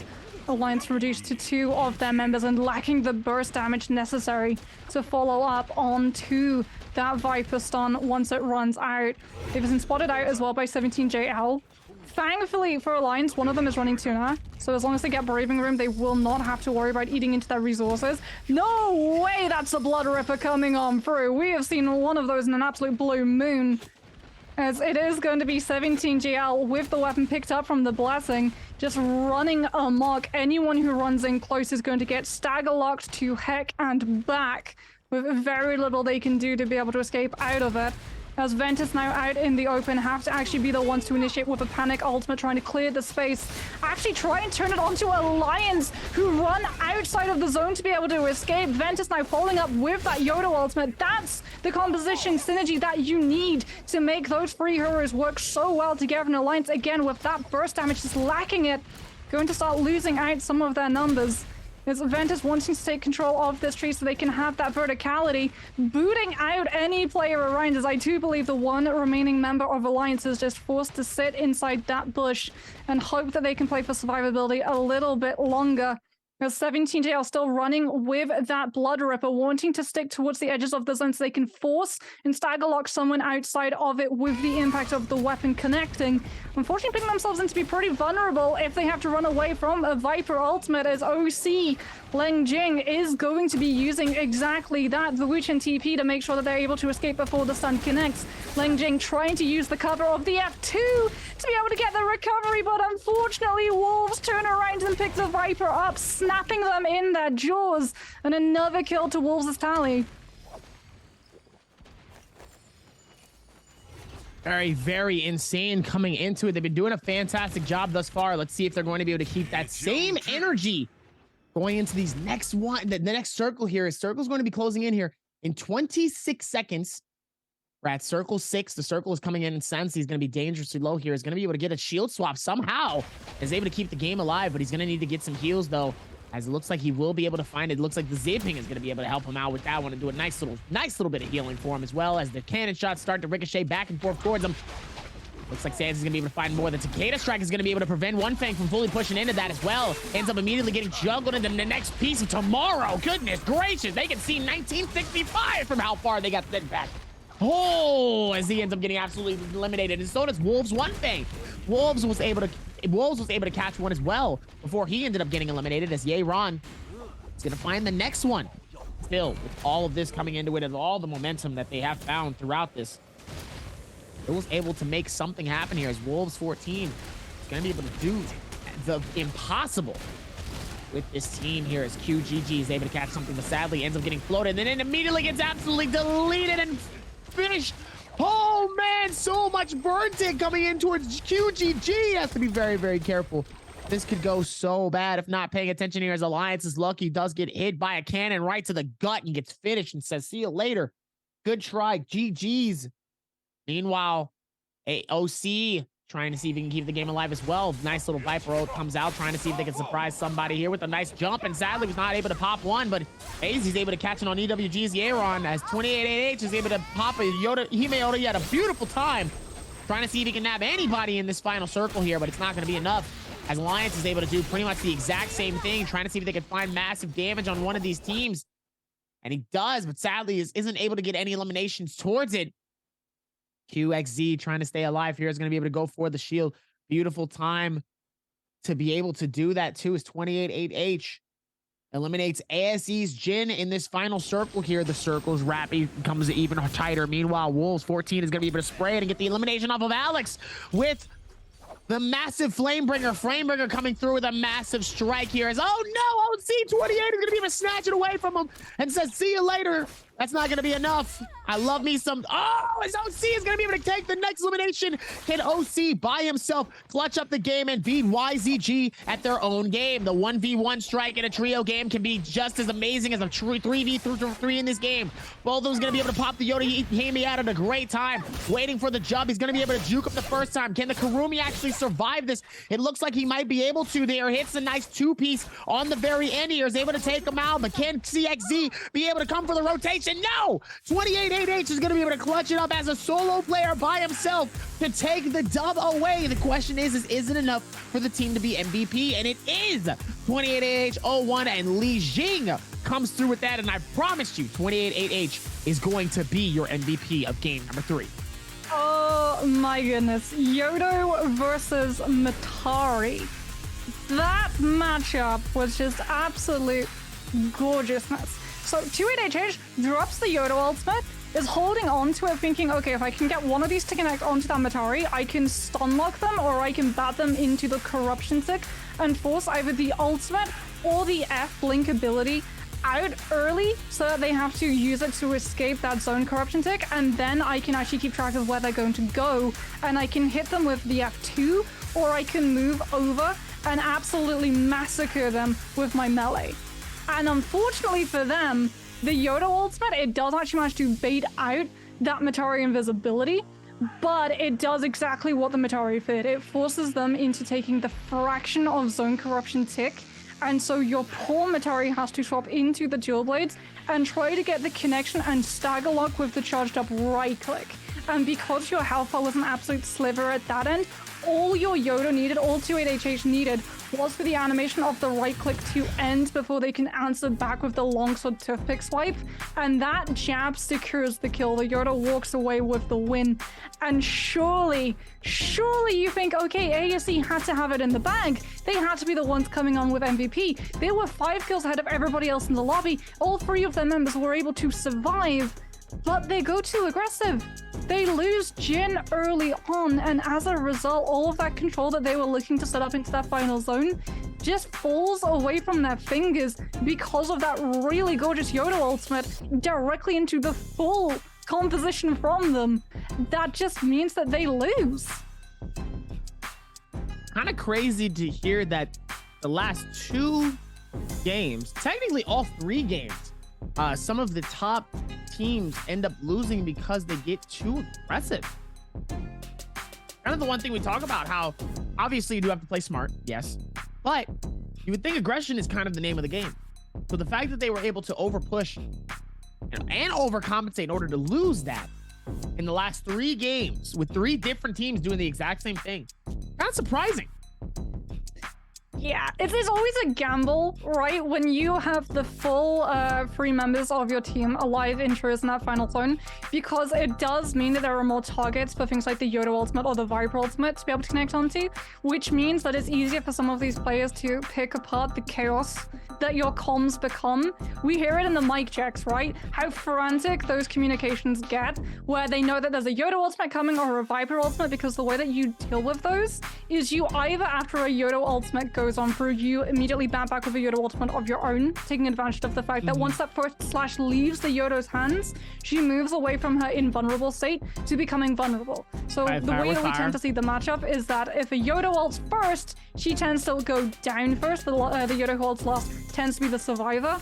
But as a result, because you have 3 players still alive, you have to coordinate your tap dodges to make sure that one player isn't leading and tap dodging into a second player's position.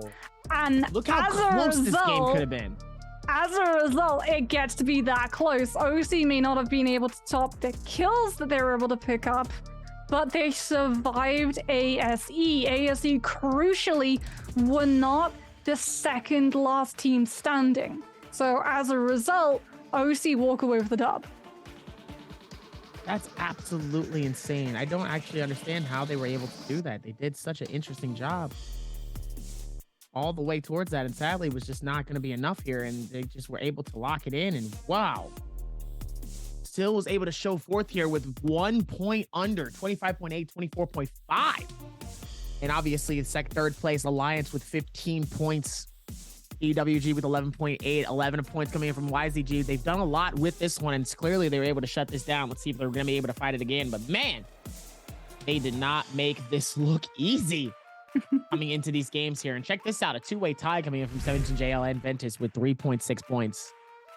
As we look at the score here, it definitely looks like it's going to be, I mean, it isn't 28-8H that has the MVP, we riot at dawn. There's no way. No way. We just don't. I mean, surely, right? Last player standing, the amount of damage that you're able to do is more than your other 2 teammates combined, which is Yodo numbers. Is the thing, like in this composition, the Yodo is always going to have the major chunk of the damage because the Legion is there for survivability and reposition with the ultimate, and also the fact that you can stop projectiles with your F ability. The Viper is there for a setup, the stun that you're able to connect, the silence if you're running the F2 to guarantee that you don't have to worry about abilities coming out from the teams that you run into. The Yodo is the centerpiece of this composition. The Yodo is the one who brings the damage numbers. And that's why when you lose the Yodo, the figurehead of your composition, you lose control of how you're actually able to act. Instead, you're playing off of scavenging picks from other players around you. And 28HH, thankfully for OC, was the last player alive for this team and was absolutely set as well when it comes to Soul Jades. Blue Moon and Hepta, when you're running Longsword, is absolute chef's kiss. Absolute chef's kiss, though, coming through with the Hepta detach. Moon, Blue Moon, Thundercall. 2 attack Soul Jades and 1 health Soul Jade with a longsword damage of 6,200. 10 eliminations, and he gets 2 kills before the rebirth. But look at this, as a Yoda Hime, 12,000 damn healing. 12,000 healing coming through out of the 18k damage that he dealt with for this game. Ulti coming through absolutely amazing. The Omnius Blade and the Spirit's Slash. 28H will be your MVP for the halfway mark game of tonight. You love to hear it. I know I do. We're going to get ready to lock in for another set of games. We have 3 more left after this. So now that we're at the halfway mark, what do these teams need to do if they're going to see themselves within top 8? That's the question. What teams are in top 8? I mean, obviously EWG are going to be up there, right? They've been a lot of the time getting into the top 8 in all of the games that they participated. J-Team, off of a really great game to begin the day, have been slipping again down that leaderboard. ASE had a very good game in the previous series, OC as well, but for them, they weren't really performing in the first 2 games of the day, so it is really going to be so close between all of those teams in the top 8 of the leaderboard. Whole lot going on with that one towards the leaderboard here, but we'll be able to check the leaderboard once we get back from our interview with Jaeger. Got somebody to talk to here. OC, hopefully 28-8H, at least I would hope so. Yo, Jaeger, do your thing. We'll be right back here for game number 4. Ooh. Hi everyone, this is Jaeger and welcome to post-game interview. And now I'm standing with林一 and let him say hello to our audience. Hello 林一，先和大家打个招呼吧。大家好，我是 OC 的林一。好的，欢迎01，也恭喜你们在刚才这把比赛真的让所有人都非常的震惊。It's really like amaze us because you guys can get the higher score in the game 3. And I know because you know the final circle is really like in a danger for all your team and you guys are excellent. And I would like to know because 01, you are the third position and like most of the time give the support to your teammate. So at the end of the game, because you already dead, so how you can do at that time? 那首先这一把其实在决赛圈最后的时刻，真的 OC 给了我们太多的惊喜，真的让所有人都非常的震惊。其实01自己作为一个辅助的3号位啊，我就特别想知道，虽然那个时候你已经倒下了，但是我觉得每一位选手在场上都非常的重要。那这种情况底下，作为一个3号位，你会帮你的队友去做哪些事情呢？其实就是给他计算场上的阵容和大招情况，然后告诉他谁有大招谁没有大招，然后是哪边是买面或者是残面的这种。好的 So actually as the third position at that time the only things I can do is like count all the ultimate they have or not and also the other hero combo of the opponent at that time. So this information will be very important and it can help our teammates a lot in the final circle. And also because you are always like playing the third position, I would like to know in the daily life, what's you think the specific part for the third position? 那我也特别想问一下01啊，作为一个非常擅长3号位的选手，你认为3号位他需要具备的和其他位置不同的品质是什么呢？其实就是有一个大局意识吧，就是能给队友报一些信息，然后能保障他们后续能撤出战场这种。好的。So actually, I think as the third position, as a support position, so we need to have to foresee all the game, like from the beginning to the end. We can always have to find a way if we can fight and won this fight, and we have to escape and run. So we have to see that this way and give the support to our teammates. Okay, so we talk a lot about the game. So I would like to know, 01 in the daily life, like what's your hobby or what's your interesting? 那我们已经讨论了很多关于游戏的内容了嘛。其实我们还之前没有跟01好好的去聊一些生活上的东西，就特别好奇啊。01其实在真实生活当中是一个怎么样的人？然后自己平时的兴趣爱好有什么呢？其实平时放假的时候，也就是在俱乐部打打游戏，然后就是比较宅一点，也没太多的爱好。喜欢待在家里的一个男生。So actually in the daily life, I also like to playing game, and at the resting of the time, I would like to rest in the club and just rest and playing games.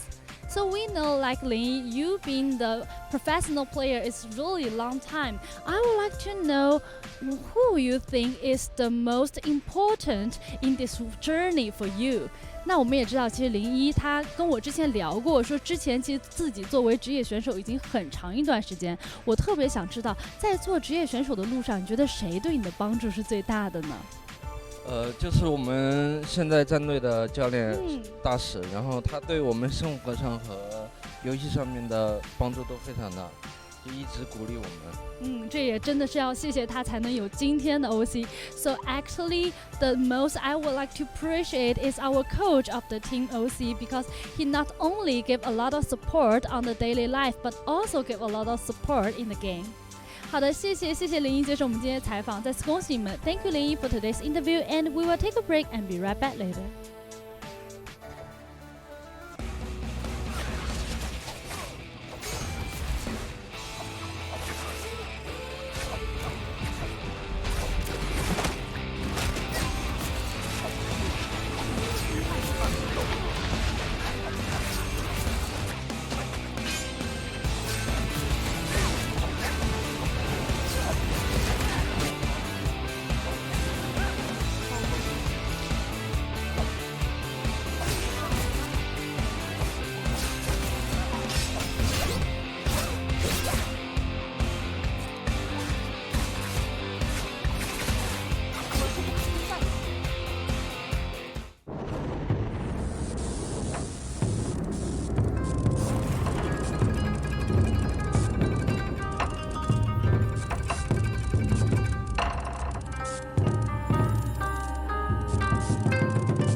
得先把动捕服穿上。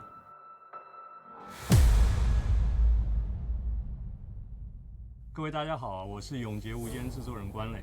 对于永劫无间这款产品来说，我们最核心的玩法内容都和武器和英雄相关。因此啊，游戏上线以来，我们推出了大量的近战武器。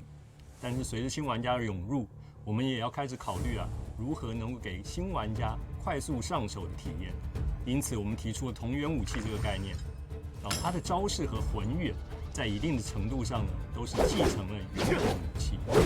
这样呢可以使它的上手难度较低，同时带给玩家更新鲜的玩法。我们把目光放到了广受玩家喜爱的枪身上了。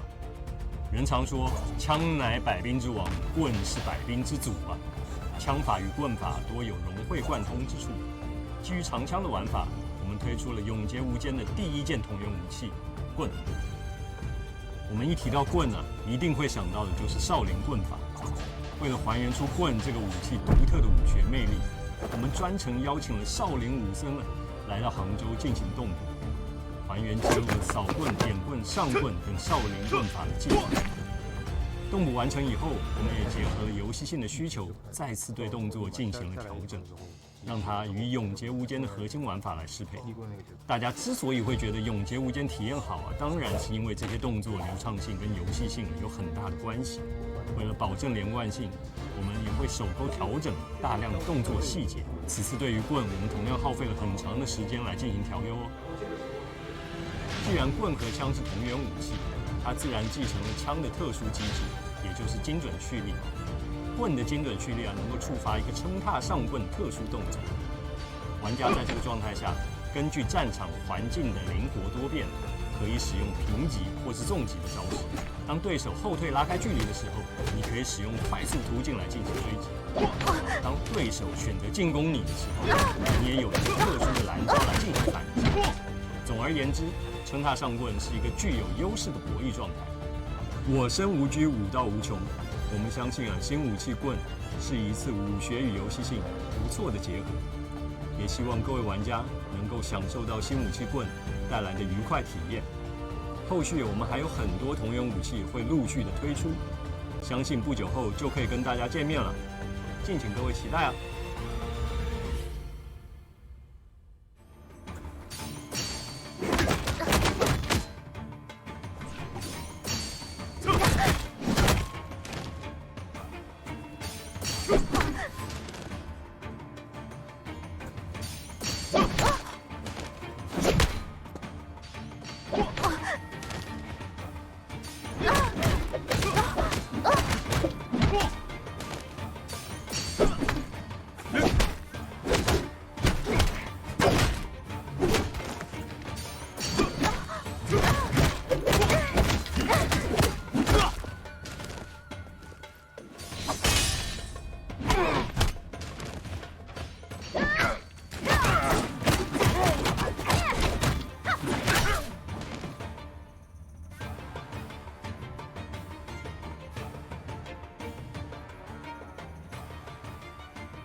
Shanghai's looking absolutely beautiful on this fantastic evening as we're about to lock in for another 3 more games.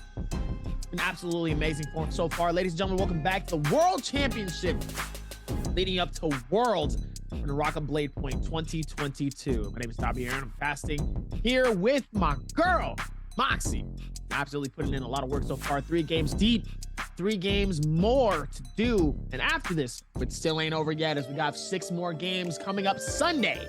So hopefully you guys getting ready for that one as well here, as we're going to look at the list for the standings here so far, what's been going on here. But Bauda is coming all the way at the very bottom, very, very, very, very short with 4 points. Sorry, I actually gave him 1 less. 4.4 points, unfortunately, as the 9th place is going to be in the 20s, but just shy of getting bumped out of Succession. Just getting bumped out of this would be J-Team, Wolves, and OUG. They are on the chopping block for being qualified for Worlds. But as of right now, GD, EWG, and YZG looking pretty good for them as they stack it up with 40 plus points each. 41 from YZG, EWG with 45.3 and 46.5 leading the pack. GD absolutely putting in work so far, and it shows because they have been putting in a lot of damage, a lot of eliminations, and their teamwork has been just unmatched so far in these last couple of games here. Yeah, there's going to be a lot of pressure on some of those teams who are middling around about the 8th, 9th, and 10th spot, particularly because only the top 8 teams off of these 2 days are going to be able to qualify into Worlds. So a lot of pressure, a lot of stress, and that's not just thinking as well about some of the meta shifts that we've seen, a couple of roster swap-ups as well coming on through from some of these teams. Even if you're in the top 5 of the teams at the moment, you can't really rest on your laurels, because we've seen some of these teams can have absolute amazing pop-off moments where they can drop something like a 20 bomb and immediately rocket themselves from a 9th position into 2nd or 3rd.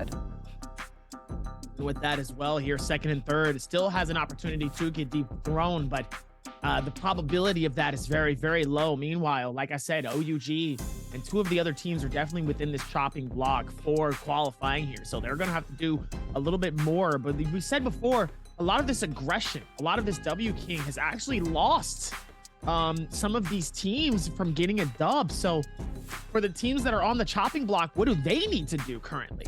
They have a chance of actually getting anything. Yeah, so I think for a lot of, well, actually, we can actually very quickly see that there are already 4 teams that have qualified into Chinese World Cup. So it is going to be GG, FPX, XGG, and WBG. There are 12 spots available for the CN region, and we have 4 teams already determined, which is why the top 8 are going to be able to make it from these 2 dates of play into being alongside them and competing on that world stage. But sort of to return back to that question, I think it was actually something that we got in answered in the interview, and that is try and track ability usages of everyone around you, because a lot of the time when you go too aggressive, you're making too many moves that you can't really cancel out of. You go too far forward, you're not anticipating any sort of backlash from everyone else who already have ultimates.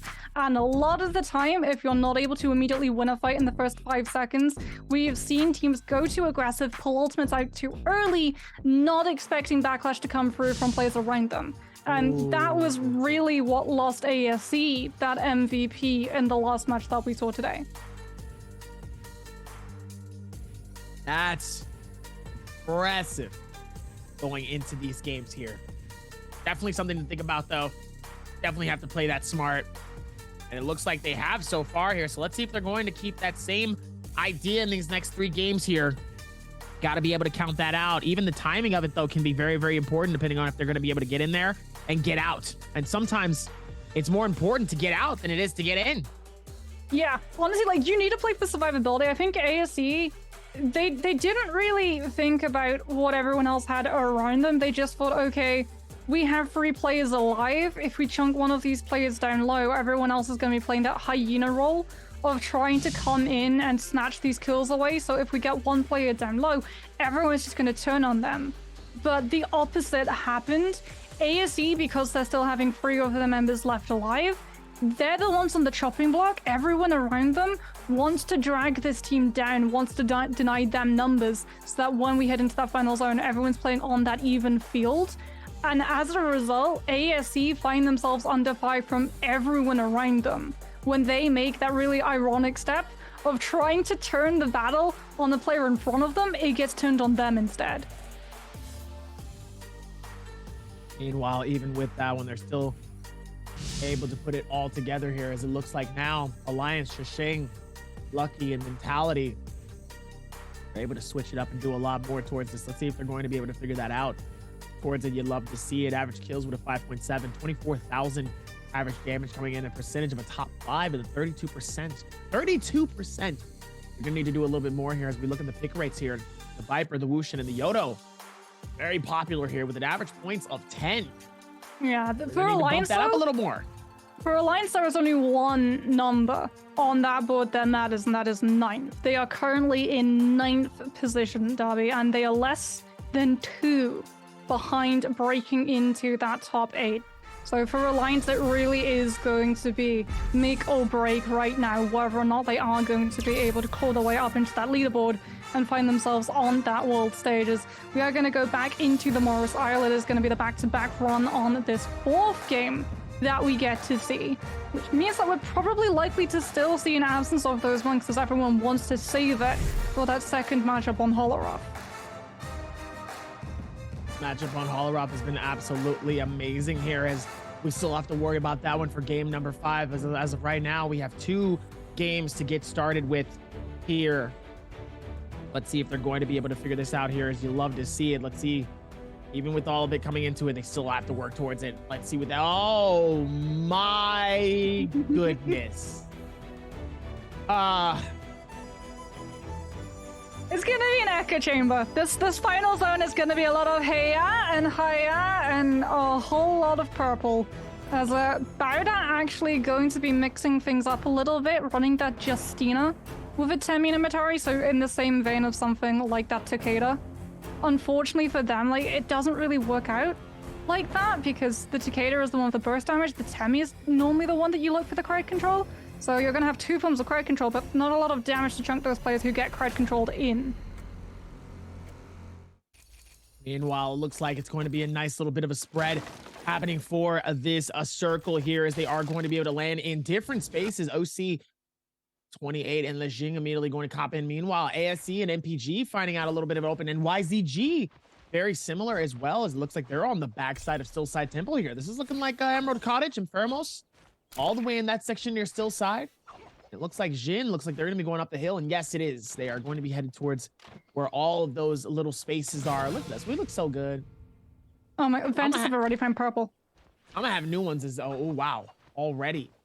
Massive advantage already coming into this, as everybody else has blue and gray, a whole lot of gray coming in. And make sure to cheer on your team for support here, and join us on Discord for all things Naraka Blade Point. Still gonna be able to put this down here, as it looks like they are going to be able to push in here, and Malman's caught in a bad space here, no shield at all, going to be found by Jin. Jin gonna be able to catch him off, and it ends up parrying him, shutting him down, and says, "You are mine, big boy, come here."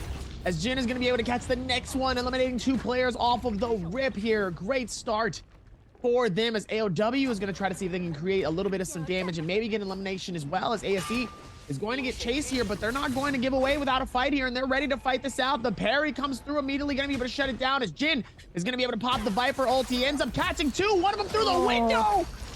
Just being able to catch him just around the window. So insane to be able to catch it, as Ping Tao is going to be able to shut Jin down with all of this massacring, with the parry coming through, as the Yoda Hime ulti comes in, with Alex trying to see if maybe he can create a little bit of some distance between all the teams, trying to split them up a little bit. Maybe they have enough time for them to go for some heals, as Alex still wants to be able to fight this out, as YZG comes through, and it looks like the Wushin is going to be able to take him out in just a beautiful time, as Ventus ends up getting tossed and thrown from NPG Sorrow, sending them out dangerously low on shields. No heals at all for Ventus ZU, but it looks like the Wushin is going to be able to keep him alive and do it again, as they're both going to be able to dive on Sorrow, but Sorrow was waiting for the anticipation as the dual blades come in at a beautiful time, and it looks like he's just going to balance them all back and forth over and over again. Now making it easy for them to really compete with it, as Dubai also same thing with dual blades. They're not going to make it easy for them, as YZG is going to claim NPG's Dubai. And YZG waiting this out with the third party here is going to wait to see if maybe they can catch it in good succession. It looks like they're going to chase Sorrow, which they know is probably the solo here, and they're going to go and try to see if they can clash that free point. Meanwhile, QGG is going to go through with the shutdown here. Beautiful timing, though, and catching on top, and they will be able to claim Sorrow for their own. Yeah, gorgeous spacing coming through from YZG. One of them going for the engagement to bait out that charged left click so you can come in with a counter. And then the second that the Viper gets floored by the parry, you just clean up. Absolute gorgeous play coming through from the team, punishing again just a lack of numbers.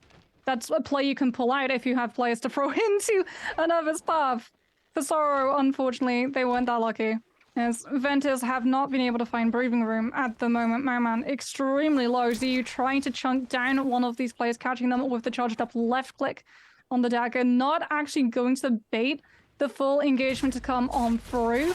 As we walk over to 17JL with Benchu hitting that Viper ultimate, trying to force EWG into hiding. Unfortunately, there's no window for them to try and escape as 17JL follows up with the Yodo ultimate. Will be able to find Zhao Liu because of it.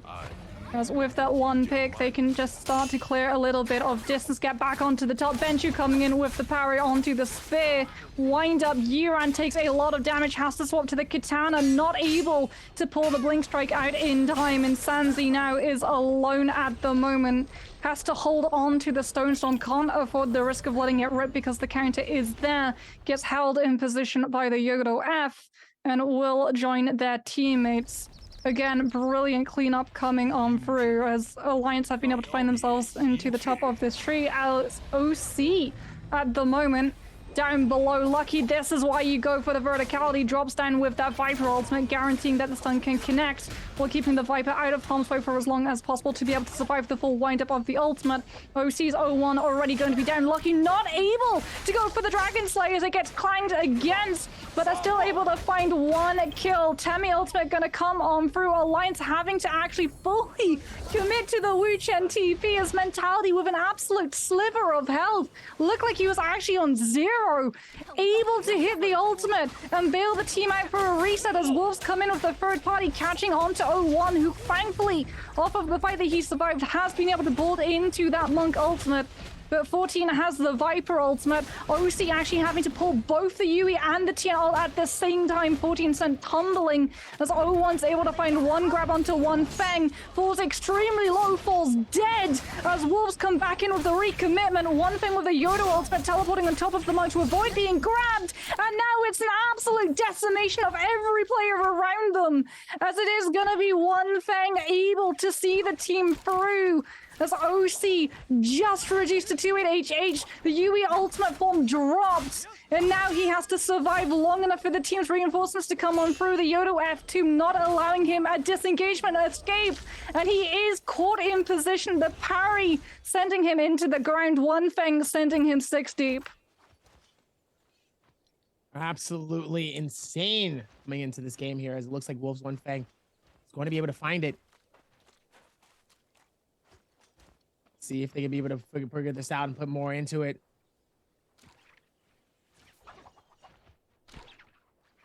Let's see if maybe they can figure this out here, as NPG Gen is going to be able to rotate this out. And double S trying to chase, and sadly misses the grapple twice. And he's like, man, if you don't get let me grapple that way.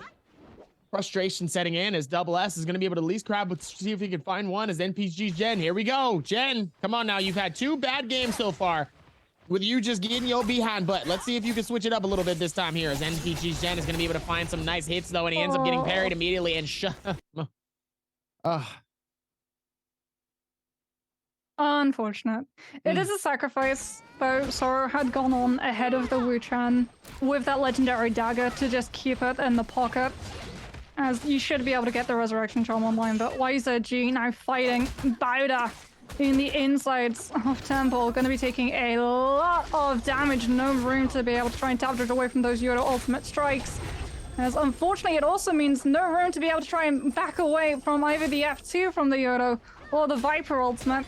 As Bauda have to throw it in defensively, and it has actually allowed Arjun to try and get an engagement back onto the members of YZG, but it doesn't quite work out like that. I think Bauda maybe were banking on the fact that they were still stunned.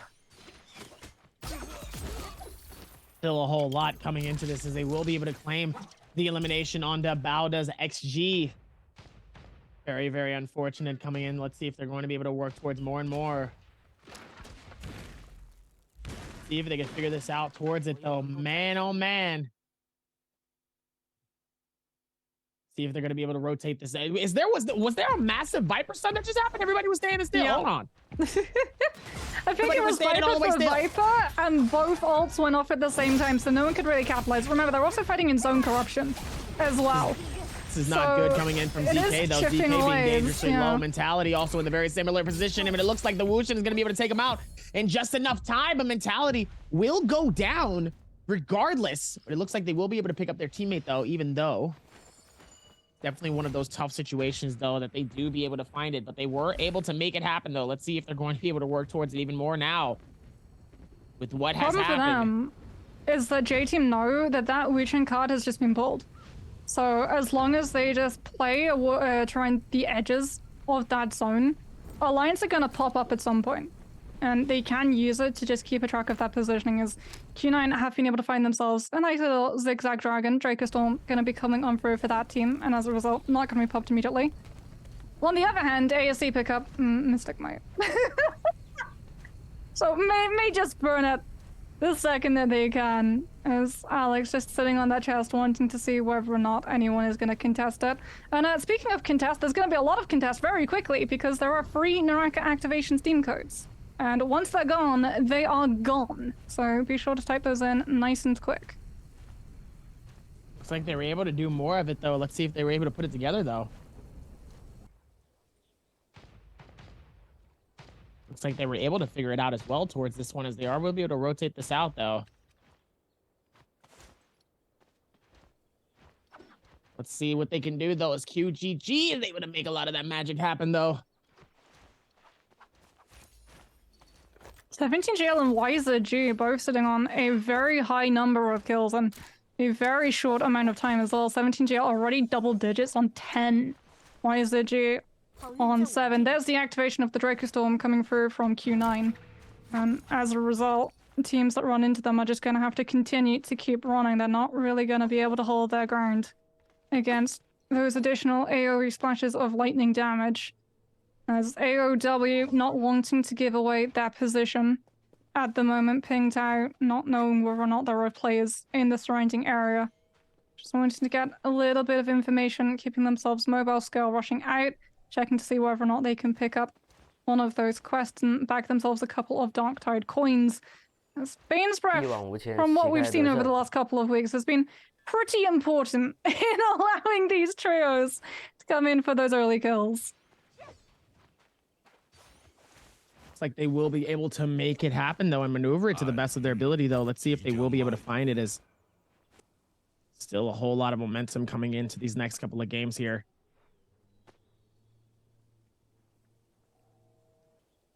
See if they can rotate this out and do more towards it. Is still going to be able to be smart with it.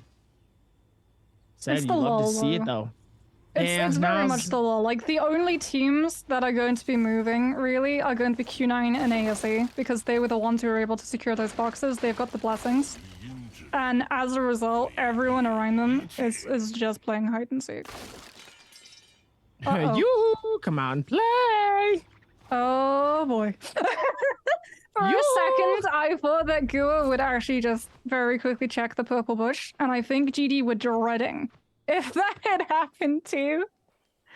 As this is smart. GD, because they know that Q9 have actually just patrolled that area, they know that they can follow at a distance Q9, because that Draco Storm is about to run out. Q9 are going to look to engage onto one of these teams and chip away at a little of those health bars, and if they went for the commitment, GD would have been able to commit in and look for that third party. Now that Q9 don't have that Draco Storm, everything is open. And as a result, Q9 can't actually commit into either fight. All of it coming down towards it, though. Let's see if they're going to be able to find it. Meanwhile, AOW is just going to be able to lounge back and vibe out. Doesn't need to really force anything, though, as they will be able to figure that out towards it. Meanwhile, YZG is having a staring match. CXZ just looking at him up top of the tree here, not blinking, not trying to see if they can do it. Meanwhile, OC is just going to be able to go wildly by. YZG all up in the trees. Not going to find them. Looks like they're going to find 17JL potentially. No. Oh, wait. They No, just saw they ZU. definitely spotted that grapple. They spotted the grapple. Now it's just a staring contest. Can we Do just they want watch to them stare at each commit, other? though? I mean, this is the thing. It's pretty much going to be a game of chicken because neither of these teams know what ultimates are going to be available. And 17JL are holding the trump card of that Viper ultimate. They are the ones actually who give up that space. They pull back into a little bit more of a high ground. You can actually see a couple of shots coming through onto their shoulder blades from that flank. So they know that there are players close. They know that there are third-party options available. And as a result, they're not going to look to intrude into a fight too deep. They're playing for survivability.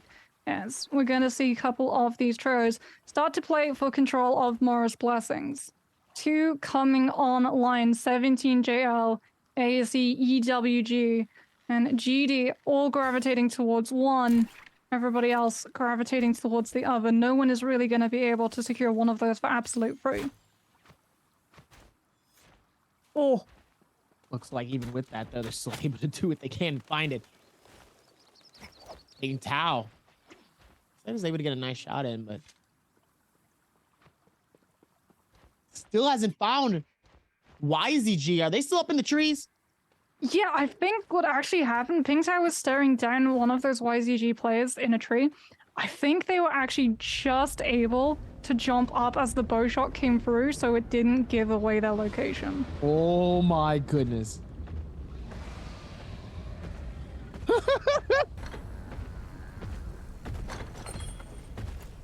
Oh no. Kind of insane though when you look into it, because then you sit there and you wonder, you know, what happened in these situations when, you know, you're doing all this work, you're putting it together, and then just all of a sudden it's just you're in a space where you're like, well, this is kind of uncertain, right? Oh no, that was the wrong call to make, JJ.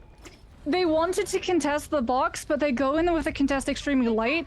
YZG have already got the Draco Storm available, and the Viper stun, they're actually able to avoid it. So now JJHRD are having spun through the Yoda ultimate as well onto a team that's taking less damage because of the Draco Storm, and if they don't find the burst damage to chunk down one of these players, JJHRD have no escape tool. They've only got the Wu Chen TP to get themselves out, and YZG have been able to pull it from JJHRD's hands, and now they're hunting because they know there's no Viper stun, there's no Yoto ultimate to be able to secure one of these teams' escape. The parry comes on through, it isn't even necessary. CXE can mince through any of the health with the Draco Storm alone.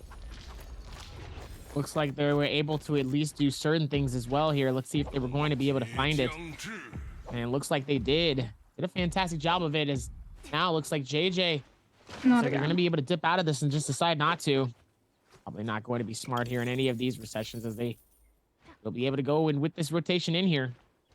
Oh no. YZG run past wolves. They know that JJHRD most likely went into the zone to escape, but now wolves are on the move. YZG might be able to spot them out. They've only got 34 seconds left of that Draco Storm. It is going to run out pretty quickly. OC, on the other hand, were able to hold on to theirs a little bit longer. But YZG, because of them spotting that wolves movement, JJHRD still going to be able to survive in this lobby. It's not going to be a full trio wipe. Thankfully for them, that one member taking the hits and taking the full ire of YZG is able to secure everyone else's survivability. The problem is, they're not going to be in a great position because they're going to have to move and escape away from zone. And anyone who's playing to pick up stragglers is going to run right into a very easy meal ticket. Absolutely insane. Looks like they will be able to rotate and see if they can find something else as well here that's going to be very helpful towards them, though. They're going to need to do what they can here and see if they can find it. As Q9, with 0 eliminations, they're going to need to do some more. They are deep down below with placed in 12th right now. So they're going to need to make some magic and momentum happen if they're going to need to be able to do anything here. Meanwhile, Li Jing coming through with some insane damage, though, on those dual blades, but it was not enough to be able to get them to do what they needed to, man. Wu Chen TP. It's so good if you know that the team is engaging in with Draco Storm, because it also forces OC into holding into that fight a lot longer than they would. So Dracostorm is actually going to run out by the time they're able to track down the trio that they were just fighting. So very smart play coming in through is EWG having to exhaust every single ability available to them in the form of the Wuchen F and Yodo F to be able to open up that box and pick out that legendary armor. It's definitely a wise investment though, as we see OC without that Dracostorm now in line of fire. Wade with the musket actually able to snipe out the kill onto Leng Jing. There's ASC coming in for the potential third party. OC's 01 going for that monk transformation and immediately gonna lose it because of the anti-ult area coming into play. A lot of aggression coming through as they will be able to keep that same momentum. ZK is going to be able to find something as he ends up getting damage, and they will be able to Lucian out of there. Absolutely needed to here. ZK trying to play it off and do what they need to. Trying to keep the game alive, and it looks like they will be able to keep it alive for themselves. As the third party comes in, it looks like OUG ends. The Wolves are going to find it.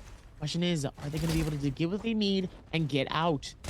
It's like no one wants to commit though, because the anti-ult area is still in play. So if you're relying on the Wuchen, then if you're in the anti-ult area, you can't use the teleport. So if you find yourself being third-partied, that immediate dismissal into a fight is removed. Worse, the Viper stun, which you sort of use to deal with third-party players, is also removed. So essentially what everyone sort of does is just stick around the edges of the anti-ult area, swap into things like cannons and muskets, try and chip a player down low so they can steal away a kill, but not heavily commit into too far out in the open where they're going to be punished and locked down. Meanwhile, even with everything going down here, they're still able to make it all happen with more and more, all within the rotation. See if they can keep the same, keep the same momentum going here. It looks like ASC's Jin going to be able to find it as well towards this space. Let's see if they can be able to put the same momentum together here.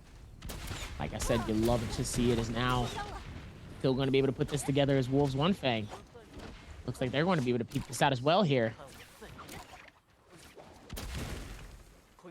Reminding it all of what they did as well.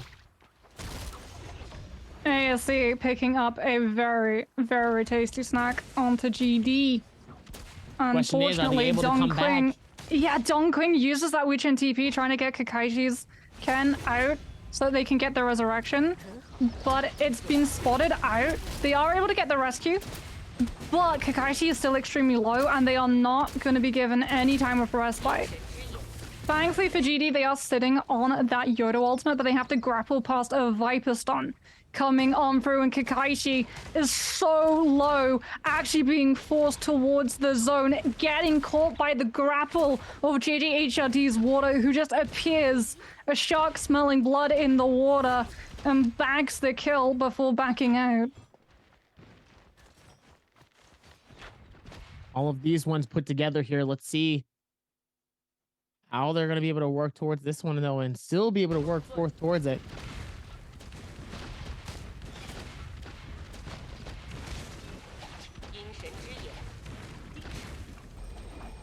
Meanwhile, Wang Fang going to be able to find it as well. CXZ dangerously low. Gonna have to get some shield in him though, and some heals. Looks like he has the free space to do it though, and he has the protection from YKZ to be able to do it. QGG going up top, trying to see if he can create some damage. Come down. It's gonna find it though. A 17 JLAS is gonna try to see if he can create some damage with that whoosh and shield. Is gonna be able to help him and protect him in this circle here. They still got a lot of a spread here. It looks like JJ Water. Looks like there's an open chest ready to be taken though. It doesn't look like anybody's looted out of it yet though, as the Yoda Hime ult comes out.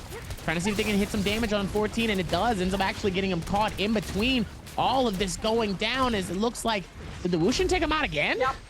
Yep, 14 takes them out able well. to be bailed out by that Wuchen. YZG actually using a Wuchen TP of their own, knowing that they were out in the open at QGGC, that also just immediately burnt through that Yoda ultimate, trying to land that kill onto 14. Wolves right in the center at the moment. 14 shielding extremely low. Will be able to keep their members alive as we swap over to GD's K, who is unfortunately the last player left alive for the squad. And that is all too quickly going to be remedied as 17JL come in with the cleanup. GD knocked out of the lobby. 17JL dodging. Is that Bounce-Shell? Who's got Bounce-Shell? It's just playing Pong at the moment with those cannon shots from coming through. As EWG with the Viper stun able to connect onto ASE's Hazy. It looked like ASE actually tried to come in with a counter Viper ultimate of their own, but Xiao Liu actually hits first, immediately cancelling the effect, as now ASE are the ones out of position at the moment and taking so much damage.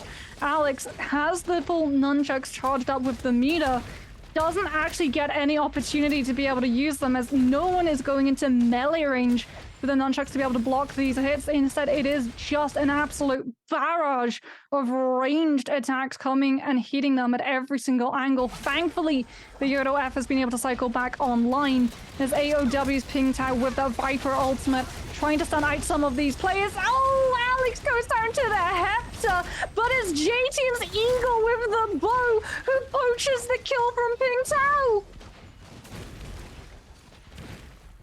Looks like they will be able to find it, though, playing it off and doing what they need to. They've done a fantastic job of it thus far here. See if they can find it as well here as Zai Liu. It looks like he's going to be able to find the stun of one, and it looks like it's not going to be the one that he wanted. So many people right in between here. Could be caught in a bad situation. Almost gets caught by the amazing dagger strike. When it comes to it, One Fang immediately almost gets caught within that tornado space, but it looks like the Terracotta Warrior comes out and a great time here trying to create some damage. One Fang just trying to get out of there, and so is Wolves 14. One Fang flying into the air, trying to find any space to be able to get a little bit of some healing done here as Wolf 14, AOW's Cuckoo, and the rest of the team trying to work towards this one. Q9's Ghoul is going to try to see if they can find anything. LWH dangerously low, trying to find any space to get some heals done, and it looks like he's able to get a little bit for the heals, but now immediately drops with all the shield. Not able to find anything here as Wolves ZU does get claimed, and he grabs Shuli.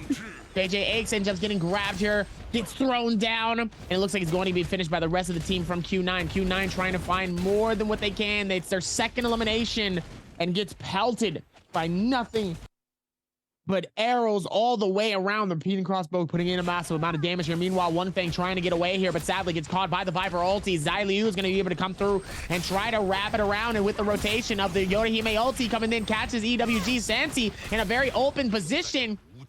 Looks like they're going to go a little bit more airborne, trying to see if they can get some free space here. Immediately gets grappled, gets the cancel, and shuts down, trying to see if they can back out here with those nunchucks, trying to see if they can find any space to do anything, especially with that. QGG is desperately going to need to pop some heals, though. Immediately pops the F3. Viper comes out, trying to see if they can get the stun, but Zai Liu is right on the backside of that tree, and he says, "Get out of my way! Why are you here?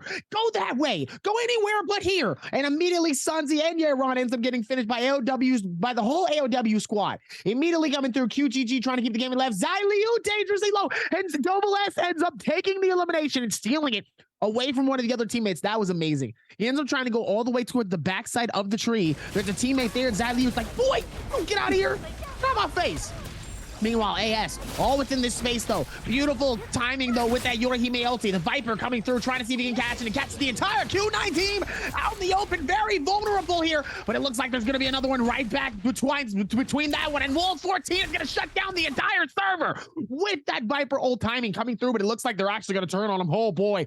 The shutdown finishing from the Viper ends up getting snatched away and ends up saying, "See you later, buddy. You thought you had an opportunity, but now it's my turn to shut you down." And yes, indeed, he does. And that's very unfortunate coming in. Meanwhile, 17JL, full team, staying alive, 16 eliminations deep. There's no way that they can't lose this game. Ends up being the MVP here. 17JL is going to find the Viper strike, and it looks like they're all going to back out and force themselves outside of the circle just to make sure that they don't get stunned. Meanwhile, AS comes right back out from the outside, getting that shield swap. The Viper ult comes out, not the Viper. The Yorihime ult is going to hold it as long as possible to try to strike it at the best time. Waits for it again, is going to be able to do it again, and sends them outside of the circle.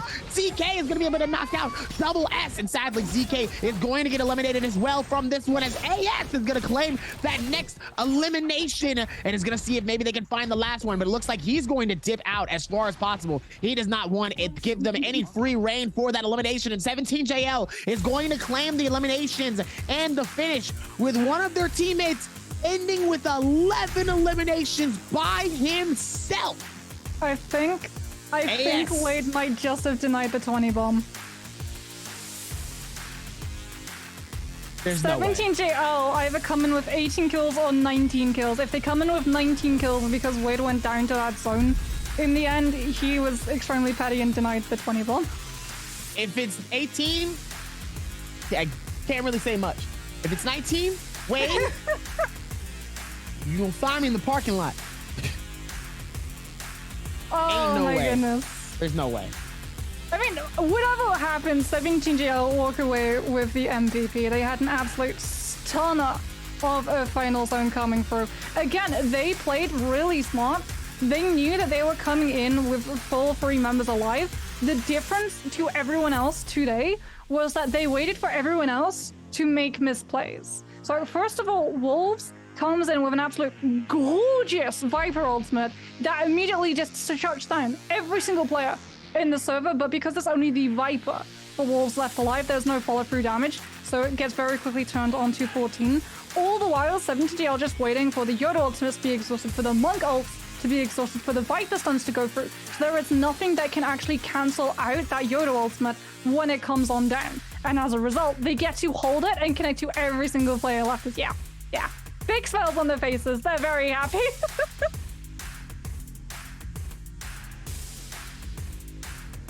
Meanwhile, even with all of this, though, they're still going to be able to work towards this one more and more and more.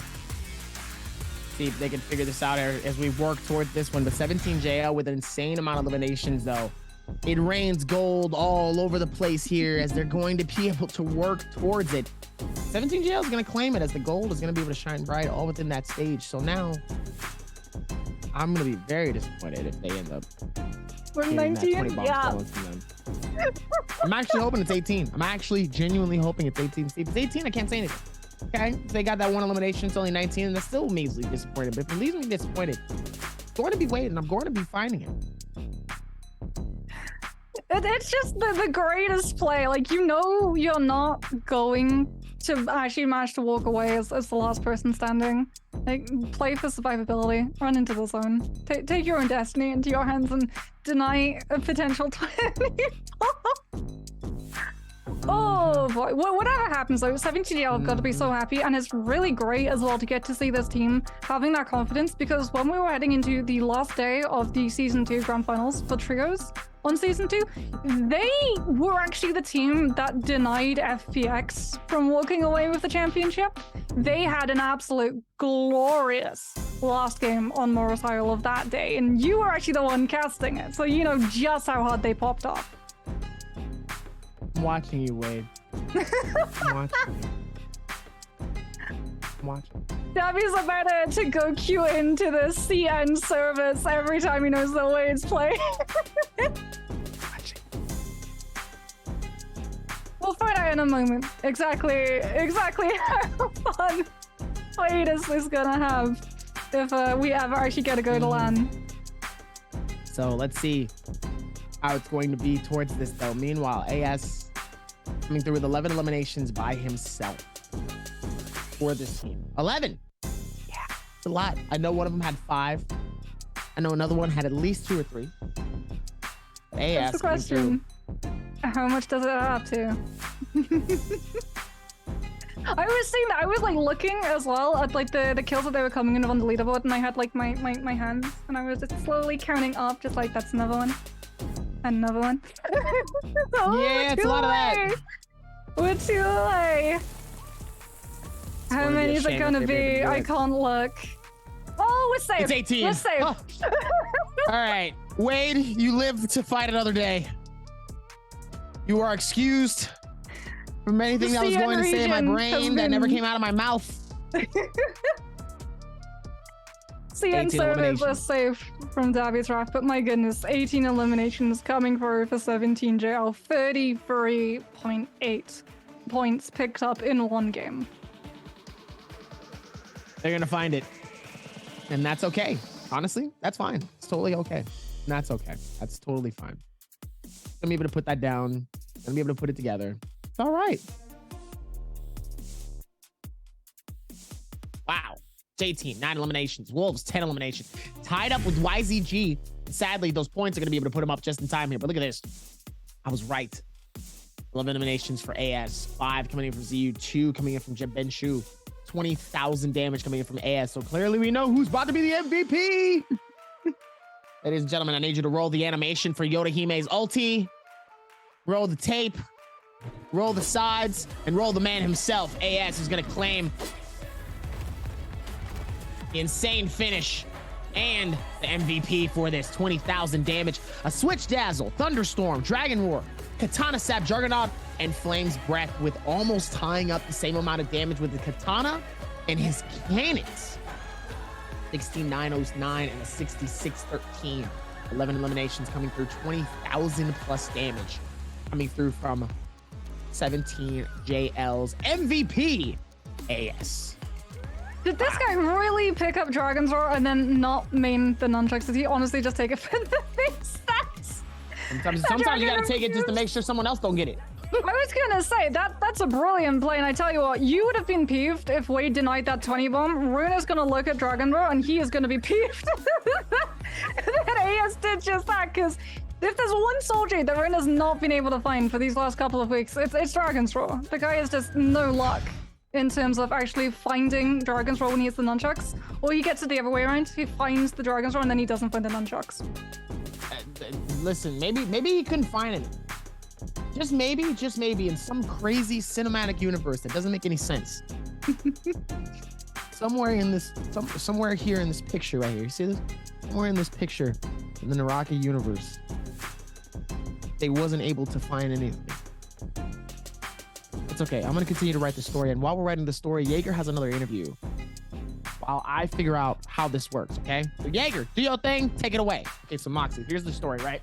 Yodahime comes in, she's got a whole bikini on. What happens is by the time that you're supposed to go to Jaeger. I'm trying to explain. Thank you. This is Jaeger, and welcome to post-game interview. And now I'm standing with 本初 and let him say hello to our audience. Hello， 本初先和大家打个招呼吧。大家好，我是世界高本初。好的，欢迎本初，也恭喜你们在刚才这把比赛获得最高分。So we would like to say congratulations. And you know, there's a very interesting moment that we saw a poker from AS pocket. So I would like to know why and why he kept this poker in his pocket. 那今天我们先要问一下，刚才打完比赛，马上就看到 AS 从他这个兜里掏出了一张扑克牌，这怎么回事？怎么带一张扑克牌来台上呢？就是蓄谋已久的，我们准备小彩蛋吧，做个采访。小彩蛋 ，OK. So actually we planned for a long time because like a surprise to our audience if we have the higher score and we can get the interview and we will just show this poker.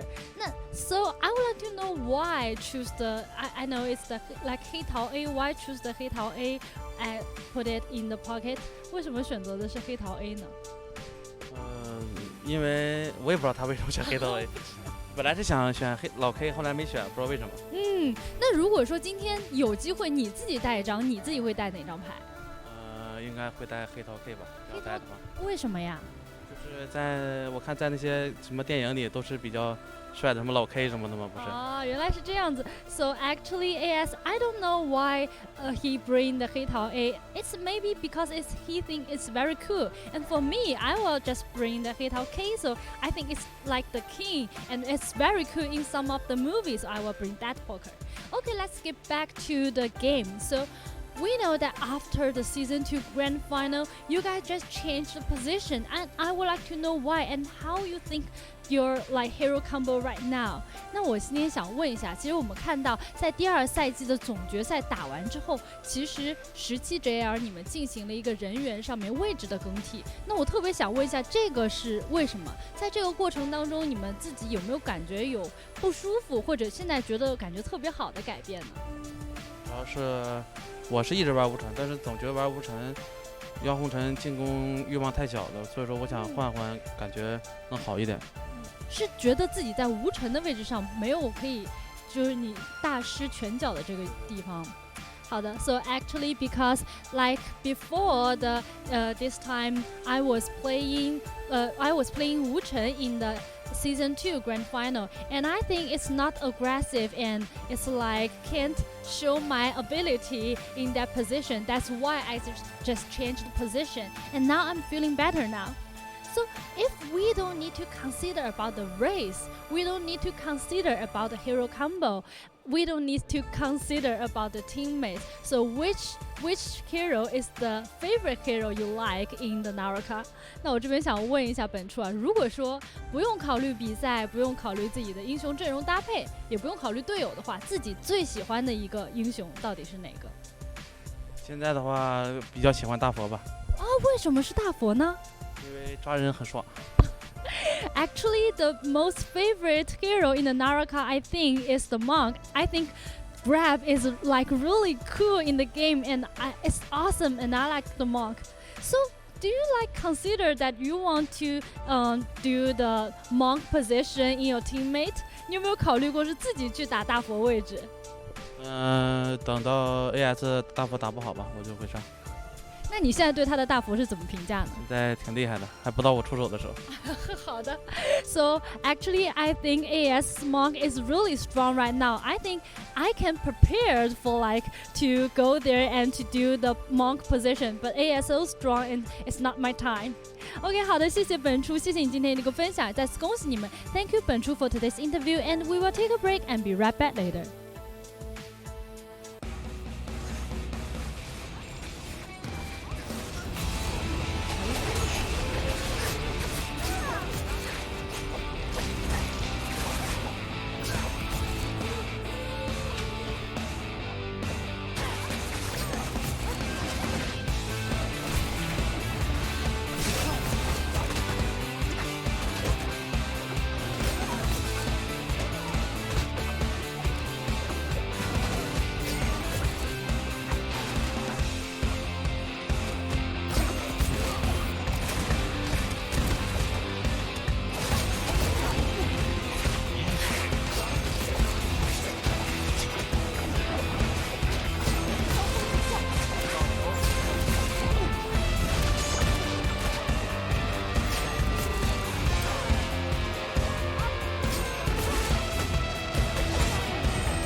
When you encounter an opponent in close combat, trying to suppress them with continuous attacks will definitely run the risk of being countered. So, is there any trick that can overwhelm your opponent and avoid being countered?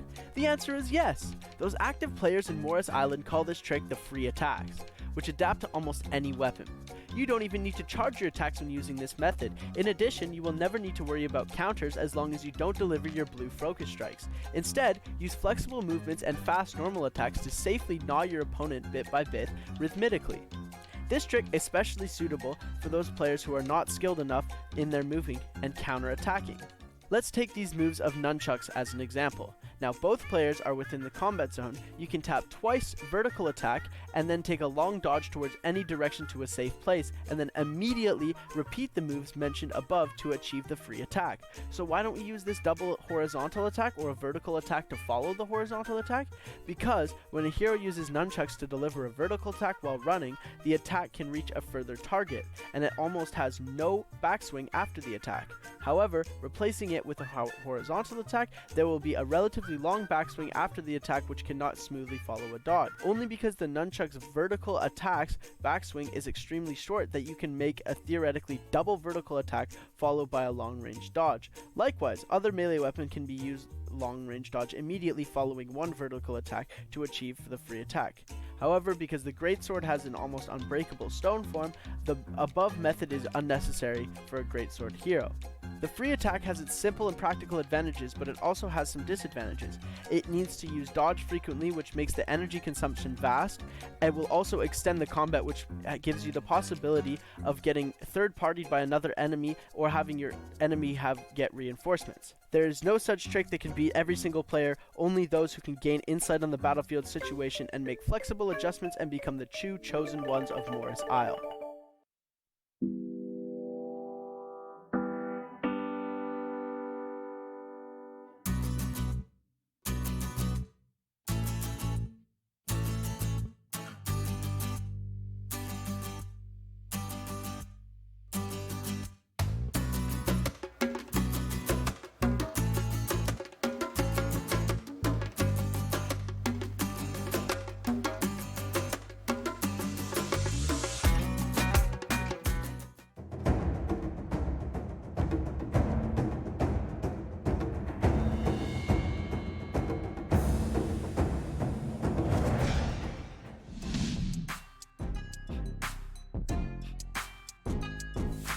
No, well, yeah.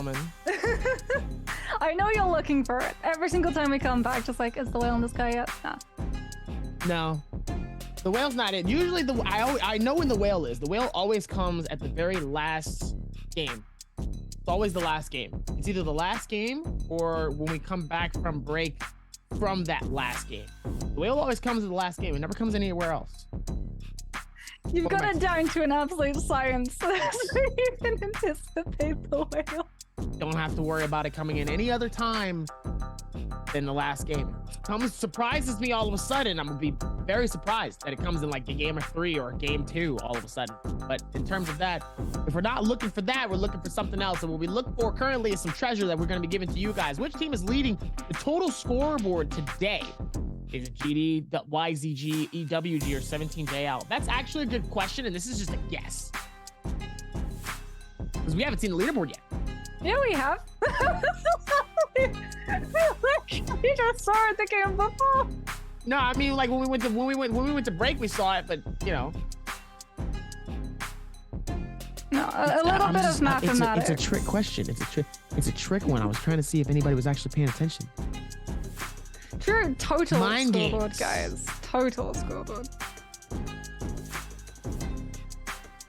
But we are headed over to the next match of the day, which could actually see a difference of teams starting to climb on top of each other for different positions. And do you know what that means, Davy? That means we're headed back to Holoroth.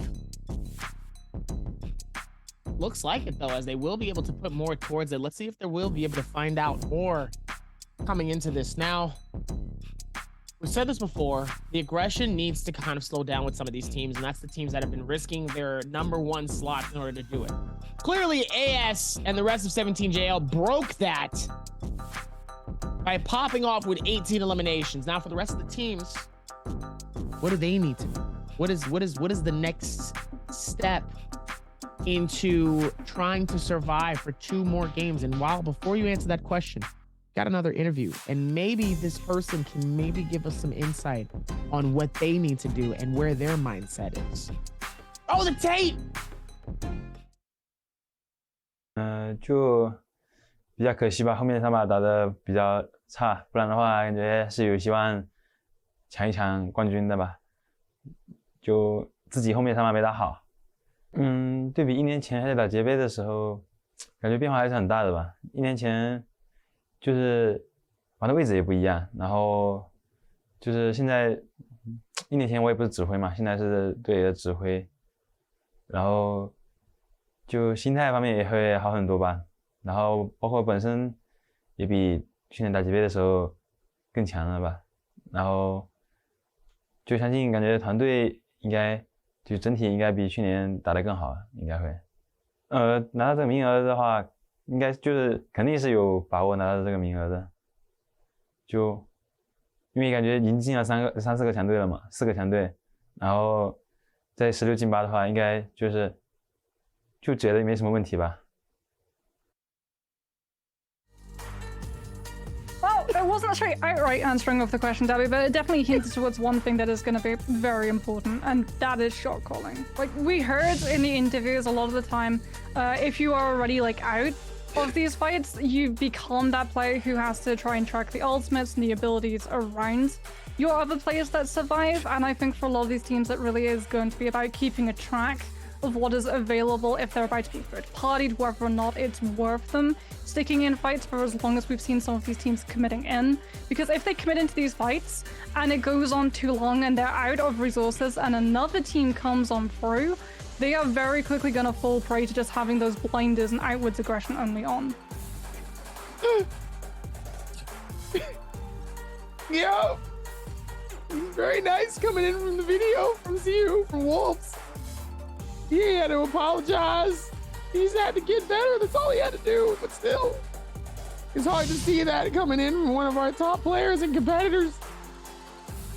That hit me in my soul.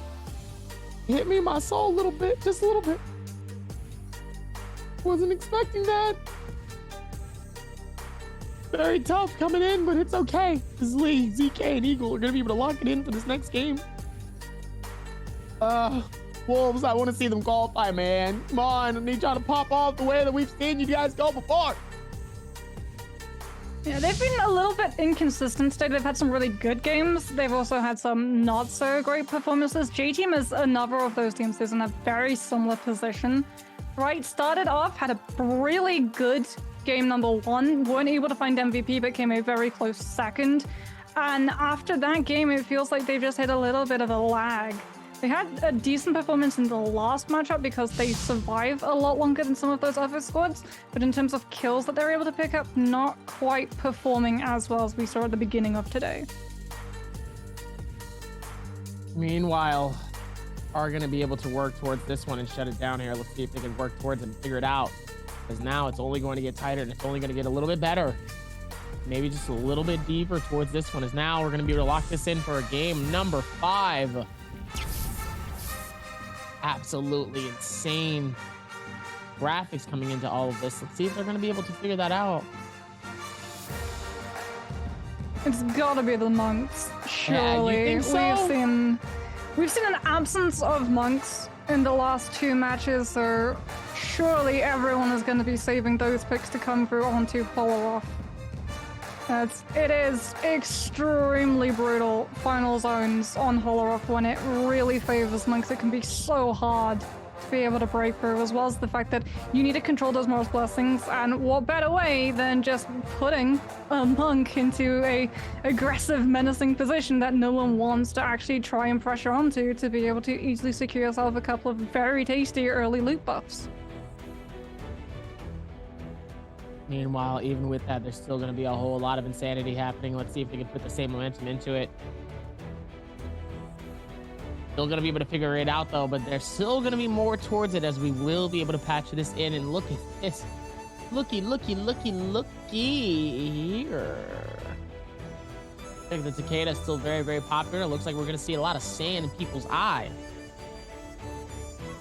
from what I can tell here in this next loop. MPG actually adopting the strategy that we saw a couple of teams earlier in the day. Up to GD gonna be running it back as well. That monk with Temi and Takeda rather than Yui and Kurumi, which has found a lot of team success so far today, just with the burst damage that you have on that Takeda, as well as controlling the neutral a little bit more thoroughly, given the fact that if that mythic counter comes on through, a lot of the time players that really want to punish and kill the monk before they're able to ult up, mythic counter is perfect to prevent that from happening. Looks like here goes the amount of aggression that's going to go down, as OUG and one of the other teams, also very similar situation, is going to come through towards the very center of our space here. That is the Salvation Podium, as Alliance and Vintage is going to be landing right in front of City of Tang. The YZG, AOW, and a hefty amount of other teams are going to be landing all the way in the top right field of Imperial Village. Meanwhile, 2 other teams are going to be landing right in Matab. 17JL is going to be on the rotation side of Plum Castle, but Plum Castle is going to see a fair side of people. But that far right side of Pheromone Village is going to be a nice big open shot, and there's going to be a lot of people trying to fight that out, as we're going to lock it in for game number 5, ladies and gentlemen. 17JR actually not going up into Plume Castle at the moment, just wanting to find a couple of loot drops before they head on to one of the more heavily contested areas of the map. Interestingly enough, no one actually is landing straight off the rip onto Salvation Podium. I think everyone's worked out that you need to have loot to be able to contest it, in case you run into a couple of other trios. As OC's 01 trying to distance themselves from that fight and set up one of those critical strikes from the longsword, actually puts themselves to be sniped out by Yiran with that bow. But OC are able to turn it on to the members of EWG. And even though they do temporarily sacrifice one of their teammates, they will be able to rescue them in time so that they don't have to burn those resurrection charms. They're heading over to Beast Pits in Imperial. YZG, a very early Yoda ultimate coming on through, trying to come in with that charged up left click on the greatsword and actually bait out the counter stances from Bowda. Gorgeous usage of the greatsword to put yourself into that really horrible defensive position, which again your 2 teammates can capitalize off of the back of. Even with all of that coming into it, J-Team's lead still able to find it out even more.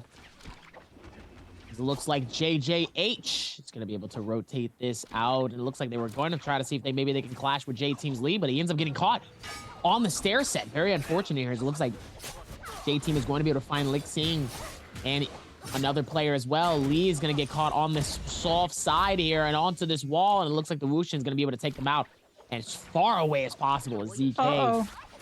Looks like he won't be able to as YZG is going to be able to find the next teams and start pushing in on Shu Tong. Looks like they still need to be able to work out what's next as well here and be able to do it. Meanwhile, CXC going to be able to put this together as well towards this one. Let's see if they're going to be able to do it. Oh no, they were able to find him up top, dangerously low. So he's able to maneuver it pretty well here. Let's see if they can find a beautiful right click coming in from Shu Tong. Is going to be able to come through with it, but CXC has too much heals to be able to do it before here and now. See if they're going to be able to rotate this out. Oh, it's just Eagle. That's what I was saying. Uh-oh, too. The Wuchen TP comes through, but unfortunately it doesn't pick up the Ken of ZK, so they're not able to get the rescue onto their downed teammate, and then one of them goes down in this substitute chase that comes on through. As Q9's Gua are gonna go for the monk form up into Matab, have been able to yoink one player. There's the second, and that's gonna secure enough damage to be able to find the kill onto 28HH, holding the other in their palm to allow their teammate to chunk them down before the final slam comes on through. Gua able to secure the win and allowing them to be able to get the rescue onto their down teammate. And heading back over to Imperial, we have the monk off coming on through. Takeda ultimate bursting as well out, trying to force the second monk back. And as a result, GD's monk is safe to stay in the form. The members of JJHRD around them, the same cannot be said. Godly is swiped up off the ground and immediately slammed on down as YZG waiting in the wings for the third party, knowing that Takeda ultimate and the monk ultimate not gonna be there, come in to pick up the scraps as they isolate Dongqing and immediately absolutely chunk through the health bar, looking to find the other two kills to come through.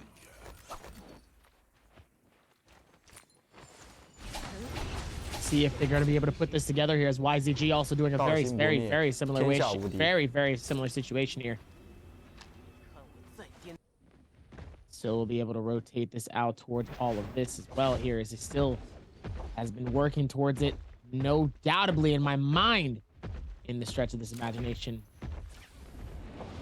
As now it's still going to be able to put forth towards it. See if Bauda's going to be able to back out of this, though. They only have one person that is down. Ventus getting closer and closer towards ZU here, as he's just trying to get away as best as possible here. Lian is trying to see if they can get a little bit more of a distance here, but he does end up parrying them, catching him inside of the corner here. What is that plant moving towards the sides here? It doesn't even matter, as Lin Yi ends up getting finished and claimed from the Ventus squad here, and it looks like Bauda's able to get the time to pick up his other teammate that just went down. Yep.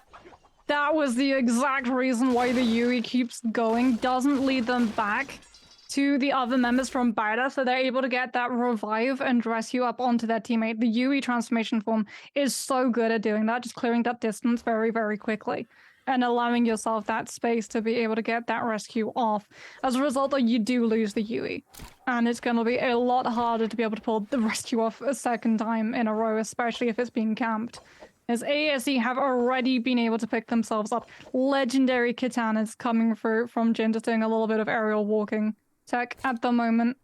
As J-Team and YZG still at a standoff at the moment.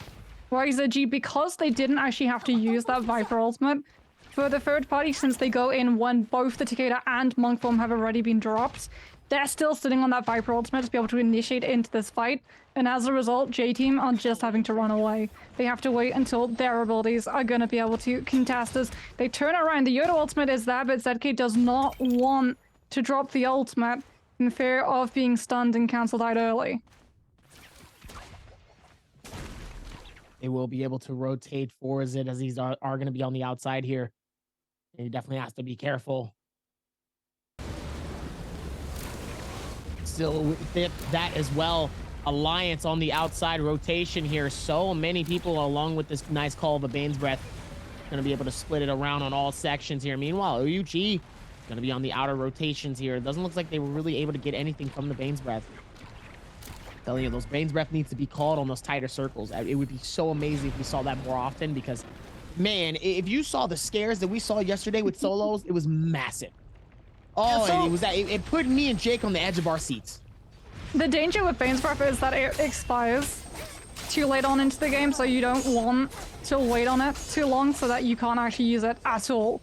As J-Team actually going to be making sure that they're down one of their members, YZG, with that dagger and the uppercut lock, just getting so much damage in. The grapple cancel to make sure that the chase isn't able to fully connect as we head back to ZK, who with the golden focus and full nunchuck dump has actually bought themselves the space to be able to go in with that Yodo ultimate to try to cover for their two fallen members. But the tap dodge is there. Xiao Hototo actually takes one of the slashes, and unfortunately for ZK isn't able to find the follow-through damage because now there's a second Yodo ultimate, is able to tap dodge through, is actually able to find the pick onto QGG after the first slash went out.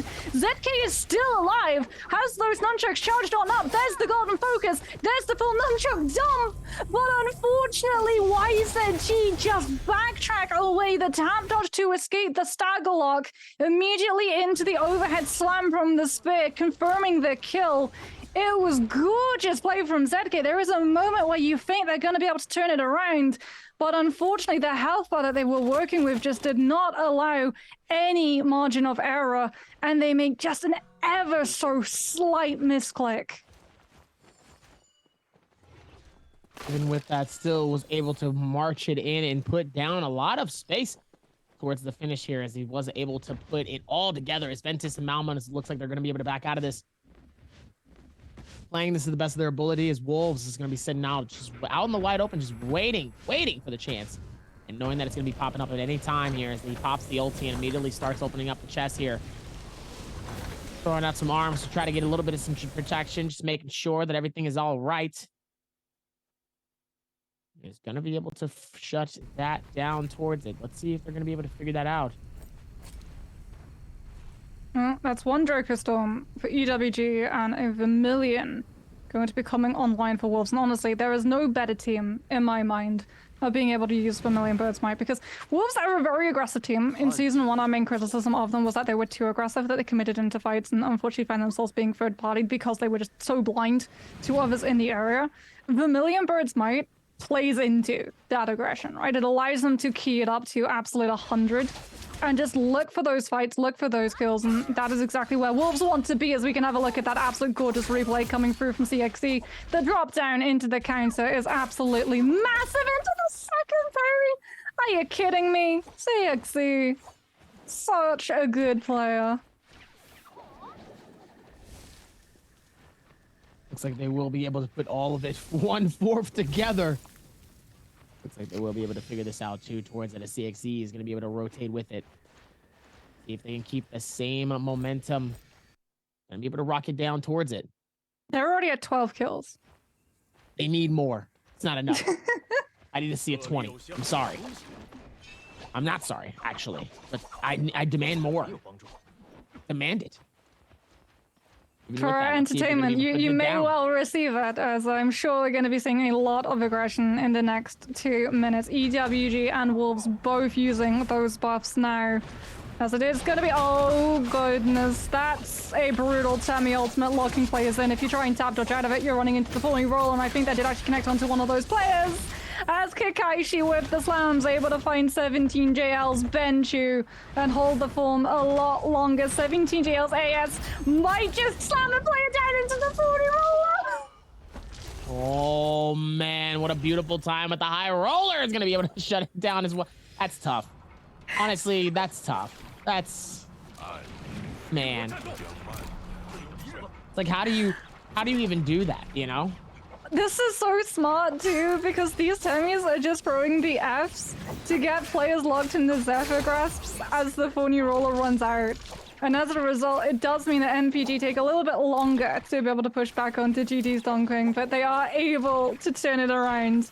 And unfortunately for GD, Dunkwing is very, very far away. That rescue attempt is most likely to be denied, as they don't have Vermilion Bird's Might. If they lose this loot, they are donezo. They do not get it back.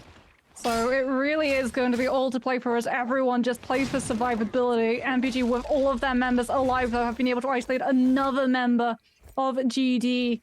K has to fall for the third to be able to remain. And oh, they put a bounty onto him too. JJHRD going to actually be able to spot out where Kakaishi's run off to.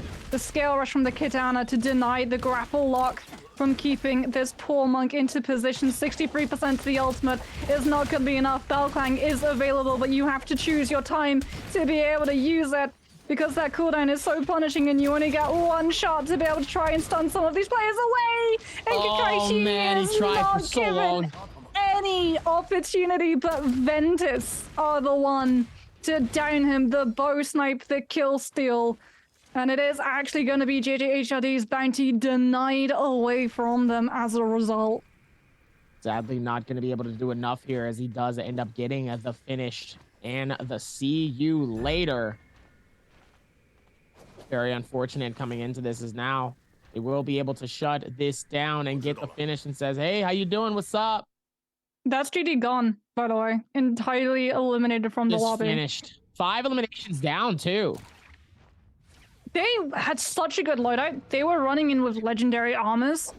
They found so much good loot. And we're off to an absolute stunner of a start, but unfortunately for them, they just don't have that Vermilion Bird's Might. And so when they have to start sacrificing those players, like Wolves, they go down to zone, but they've got Vermilion Bird, so they're literally just using this to be able to reposition. This is something that we tend to see a lot of teams when they're not able to find fights with Vermilion Bird's Might. They would rather pop it to get a reposition. They'll either go down to something like Poison Splash or the Zone Corruption, because when they respawn, they get to keep all of their loot, all of their gear is still intact, and they can use it to get ahead of positioning when the zone starts to push some of these players out. Meanwhile, even with this one, JJHRD is godly. Gonna be able to find it. All the way on the rotation here, Lixing and Water. Full team stacked up top here. Looks like he's gonna get a pistol shot heading towards Yeron, but Yeron, EWG can go. Whoa! Where did that bow come from? That didn't come from them. That came from somebody else, it looks like. It looks like he got shot in the back. Meanwhile, looks like they're both going to try to see if they can create some damage, and Yeron is going to be dangerously low. There's your answer. Bifang shot came from EWG. Running the best bow skin in the game. I'm not jealous at all. What are you talking about? That's I'm not jealous at all. Taking the opportunity, going for the monk. And do you know what? I'm actually not jealous of EWG at the moment. I would not want to be in the area. As Godly is looking for those grabs, there's another shot from the bow coming through and catching the monk's ankle. Taking a little bit of fire tick damage too. It did feel like the hair was set alight at the moment as the Temi ultimate comes on through to protect Godly, allowing him to stay in position and look for those grabs. But EWG actually going to be able to come in with a monk ult of their own, as now it's going to be an absolute race onto that Morris Blessing. JJHRD popping that Terracotta Warrior from water to try and keep these players away from picking any of that loot up. And it's EWG, though, who is still able to find the opening. And Water is now on the run for a team equipped with Draco Storm. And they are not going to give this chase up. See if they're going to be able to rotate this and push in towards it. Still being smart towards it. Still got to be able to be hard ahead of it. Now JJ Water is going to get caught by EWG and is going to flood him all the way to the wall and get the finish. Been playing so well with this. Still a whole lot of momentum coming in, and they still are able to do it more and more. See if they're going to be able to puff even more towards it, though, as they will be able to put this in. Oh, Ventus. Oh, no. Ventus' ZK ends up getting a lot more than he bargained for, as it looks like he's going to be able to back out. Malman trying to hold that in as best as possible, as ZK is going to be able to dip him out. Eagle's going to be able to dip ZK out. It looks like they're going to resurrect Lee, too. Beautiful, beautiful. Beautiful time to be able to do that, though. That could have been real bad if they would have kept pushing. Ventus made a gamble that they would be able to open the box before J-Team. J-Team actually were able to open it first. But at the time, Zedke is the only one alive, which is why he's the only one with Draco Storm. And J-Team are actually able to use the Draco Storm off of that Yodo to have enough threat that Eagle is able to get the time necessary to build into Taichi Rift. And as a result, they're able to TP out of the situation onto a Soul Altar and pop a Rebirth Charm to be able to bring that third back into position. And Ventus, on the other hand, the silver lining for them, because J-Team had to do all of that to be able to guarantee that they pick up that rebuff charm, they survive against a team that could have been directly in their face. Ventus went for that gamble, that 50-50 of opening the box first. So if they didn't get the Dracostorm buff, they did not have that 2-minute lull that every single player, every single trio makes the call to if they're not going to contest one of those boxes. Hide out of sight, so the team that does isn't able to find them early on. And as a result, they're still able to live. But MPG Sabai may not be able to live at the moment. He gets caught out in that Temi F ability, has to pop the Takeda ultimate to be able to get a little bit more movement, but he's running not just from the team against him, but also the zone corruption tick as well. And he goes down to Alliance's Lucky, who are coming in, trying to push on these stragglers of players that would be running away from zone corruption. MPG's Jen forced to actually monk up in the corruption to just try and push some of these players away. Is able to find a grab onto one, is looking for the second, so that slam is going to be amplified, isn't able to find it, and has to just go for the singular slam as they have to now run away from the zone corruption to stick in this ult form for as long as possible. But they are being peppered by so much damage, and they go down to the pistol coming through from the buy. So much happening even with this one, as they're still able to get forth towards the rotation, still able to do a lot more as well, and is also being smart towards this stuff to be able to really push forward into this. And it looks like they're still able to put it together here. See if they can keep the same momentum going in, as now they're going to be able to find it. Let's see. And it looks like YZG, looks like they're going to be able to find their chest as well, getting the gold. Ooh, gold, heavy. Massive sword and massive help for this one, so let's hope that they're able to get some nice strikes coming in from that one, because you love to see it, especially with stuff like that too. It can be absolutely insane with how people are able to put that together. Legendary greatsword as well. In Trios, it's a lot easier to be able to make that greatsword work because you have two teammates to just stagger lock a player in, and then you call it out to your foe who comes in with that greatsword. And because the player is so occupied dealing with the other two players in their face, you don't get that lull, that downtime to be able to anticipate the charge up from the greatsword and get the counter off as easily as we see in some place like solos, where you're just able to tap dodge back and then hit that counter as they come through with the initial charge upswing on the left click. As we start to see some of these teams trying to take a little bit of a lull, a little bit of downtime, so that they can have a recovery phase before trying to figure out how many teams are going to be close, whether or not it's viable to try and lock down some of these kills before final zone starts to close on through, or whether or not you would be taking a little bit too far a step forward.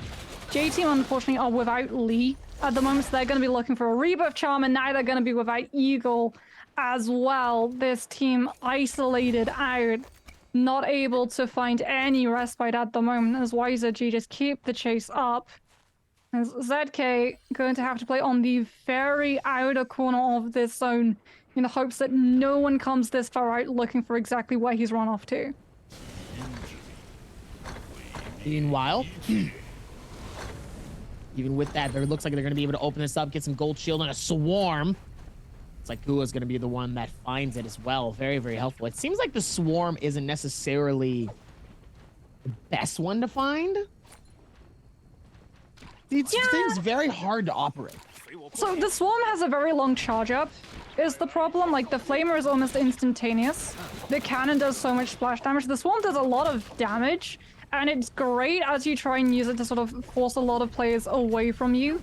And your positioning as the final zone starts to close on through, it guarantees that you don't really have to use something like the monk ult as well to stop players from getting into your face. But because of the charge up time, when you're actually pushed into these frontline fights, it can be very hard to be able to pull off. Again, similar to the greatsword, you need to have two players occupying out whoever you want to lock down with the swarm to actually make it viable. Plus, it doesn't give fire tick, which is something that the flamer always has across every other weapon in the game. Even with that, still going to be able to put that together here. Even with it. So it looks like the swarm might be possibly the advantage depending, but that charge up is absolutely going to be pretty tough for these teams here. Oh no. See, you better run. Don't get caught by that sandstorm. Don't get caught by that circle. See you.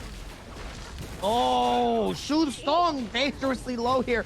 trying to dodge every last bit of everything, but it looks like the Draco Storm is actually going to be the one that takes him out from that team here, waiting it out. Oh, look at that massive charge coming in from Mumbai. Gutting them down and letting them know I am a powerful being and you better run, sir. I'm curious if he's going to be able to do it again. I would love to see if he can do it again. Do it again. Do it again. Oh, Takeda's going to be able to come through with the shutdown. Do it again. Do it again, Mumbai. Yeah! Yep, that is a legendary greatsword with Earthshaker. That's terrifying. Definitely don't want to see the Earthshaker coming. You definitely don't want to get caught by that, though. It's a Mumbai. Ends up getting hit by a swarm, a sandstorm, and a Flamebringer. All at the same time. Mumbai, you've been putting in all this work. Do not get eliminated by all of that at the same time. Meanwhile, One Fang gets eliminated by a finisher as Gua is going to be able to catch one here. And he's going to try to see if he can swipe it. He does end up finding the... Oh, man, the mentality! Ends up getting sauced and dossed inside of this building here in the very corner, not giving him any spaces. Mumbai is going to have to back out and says, listen, buddy, I love you, but I see you later. I got some good loot on me. I'm not trying to lose this. Yeah, for Alliance, they can still win this. They've still got the Tammy, they've still got the Takeda, and crucially, they've still got that Greatsword with the Earthshaker, because if you get locked into that Tammy ult, you're slowed in the middle of it, so it's going to be very hard to be able to escape that Greatsword. Unless you can get the counter. There's the swarm coming on through. There's those two teammates making sure you have the spacing to be able to pull that one off, as YZG going to be taking a lot of damage. Gua with that Katana, legendary Katana, coming in and trying to find those finishes, but LWH is actually able to find it with the bow. Thankfully, it's still going to be a Q9 kill.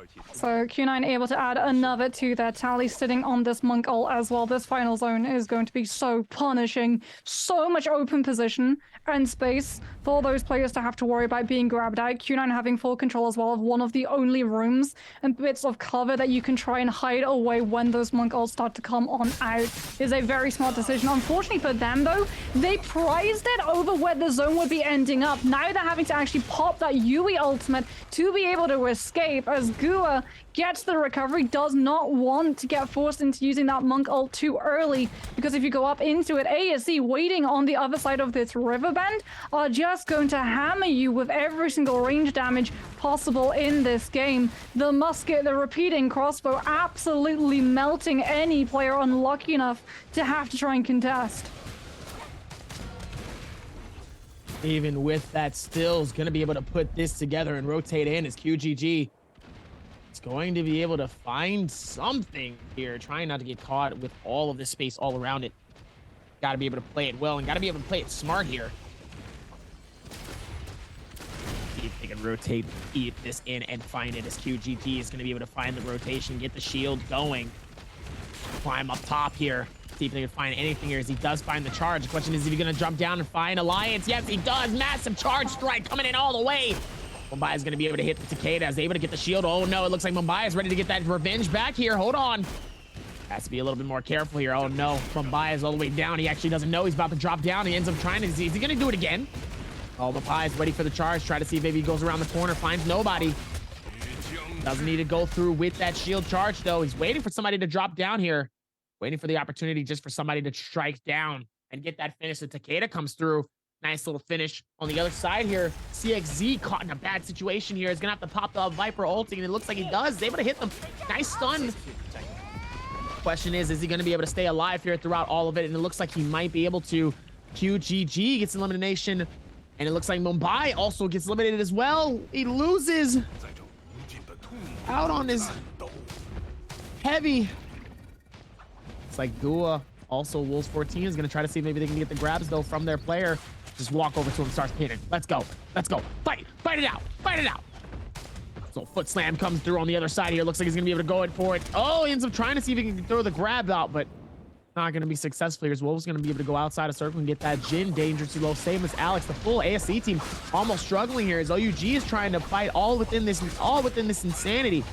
Takeda trying to push this together here, trying to keep the game alive for themselves, as Alex is going to be able to rotate this out, trying to see if he can get any type of hits here at Takeda, trying to see if they can connect anything though with the longsword. It looks like ZU is going to be the one that actually connects that one. Wolves keeping the game alive for themselves, but YZG with 16 eliminations, a little too deep into this game with a 23.4. Wolves 14 is going to be able to pop the ulti from the Monk. Yeah, nice Monk's gonna try to see if maybe he can grab somebody here. It looks like he does. He grabs Jin. Looks like it's going to be possibly easy pickets potentially. Oh, actually ends up dropping him. Not even able to get the slam, but the rest of the team is going to try to make it a little bit harder for him to get out of Dodge's way. And it looks like he does grab Jin, and his teammate ZU is going to be able to help finish him off. Meanwhile, to create and get a little more damage, though, he's going to use the Yoda-Hime, and it doesn't look like it's going to be enough, as Wolves is going to try to grab him as much as possible. 14 is going to miss. It looks like he's back to his normal form as YQGG and Wade all the way up top. Wade's going to be able to shut down QGG, making him dangerously low here, trying to see if he can find it. And yes, he does, as Wade is going to be able to take and eliminate that kill as well. OUG trying to hold on all the way towards the very end here. 4 teams alive. Definitely a solo straggler coming in from J-Team. J-Team just trying to get some extra points for their team here, as Wolves 14 ends up getting decimated by the full strike of a Soul Jade from the Takeda. A Takeda boost coming in very, very helpful indeed in the situation, as Wolves One Fang, also one of their players, ends up getting eliminated. Now Wolves is 1 player deep and down. This could be the switcheroo of the game that we've seen before here. YZG officially eliminated with 16 eliminations. I don't think OUG will have enough to do it. They better hope that they end up getting these last little bits of eliminations and get that first place. It might potentially be enough here, as we'll see, as OUG is going to come through absolutely decimating. ASC's Alex trying to hold on, but ends up getting eliminated from outside of the circle, and ZK is able to at least take second place and get it for his team. So those points are going to be very, very vital, but doesn't look like it's going to be enough as the Yoda-Hime ult comes out. It's going to try to see if maybe he can grab something here. OUG's Double S dangerously low here, trying to see if maybe he can get the elimination off of one. At Xinu dangerously low. ZK is going to be able to find it. The question is, can he find just enough? And no! Xinu is going to be able to have enough heals to finish it off. That could have been a massive 1v2 if he was able to clutch it up for a dub here. It obviously wouldn't have been enough to get the dub, but it's enough to be able to get higher up in the leaderboard, as YZG is going to take it and officially be MVP for game number 5. If ZK had been able to walk away as last player standing in that lobby, I would have lost it. Me too. Now, remember, J-Team were reduced to just the Yodo before we even saw second last zone close on through. And for ZK, he's banking after that Yodo ultimate runs out on being able to book it over towards one of those Kens and get the Soul Blim essence to get a little bit of a reheal so he can go toe-to-toe with that remaining Takeda. That doesn't happen. He goes down too early, but my goodness, it was a very, very close affair indeed on who would be the last player standing. And it comes down to the fact that you're a Takeda who has the burst damage of your ultimate, the stack potential of your ultimate, and you're running alongside with Hepta and Phoenix Blast. Every single time a player got too close to the edges of the zone, Hepta would be able to lock them into position with a charged up left click, and Phoenix Blast would finish them off. Absolutely insane. Slay coming in with the finish, though, and YZG is going to be able to take it all the way to the top. Very impressive, regardless to if they ended up getting eliminated from that game. They still ended up being victorious in this game. Well, yeah, they were coming from 16 kills. It was going to be extremely hard to be able to topple that team from the MVP spot. It really did rely on either of those teams who were sitting on 8 from just coming in and catching every single player left in the lobby. And that didn't happen. We didn't see that massive burst damage pop up coming through. So as a result, YZG, yes, they go down earlier than a lot of those other teams left, still have the kills to be able to hold over everybody else. Able to do it enough with everyone else here. Still, they're going to be able to clock that in and get the finish. Now we still have one last game left. A nice little finisher going back to Morris Isle. Now, even with that, we still have 6 more games, and that's going to be coming Sunday. So even with all this momentum pushing in, they still have 6 more games left. So this isn't over, but it will be interesting to keep that same confidence going into game number 2, or to day number 2, because they are going to need it, as tomorrow will be the finale for our world championship qualifiers for our solos, and then obviously Sunday will be our trios. So even with that, the momentum coming in from YZG has been pretty phenomenal, because YZG has put up numbers. Question is, can they keep the same momentum going into Sunday? I think that is going to be the big question for this team. Like, when we were headed into Pro League, the grand finals, YZG were definitely the favorites on paper to come in and just take the entire thing, and they fell a little bit short of that final hurdle. So I think for them it really is going to be just keeping that focus, keeping your head on your shoulders, being able to play to that level consistently back to back, not just today but on that second day as well. Because I'm sure if you're a player for YZG, you were looking at the performance you had on Grand Finals, you were looking at what you were able to do on those two really important days, and you were thinking, we could have done better. And as a result, they came in to these qualifiers and they were determined to show us what level this team is at, why heading into those Grand Finals for the Pro League Season 2, they were the favorites, they were the team that each and every single one of us expected to place within the top 5 for sure. Even within that top 5, they still were able to do enough, but sadly, when it came to the earlier one, they just was not able to put it down together. So now, like we've said from earlier, especially when we started, they have one more shot. Question is, can they do it? I think for them though, like the amount of pop-off games that they've had, as well as the fact that they've been able to find dubs back to 2 times today, is really good for their morale. What I'm looking at instead is those teams that are sitting around about the 10th, 11th, 12th, and 9th spots, because they're going to be the ones in that really precarious position. If you're sitting around like 8th to 6th, you're thinking, okay, our spot's not locked in. And if you're sitting around 12th to 8th, you're thinking, we need to perform better, otherwise we're not going to be able to qualify. There is a lot of pressure going on the bottom and middling ends of that leaderboard. See if it is, though, if they're going to be able to put this together. They can put a lot of that momentum into it. Let's see if they can keep that same energy going into it. It's still a whole lot of energy coming in, and let's see how they can work towards it.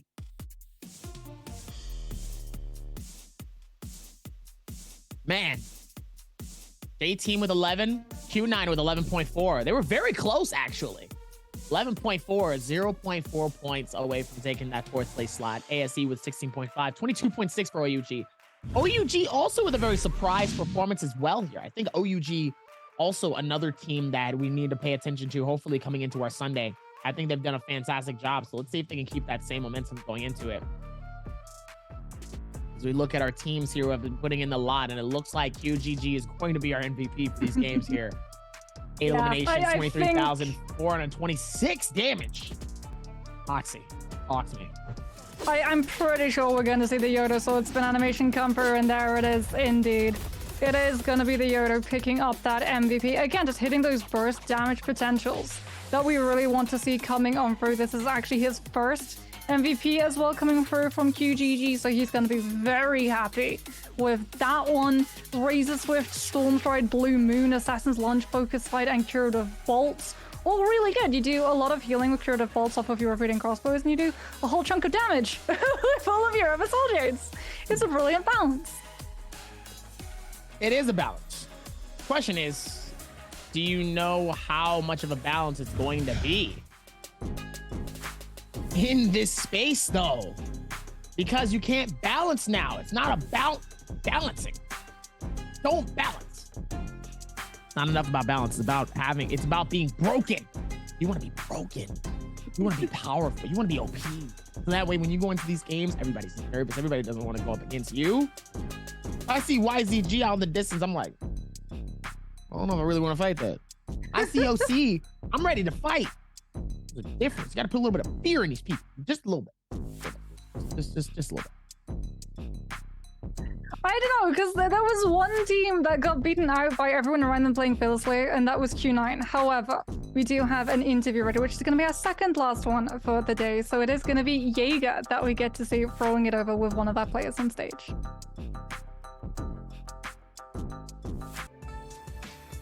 Hi everyone, welcome to post-game interview. This is Jaeger, and now I'm standing with our 小虎. Let him say hello to our audience. Hello 小虎，先和大家打个招呼吧。Hello， 大家好，我是来自 YZG 战队的小虎。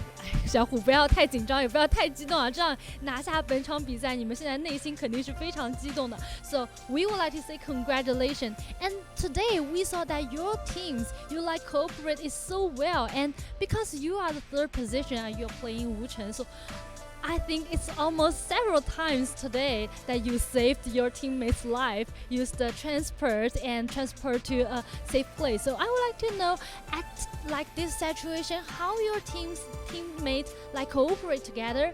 那这边我就特别想问一下，今天看到小虎，因为你打3号位打得无成，其实是数次救了所有队内队友们的这个生命于这个水火之中啊。那特别想问一下，你们队内当出现一个人血线特别低的时候，你们队内是怎么配合，可以屡次都是丝血翻盘、丝血复生的？就丝血的时候，就第一是比较慌嘛，然后就有技能的话，就想要用什么技能，比如说逆红叶残了，就想着他那个血量能不能开他自己交大，或者如果不行，如果对面交技能呢，我们就交无尘大规避一下伤害，就这样。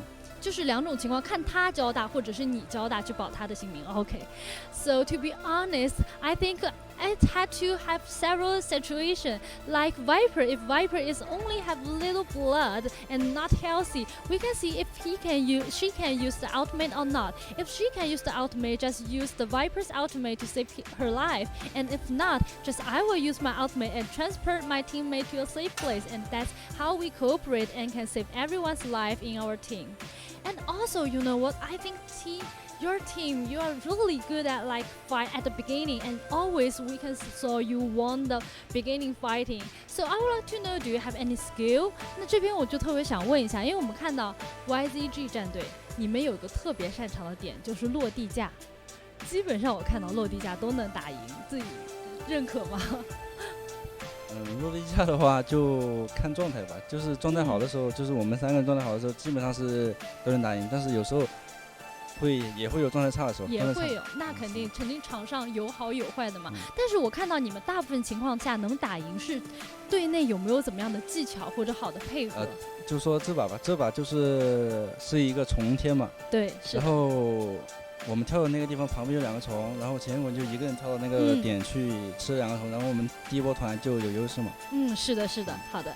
So actually, I think it will have also have different situations. Sometimes we have good data and sometimes we don't. And usually we can win the fight. And for example, like this game, like game 5. So why we can win? Because today, this day in the game 5 have Firefly, and we just choose that position. And QGG used to eat 2 Firefly and have the ultimate. That's why we can have an advantage at the beginning fighting, and that's why we can win the fight. Okay, so also we know your team. I heard that everyone in your team, you like to go to eat the to eat the hot pot together. So do you have any story can share with us? 那我知道你们队其实很喜欢吃火锅，能不能最后给我们推荐一家店是可以推荐给大家来尝尝的？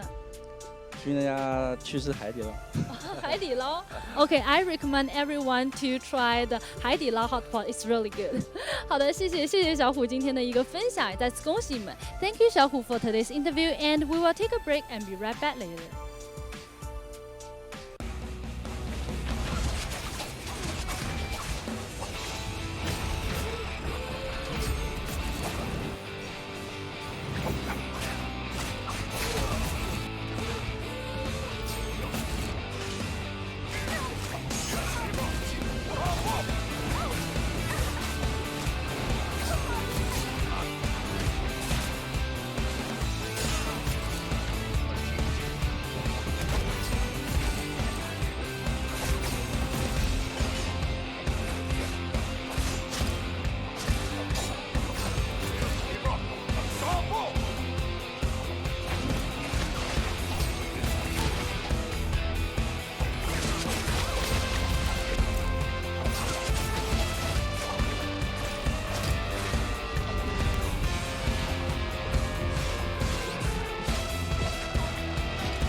Looks like Kai Valkyrie, try to see if maybe you can find it. Right click on the end, trying to see if you wait for the hold. Unfortunate, it's going to be a nice little cling and dodge from each side here, waiting for the opportunity for for the Panda as the fireball comes out from Day2 trying to hold it on as best as possible here. Meanwhile, Poland are going to be able to get some nice little clangs and hits, though.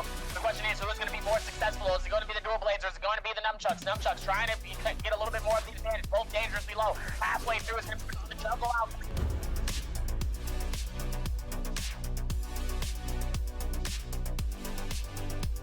They have been doing, they're definitely at this point have qualified for Worlds, which congratulations, especially to Wang Ling. Wang Ling's been putting in so much work. He definitely wants to be able to see himself there, as Day2 hasn't even had a chance to hit.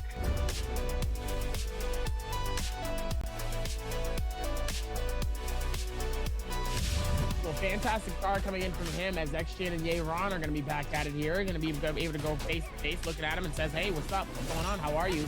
It's going to make it a little bit harder to be able to do a lot more things as the Flameburger comes out.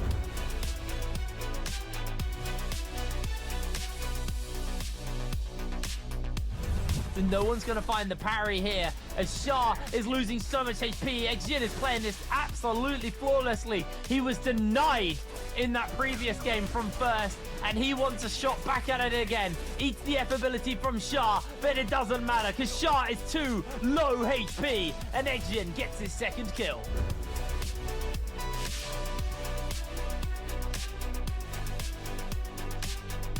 Trying to keep in the game. Dodges away on the first freeze, can't dodge on the second, and Zun Wukong will take him down. In comes Jux, a beautiful counter. Jux gets frozen, the charge click is off.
Noel. The betrayal. That was a gasp. That was an audible gasp. I can give a peek behind the scenes. Davi was genuinely disappointed that he didn't get to see the whale today. Noel. It's okay. It's okay. Can't always have what we want. Can't always get what you want. We're gonna lock in for game number 6. Welcome back to the show. Welcome back to the World Championship from Rock and Blade Point 2022. I'm your host, Javier, alongside Moxie, as we're gonna lock in for a game number 6, our 6th and final one for the day. But it's not over yet. We still have one more day of trio grinding for these teams for their shot at world immortality. But until we get to that point, we still have one more question to ask you guys. Which one below is a member of Team YZG? CXZ, ZXC, CXZ, ZXC, ZZC, CZX. That one stumped me for a second. I was like, huh? I thought I said the same thing. It reminds me of, you know, those tests that you get at opticians when they have like all of the different letters in the triangle and you have to read out which ones you see. But hey, if you pass the test, you get free goodies. So be sure to hit us with a reply in Twitch chat for your chance to win. Don't miss out. Don't list. Even but speaking of missing out, it's going to be 8 teams that are able to qualify, and everyone else is going to be missing out, Dabby, on getting that chance to be able to play on the world's stage. And there are some teams that are definitely feeling the pressure. J Team, I know, has really got to be feeling that burn of actually having to qualify onto that stage to be able to defend their title. Because if they don't make it, no matter what happens, we're crowning some new champs this year. Would be interesting if we did end up crowning some newer champs here. There's been a lot of momentum all the way throughout these last couple here. Let's see if they're going to be able to keep that same momentum coming in and still can be good towards it. See if they're going to be able to keep the same content coming through here as we're going to look at YZG leading the pack all the way to the very top. It's the hot pot buff. I tell you, the team that eats together is a team that slays together. And YZG definitely know how to keep that focus for the entirety of the day. They have really good games back to back as well. They never really seem to slip. It feels like when we see them at their absolute prime, the problem for me is that, like, if it starts off badly for them, it can be really hard for them to be able to recover and be able to hit those expectations. Today, though, today we're seeing the YZG in their prime. This is the YZG we expected to see in Grand Finals of Season 2, and it's really nice to see them bring their A game today. Even with that, though, NPG all the way down at the very bottom, they're going to need to do a lot of work and a lot of momentum if they're going to want to see themselves in a different area here. See if they're going to be able to find it out towards it, but they need to be able to do something. They need a little bit of some confidence. I think for NPG, like, their main problem is that they just lose a lot of members very, very early on in these stages because they play for that mentality of we sacrifice one player so that everyone else can live. If it comes down to it, we can find a rebuff charm and get that player back in. And that's great when you're sacrificing one player, but when it's back-to-back and you're losing everybody on your team because of it, and you don't get that opportunity to recover because you're blindly grappling away from opposers into another team, it can be really hard to be able to turn that around. Even with that, though, let's see if they're going to be able to put that one together with this last game here. Still a whole lot of momentum coming in, and see if they're going to be able to find the time to figure it out. Keep it all together, even with this. Still be able to figure that out. GD up on the screen is definitely the hardest working player in all of Miracle and can argue dumping. Playing both solos and trios, was really the first player as well that started setting that mentality of being able to play both solos and trios. In Season 1, he was the only player that flexed, and then when we came into Season 2, we saw a lot of players actually taking up that mantle, Yiram being one of them. See if they're going to be able to put that together and figure it out here, as they will be able to find more towards it and shut it down. Even with it, let's see where the next places of it go towards, because, man, they haven't been able to rotate towards it. Let's see if they can find it with all of the other stuff that's been happening. You love to see the amount of momentum coming into these games that's still only going to get better and a little more tighter. Let's see how good it does for them, though. Ventus definitely going to be feeling the pressure. One of those teams not currently in a top 8 spot are going to be wanting to have a very good game to end the day on.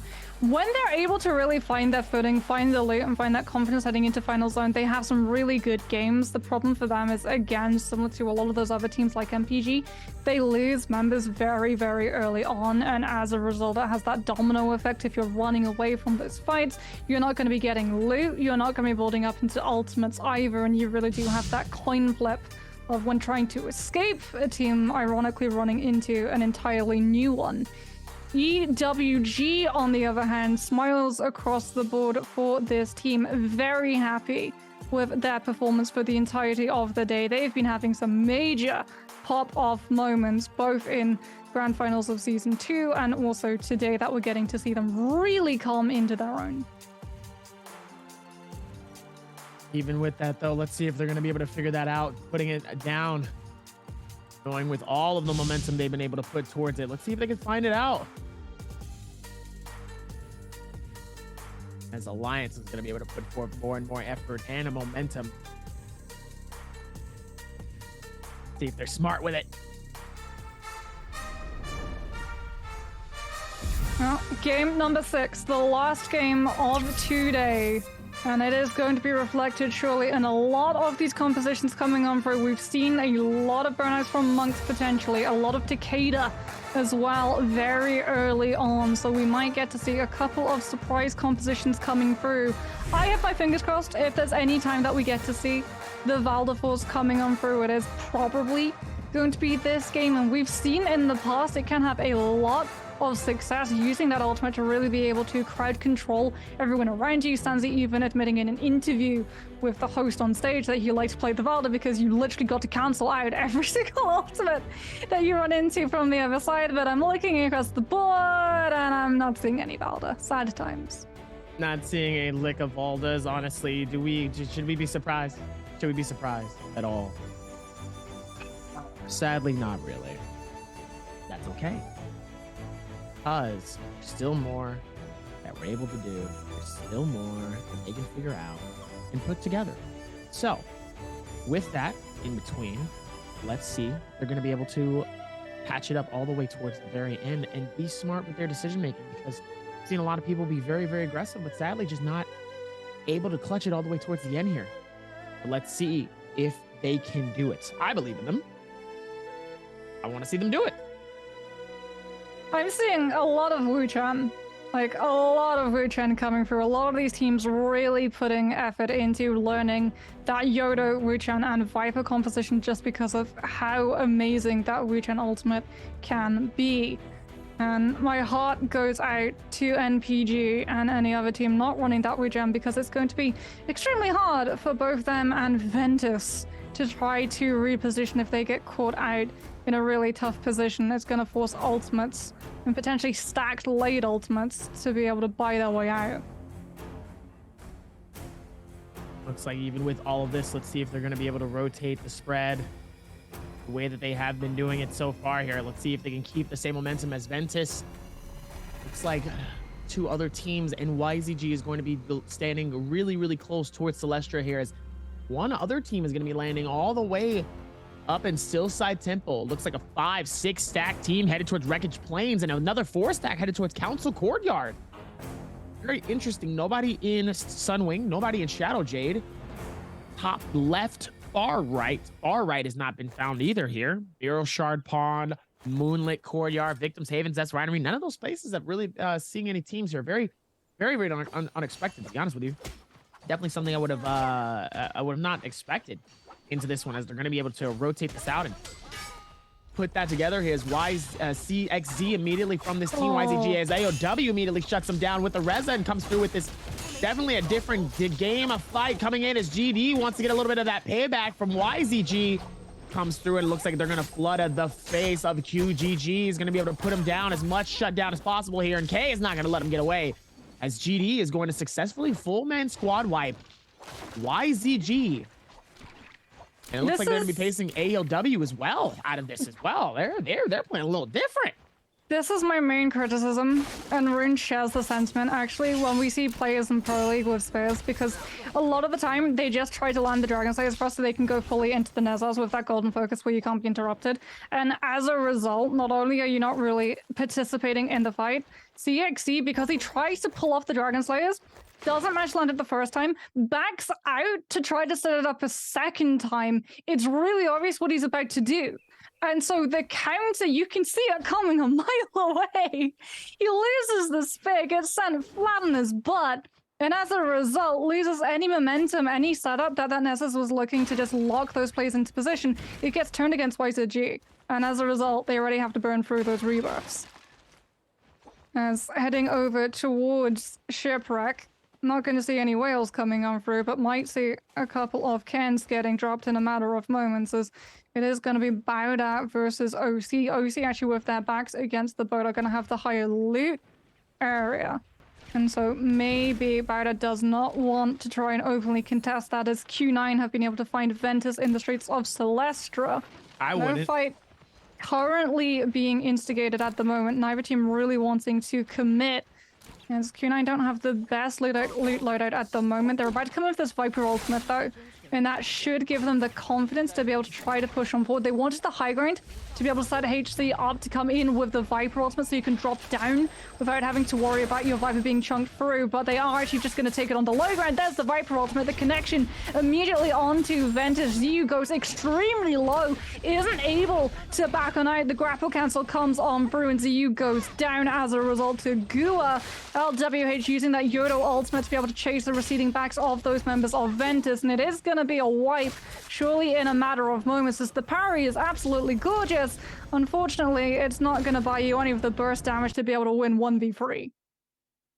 Yeah, 1v3s are very hard and very tough to be able to survive those ones, even with all of the momentum coming into this. But hey, still doesn't mean that it's not possible, but you're going to have to play it to your advantages. And sadly, it's not really getting much of an advantage in these situations. Meanwhile, NPG's Jin backing out. Trying to play this smart here. Let's see if they're going to be able to do what they need to shut this down. Done a fantastic job of it so far here, honestly. Like, NPG's Gen has really been just trying to dish it out and hold it as long as possible. But they've been really getting screwed over here multiple times here as the rest of OC is going to be able to fight this out with Alliance. Alliance trying to put in as much damage as need be. Shang is going to be able to back out. There were so many bodies flying all around here that he needed to at least back out and play smart. As he immediately is able to shield up here. OC fighting this out with NPG. NPG trying not to get caught in a bad situation. The Yorihime ulti comes out. Lejing ends up getting absolutely frozen in time as he's going to try to see if he can get out of this. In hindsight, the Viper ult comes out, hits OC 20H, and gets the elimination off of Lejing as the Viper ends up shutting him down as well towards this. F3 comes out. Shang trying to hold it together here. The Wushin helping with the shield from any of the ranged weapons coming through as the Yorihime ulti comes out, and the Wushin is going to be able to take them out in great timing. That way they can go for the reheal, and they might be able to push in on 17JL again for more, and I'm back for an impressive fight. Sora just got robbed of eliminations, and Shen just got robbed of the weapon. The counter from 17JL is gorgeous. Alliance without that Wuchen TP to be able to back out of this fight have no choice but to stay in it. And as a result, they are going to lose members. Lucky is the only one left alive and has the misfortune, unfortunately, of being sent to the next realm alongside their compatriots. As now 17JL not actually going to be able to find the Soul Altar immediate salty run back. Alliance going to be a little bit smarter with how they choose to go for that rebirth. As JJHRD trying to push onto ASE. Q9 actually using a Moonbane charm on another part of this map at the moment. JJHRD very, very low. G1 Yui, unfortunately, the only player left for the team on that Wuchen does not have the ultimate either to be able to safely run away with. Is ASE using that Viper ultimate, trying to zone out some of these players so they have the time to be able to set that Rift portal up and get as far away as possible. Will be able to get Alex back into the matchup because of it. Instead of immediately going with the Panic Wuchen ultimate and not going too far, using that Viper, just buy yourself a little bit of time to really be able to set the distance is going to go very far. And guaranteeing that ASE are going to be able to survive the engagement as 2NU is able to find a parry and get themselves a little bit of a breather, but it's all too short. As AOW are able to finish off the job. And AOW definitely feeling very happy with themselves. Have that high ground, have the tree, have the Yodo ultimate in case anyone tries to come and push onto a team too aggressively. As OUG Wade again, the last player left alive for this team at the moment. Has to use the Wuchen TP, has to get close enough actually to be able to make sure that that is going to connect onto both of the Kens from their fallen teammates. Thankfully for them, I think they were actually able to pull it off as 17JL had actually turned on to Wolves, who were in the area, allowing Wade that opportunity to be able to get one of those Kens away from the fight. And Wade should be able to find one of their members, if not the second as well. It's like even with this one, they're still able to do a whole lot within this. ZU is going to be able to find an elimination onto One Fang here, even though he was sent back earlier here, pushing on the Takeda, being very dangerously aggressive as his teammate Benchu is going to claim that elimination. Do what he needs to, though. Plays it really, really well here. Let's see if we're going to be able to see even more with that one. He's able to find a lot of it, though. plays it to the best of his ability here as he will be able to back out as K pops open the Yoda Hime ulti, trying to see if he can find something. Hits a massive hit on Benshu. Benshu stunned, actually couldn't do anything but just take the damage and ends up getting eliminated and claimed. And Kada coming through, double S trying to get through the window, but is absolutely struggling now, caught inside of a corner here as Zinyu is going to force the Yoda Hime ult to come out. Zinyu dangerously low, double S, looks like he's going to be able to claim the elimination on that one. Definitely one of those where you talk about it as well. You talk about the hype of, you know, really getting away from certain situations and not being finished here. And it looks like they were able to do it in some of the best moments and get it finished the way that they did. And look what happened. All of that stems as well of Wade being able to pull off that Rift Portal and get those Kens out so they can come back in as a full team and hit that Yoda ultimate and make sure that Zio unfortunately gets caught against the wall and has to eat the full damage of the horizontal strike coming through from that greatsword.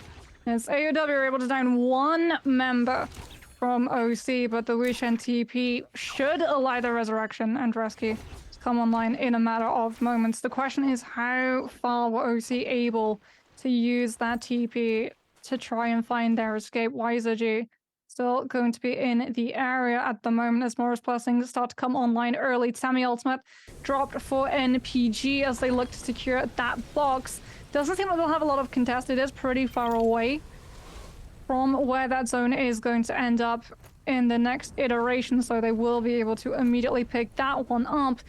Bauda as well going to be having a pretty easy secure of their own too. J-Team, the only one immediately going to be popping those buffs. Mystic Might immediately going on out. So I do believe the first one was a Vermilion. The second one was either a Vermilion or a Draco Storm. As J-Team with that Mystic Might going to be trying to hunt out some of these players' positions. Getting a read of whether or not there's any player cheekily trying to hide around in the purple bushes. Playing for that 2-minute timer for those buffs to run on out as OUG not actually getting those buffs at the moment. Just still going to be hunting, trying to see whether or not they can find stragglers. They already are pretty kitted out in terms of loot loadout. They've got the Viper ultimate. There's also, if they do run into a team rocking something like the Draco Storm or the Vermilion, they will have that one to be able to secure themselves a little bit of time to try and disengage. A lot of disengaging as well here, as it looks like they will be able to work towards this. Let's see if they can figure it out towards what's next. See if they can play this well here. They've been doing a fantastic job, I think, thus far. And especially with AOW really trying to hold it together. They have 4 eliminations. So they're able to do something here. They do need a strong start, and this could be the strong start. Could be the strong start that they have so far here, as we will be able to rotate this into it. Let's see if they're going to be able to work all the way around it as well towards this, as they will be able to shut this down. Rotate towards the next ones. It looks like they are going to find Q9's LWH. LWH trying to hold it together, but it looks like it's going to be an easy elimination for them. A full 3-man team on one, and it's not going to be found. But look at this. Vermilion's Bird Might. We haven't seen this all game. Yeah, when you die, you immediately get to keep your loot. Wolves actually had it earlier on the second game of Holoroth, if I'm not mistaken, which is why they sacrificed themselves to the zone. So they would be able to get a full reposition. But it is going to be online for both NPG and Bauda at the moment, as OUG in a very similar playstyle to YZG in our last series. Already going to be hitting those double digits and looking to sit on that nest egg to secure themselves into final zone. They just need to play for survivability now. And the 10 kills that they've already been able to pick up should do more than enough work to earn themselves a very tasty game score. As Q9 not going to be in that situation, going to have to actively hunt for these kills heading into mid-game. With that Viper ultimate, trying to set into play the Yoda ultimate. The follow-through a little bit late. Everyone else already staggered on out. So it's not really finding the connection that LWH was looking for. Worse, the grab actually going to connect with the ankle, as they're not able to follow up their kills. Ping Tao not actually able to land the stun that they're looking for, falling from the top of that tower. But they have at least been able to secure dropping onto Q9, who do actually lose one of their members, and the same situation and safety is not going to be available for them to be able to get that rescue cleanly on off, as NPG with that Vermilion Birds can hunt out into this zone. If they go down, they get the full resurrections, they get to keep all of their gear. AOW have to be so careful about how long they stay in this fight. There's the Wu-Chen TP once the Yoda ultimate runs on out, but NPG are not going to be giving this one over without a fight. The grapples are coming on through. The chase and hunt to try to figure out where AOW has run off is now started, as NPG still have 90 seconds left on that Vermilion Birds, but they're actually opting out of the chase. They're not going to blindly hunt after AOW, rather. Instead, they're heading back into the zone to see if they can pick anyone else off. Looks like they will be able to do more all within this space here. Let's see. With this rotation, is Baldel. XG ends up getting found by a nice bow shot to the face here. The question is, can he be able to find it with this next person, though? And it looks like they will be able to find the scale, but it looks like they will safely get under it, though. Doesn't need to be able to do anything more than that one. Has to be careful, though. Playing that off to the best of their ability, though, as they will be able to back this off and be careful towards this one. See if they will be able to rotate with this one and go through all of this. Speaking of rotation, NPG actually going into that zone, taking the full corruption, making sure that the Vermilion Birds is going to be in play. With 40 seconds left, it's a smart way of using it. You don't have a guarantee that it's still going to be up if you run into another team, and you do not want to put yourself too aggressively forward, thinking, okay, if we go down, we can at least res with all of that loot, only to find that you go down 5 seconds after Vermilion run out. I think they will be able to work through towards this one too. Let's see if they can play smart towards this one. See if they can keep all of this momentum going into it, as now they will be able to rotate all around towards this one and see what they can rotate. Rickson on top. Doesn't look like they're going to be able to find anything.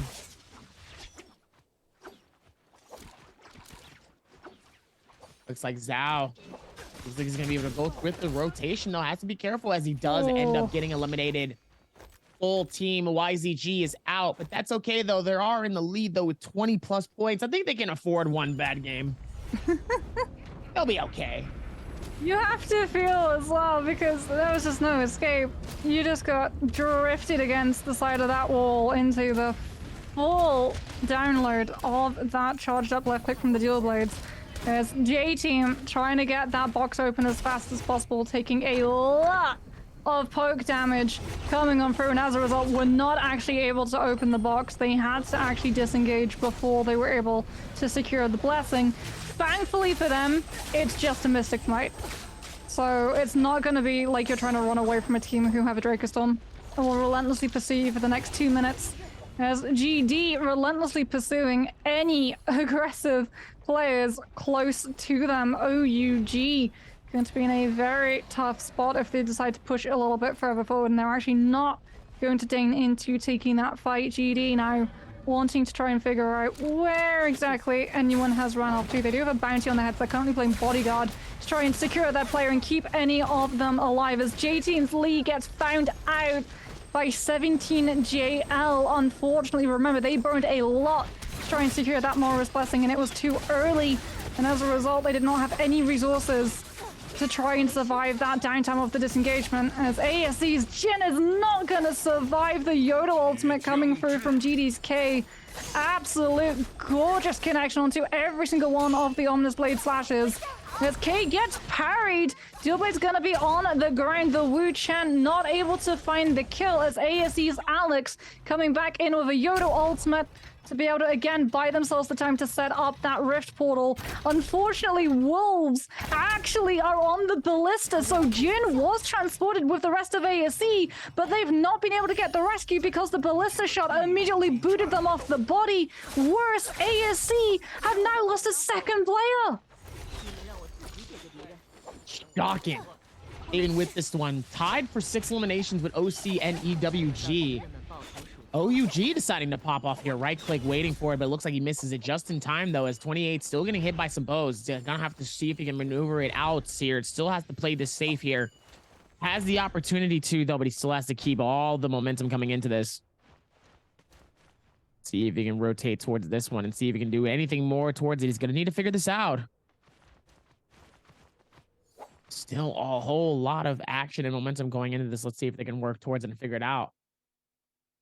OUG actually, all file screens have been able to secure a rebirth charm, so they should be able to book it over to Assault Altar and get their third member back into the mix-up as Draco Storm there for Ventus. Viper ultimate coming on through for AOW, trying to just snag the positions of Bauda, pin them down.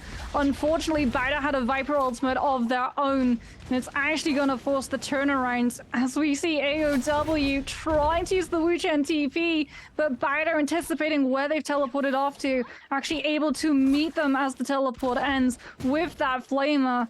As we see, she trying to get this connection with the legendary weapon of those dual blades. Not going to be able to pin AOW's location down, but they have forced AOW away from the body of their teammate. That rescue timer is going to time out very, very quickly as 17JL and Ventus currently vying over control of the ballista. No one wanting to lock themselves into that position where they're going to be picked on out. Ventus taking a lot of poke damage from these cannons, but with the Temi Wisps should be able to keep themselves safe a little bit longer. As we see Morris Blessing coming online, Bauda trying to secure it, even as AOW are just waiting in the wings. The Wuchen Soul Blades to make sure that all of those projectiles are blocked out, and it is Bauda picking it up, and that is going to be a very kitted out team. Even with it, though, it looks like he's still going to be on here, though, waiting for somebody to come through and strike it, or at least get away from it. Let's see if he's going to be able to find it as OUG still being able to rotate this in. Still trying to find this elimination, though. It looks like there was one that was close by. That is going to be Wolves, as the rest of the team is going to force his hand as well here. It looks like Wade is going to be the one that ends up getting found. The Viper stun coming in at a beautiful time here as EWG is going to come through with the repeating crossbow. Bane's Breath nearby as well here. Has to be careful in playing the advocate here. See if they can figure out how to play this game out right. They have one elimination. They're going to need to do some more magic and some noise. They are in 9th place, which means they're just out of contention for qualification. But they end up doing a couple more. And if OC ends up going out, Wolves can see themselves in top 8 tonight, which would be a good start for them going into next day 2 for these games.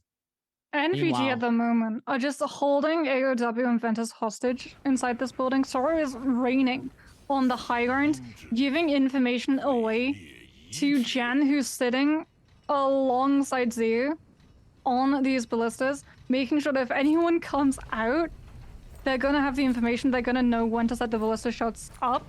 17J also implying a very similar strategy, using that ballista to take control of the Morris Blessing as Zone starts to close on through. Wolves actually forced out of that position on the high ground into EWG, who opt in with a Viper ultimate. One thing has been isolated away from their teammates, and they do go down. And unfortunately for Wolves, it's so far away from them, they're not going to be able to reposition. Xiao actually goes against Q9. And really unluckily, both members from Wolves heading in separate directions, both run into full-blown teams and just find themselves absolutely fragmented and stagger locked in with the numbers not able to back themselves up. And it is just going to be 14 for the members of Wolves left alive, as Jen still sitting on this ballista. Sorrow still giving all of that information away of whether or not anyone's going to try and peek out to land a couple of really cheeky shots to come on through. There's a Wuchen TP so that everyone is able to escape. Q9 sitting up on this low ground, coming in with that Yodo ultimate as Alliance start to make their move. Lucky with that Viper ultimate, trying to just sandwich players in between the team and taking Zone Corruption Tick. Has to actually use the Wuchen TP to escape being stagger locked, and that puts them straight into ballista shots coming through from NPG, who's catching everyone running away. This is not a position Alliance want to be in at the moment, as thankfully Lucky is actually able to break out of line of sight before the ballista is able to claim that head. Whole lot of aggression coming into this. You definitely have to be careful here, as Bauda's going to force himself to come out of it. As Looks like he's going to be able to rotate this in and push in onto this team of Balda. Balda getting hit by a massive bow, and he ends up getting it again.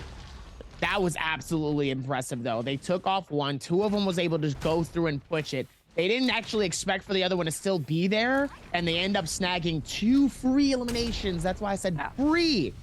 Because Balda assumed that they'd assumed that they didn't have him out at all. And sadly, they all were there. It's just musical statues as well on the ballista for 17GL. Like, one of them runs out of weapon repair pack, so can't actually fire off any shots. And then immediately we just see the swap coming through of another player who actually does have weapon packs taking up position on that ballista. It's OC without that Wu Chen, and the rescue timer has timed out too. They're not going to be able to get their Wu Chen back in. 17GL once more on that ballista. See you off of the bodies and loot that they were able to pick up from their previous fight, back in the driving seat, waiting for players to have to reposition and once again run into the threat of that ballista. Both Wolves and another team very, very quiet at the moment, not wanting to give their position away, but 14 gets found out. And not being able to run out into the open forces them into the fight against the 2 other members of 17JL. Bowden now in a very similar position. G, the only one left alive. The Viper ultimate not going to be that Phantom Step, allowing them to try and bait the position that AS isn't expecting the Viper to pop in from, but there's the ballista shot. Z absolutely scoping it out, and it's perfect. Meanwhile, ZU caught within a massive strike, though, from the dagger, as it looks like they're also going to get caught in between a Yoda-Hime ulti right in the very center here. This team absolutely putting in so much work. 17JL with 13 eliminations, actually beating out OUG for their eliminations. Oh no, Ventus ends up getting caught WX98 and getting finished. Absolutely insane towards the end here. Alliance is lucky, going to be able to split away and get away from this. Looks like Q might be able to find something here, but OUG looks like he's going to get caught in something as well here. 2-9 trying to see if they can find something as well. Looking at any opportunity to try to get a strike of something. He ends up getting massive on one of them. And it looks like they're going to use the ballista to their advantage here. They're going to back out. Sadly, they're going to push one of them out of this and forcing the Yoda-Hime ulti to come out of this. Hits 17JL right in the center of all of the momentum. So much all around this space here, still trying to find it, and it looks like the Viper is going to be able to stun at least 3 all the way around this area here. Even though all the way up top here is going to be able to shut that down and get that going. Insane clutch coming through here. They did a fantastic job thus far here, and to be able to see it all the way towards the end here, whoo! Love to see how they're finally going to be able to rotate this in. There are 11 players left alive in this lobby, Dabby, and 17JL are 3 kills away from dropping a Tony bomb. They have control of the ballista. The Viper ultimate not going to be able to connect the distance on to the Yoda sitting on that ballista either. This is 17JL's lobby to take. That's going to be 18. 2 kills away.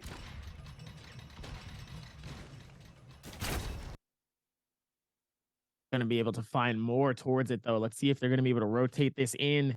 And that's we're 19. out. Love to see it, as it looks like 17JL AS with that Flamebringer is going to be able to find some momentum towards it, but AOW is not going to want to give it up. But somebody on the ballista wants everybody off of it, as the Wushin is going to be able to dip them out, but they only have so much space. ZU send all the way back towards the ballista. But the question is, are they going to be able to find it, though, as one ends up getting them sent on the outside here. 17JL wants to be able to run this. We finally got... Ladies and gentlemen, we have the 20 bomb. We officially have acquired the 20 bomb, and it is from 17JL. 17JL with 21 eliminations. Unbelievable finish towards this end. 17JL putting in so much work. OUG hasn't been able to get elimination since the last circle. ZU able to claim finisher. Game 22. The finish coming through has been absolutely insane for all these teams. As the Cicada comes through with all of these finishes, absolutely juggling these teams and decimating them. And oh my goodness, being so disrespectful to EWG's A-Rod. They didn't have to do that to him. They didn't have to do all of that. That's just absolutely disrespectful, as Double S is going to try to hold this together as long as possible here, but it's clearly not going to be enough, as the full team of 17JL disrespects the rest of the lobby and tells them all to go home. Because we are the champions of the world. They're the champions of the day for sure. That match was an absolute Astana, 17JL, not just dropping the 20 bomb, but surpassing it by, I believe, either 3 or 4. We knew when they had that ballista control and we saw the zone start to close on through with the ballista still gonna be in play, that it would be extremely hard to be able to top that team. They had the loot loadout, they had the Soul Jade loadout as well, Hepta, Soul Slash, everything that you wanted to see coming on through, and that combination of locking those players into positions that you can combine Kitana and Longsword Soul Jades was absolutely monstrous. Because even if you didn't get locked into position by those two, you had to contest with the ballista from coming out, and if you wanted to contest the ballista, you got to see the Takeda ultimate stagger locking you away and letting 17JL immediately backtrack to be able to keep a hold of it as the ace card again comes through from 17JL, and it was an absolute royal flush for the trio in that last match. Even with that, let's see if they will be able to shut this down and get the finish, and yes they do with a 23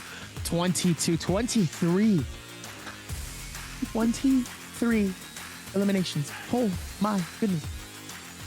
I love it. I love it. All the way through.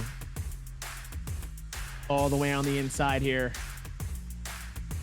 We're able to get this together here. Being able to shut this down and doing a fantastic job of it, but whew! You love it to see it, and man, oh man, that they do it right, not only in style, but also in action. 17JL able to claim another dub. And not only that, but with an insane number. That's Jordan.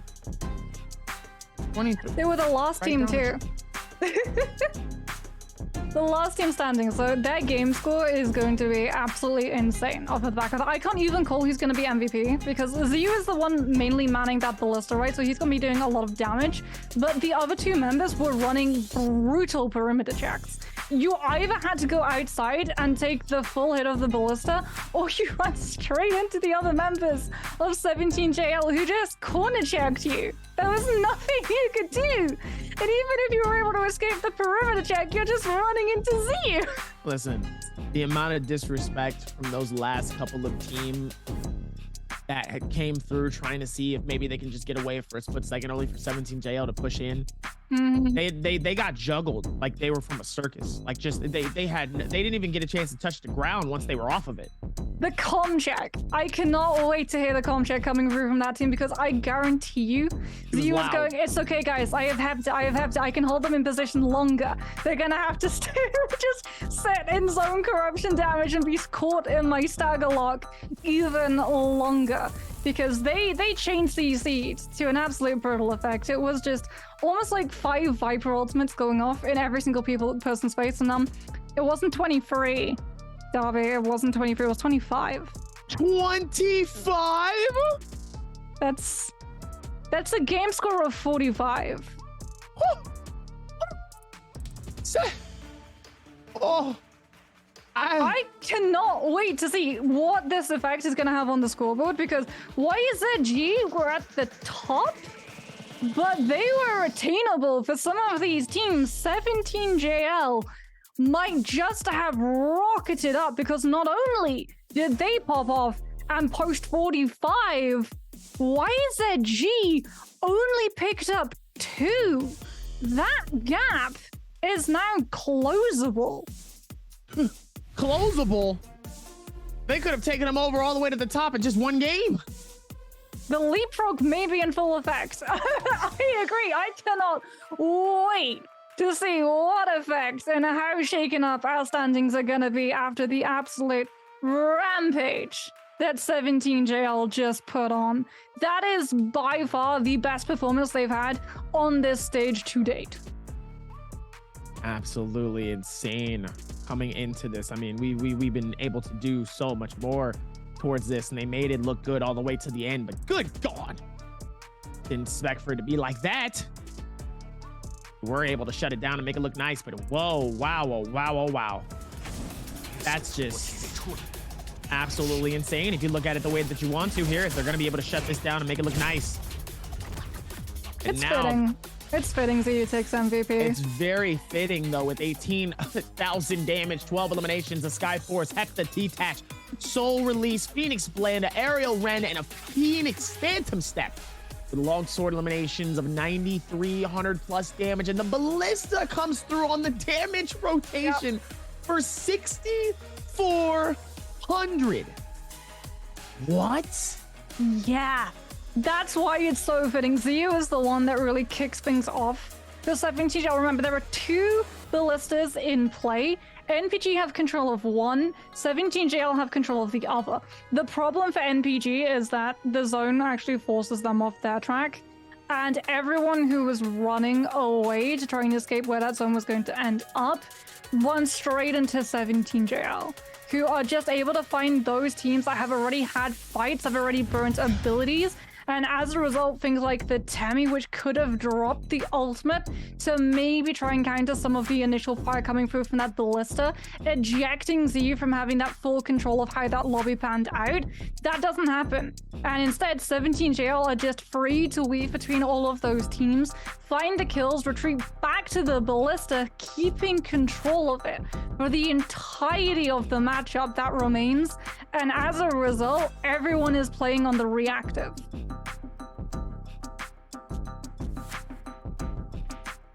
Finally got our 20. We got it. Guys, I'm so happy. We got our 20. Jaeger! You go do your thing. I got...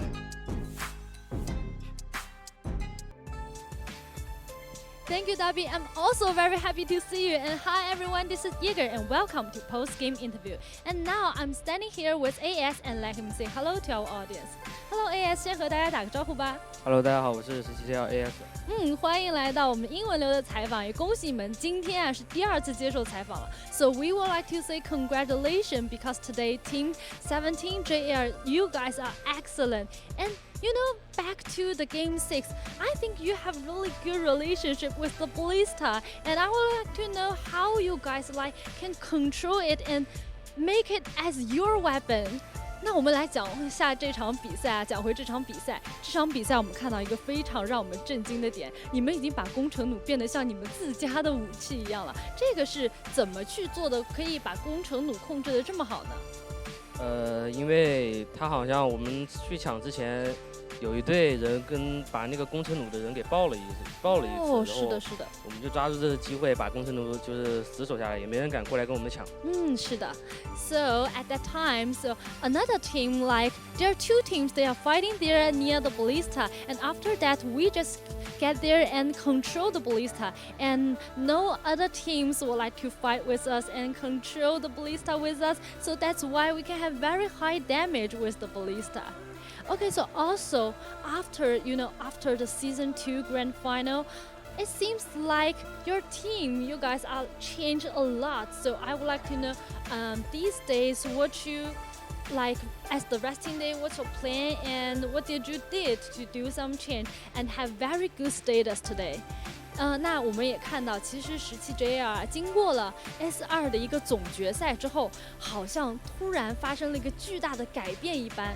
包括今天我们可以看到你们整个队的状态都非常的好，我就特别想知道一下，那在之前的小小的休赛期的时间，你们队内进行了怎么样的一个沟通和交流，可以带来如此大的一个状态上的变化呢？因为我是作为队内就是进攻的，就是打架的指挥嘛，然后可能我最近在训练赛上，然后找到那种感觉了，然后慢慢的指挥就开始能慢慢变得灵性起来，然后是的，导致我们现在打架可能很猛，非常非常的强。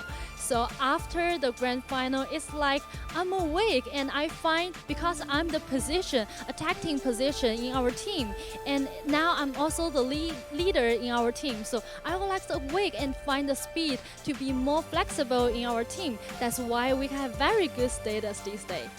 好的，谢谢 AS 今天的一个分享，再次恭喜你们，看到你们猛猛冲，其实我相信所有 NBPL 的观众也非常激动，期待你们接下来在节杯的一个表现。Thank you, AS, for today's interview, and thank you for our 2 casters. We will get back to our casters.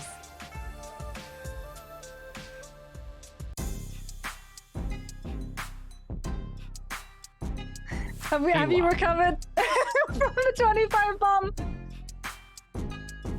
Max. we have had a lot of stuff happen so far within these games, but now, whew, we still got 6 more games, but out of nowhere.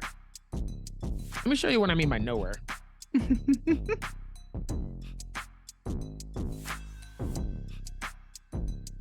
Oh, he's gone. Nowhere. Nowhere. I'm gonna stay just like this. Out of nowhere, they just decide to come through and shine and absolutely decimate for 45 points in our game. I can't wait to see these final standings. I can't wait.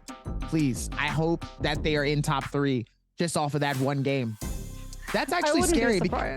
That's scary though, because if they can get that, imagine what like a 30 bomb is. What is that, like 50? It's at least 50. It's a lot of points. I'm not doing maths live on broadcast. I've learned that lesson. I refuse. Hey, listen. You don't do math. You don't do math. I don't do bets. See, it's the back and forth. You see what I'm saying? It's just how we're gonna do it. As we're gonna lock in here for our top 8, and currently 47, 46, and a 38 for Wolves, Q9, and Alliance. So they are in the chopping block for knocking someone out of the top 8. So they still have some work to do, but they're not that far away from it. Okay, how many spots do we think 17GL has been able to jump? Do we think it's going to be top? Because that's the answer. It's top. Oh my goodness. 17GL coming in, dropping a 45 score game on the last match of the day. Bounced past YZG, and it's not even by a small margin. Remember, YZG on that last game posted a score of 2.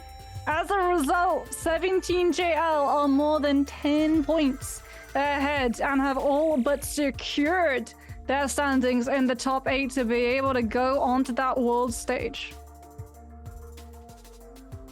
Holy moly. That's 11 point difference. Just like that. In one game. Mm-hmm. In one game. I feel like someone has to eat their words a little bit too, because I remember you saying, oh, it doesn't really matter. Why is it they're so far ahead? They can afford one bad game. No, they can't. Not if 17GL are going to be able to play. No. See what I meant by they can afford one bad game. They can afford it knowing that they still have 6 more games after this. There's still more past that. There's still more to do. Just because you have that one bad game does not mean anything. And even if, let's say this was Sunday, right? And they still did it. They still could afford one, because guess what? They still qualified. Yeah, J-Team is the ones in that really tough spot on the chopping block, just inching their way into the top 8. But we gotta figure out our solo players that are gonna be notching up into that top 8 tomorrow, Davy, because Trios continues, but we have a day's break in between then. It's down to the solo players instead. A lot of pressure, a lot of stress, and hopefully a whole lot of upsets coming on through. And I will be watching from all of the Twitch chat here, as I will be actually busy throughout this weekend here. But you guys have some amazing casters for the next 2 days to keep all of the action rolling, as we're going to have the finale for our solos and the finale for our trios tomorrow and Sunday. Still a lot of action-packed Naraka moments ahead alongside of that. And don't worry, because Worlds starts next month. That's right, I said next month. Next month. Come through with a lot of more action, a lot more style, and it's going to be good. But don't worry, Saturday is going to be absolutely amazing, and so is Sunday. It's going to be all over the place. But to everybody that's been watching at home, at their office, with their family, by themselves, appreciate you guys being here. Hope you guys have a fantastic day, morning, noon, and evening here. For all of us here at Naraka for the World Championships, thank you. We'll see you here tomorrow, same time as always.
Although the odds aren't in my favor, I will soar above the mountain. I won't give in nor surrender. I'm the phoenix in my head. All the scars beneath my armor, I will wear them like an honor. They remind me to be stronger, like the phoenix in my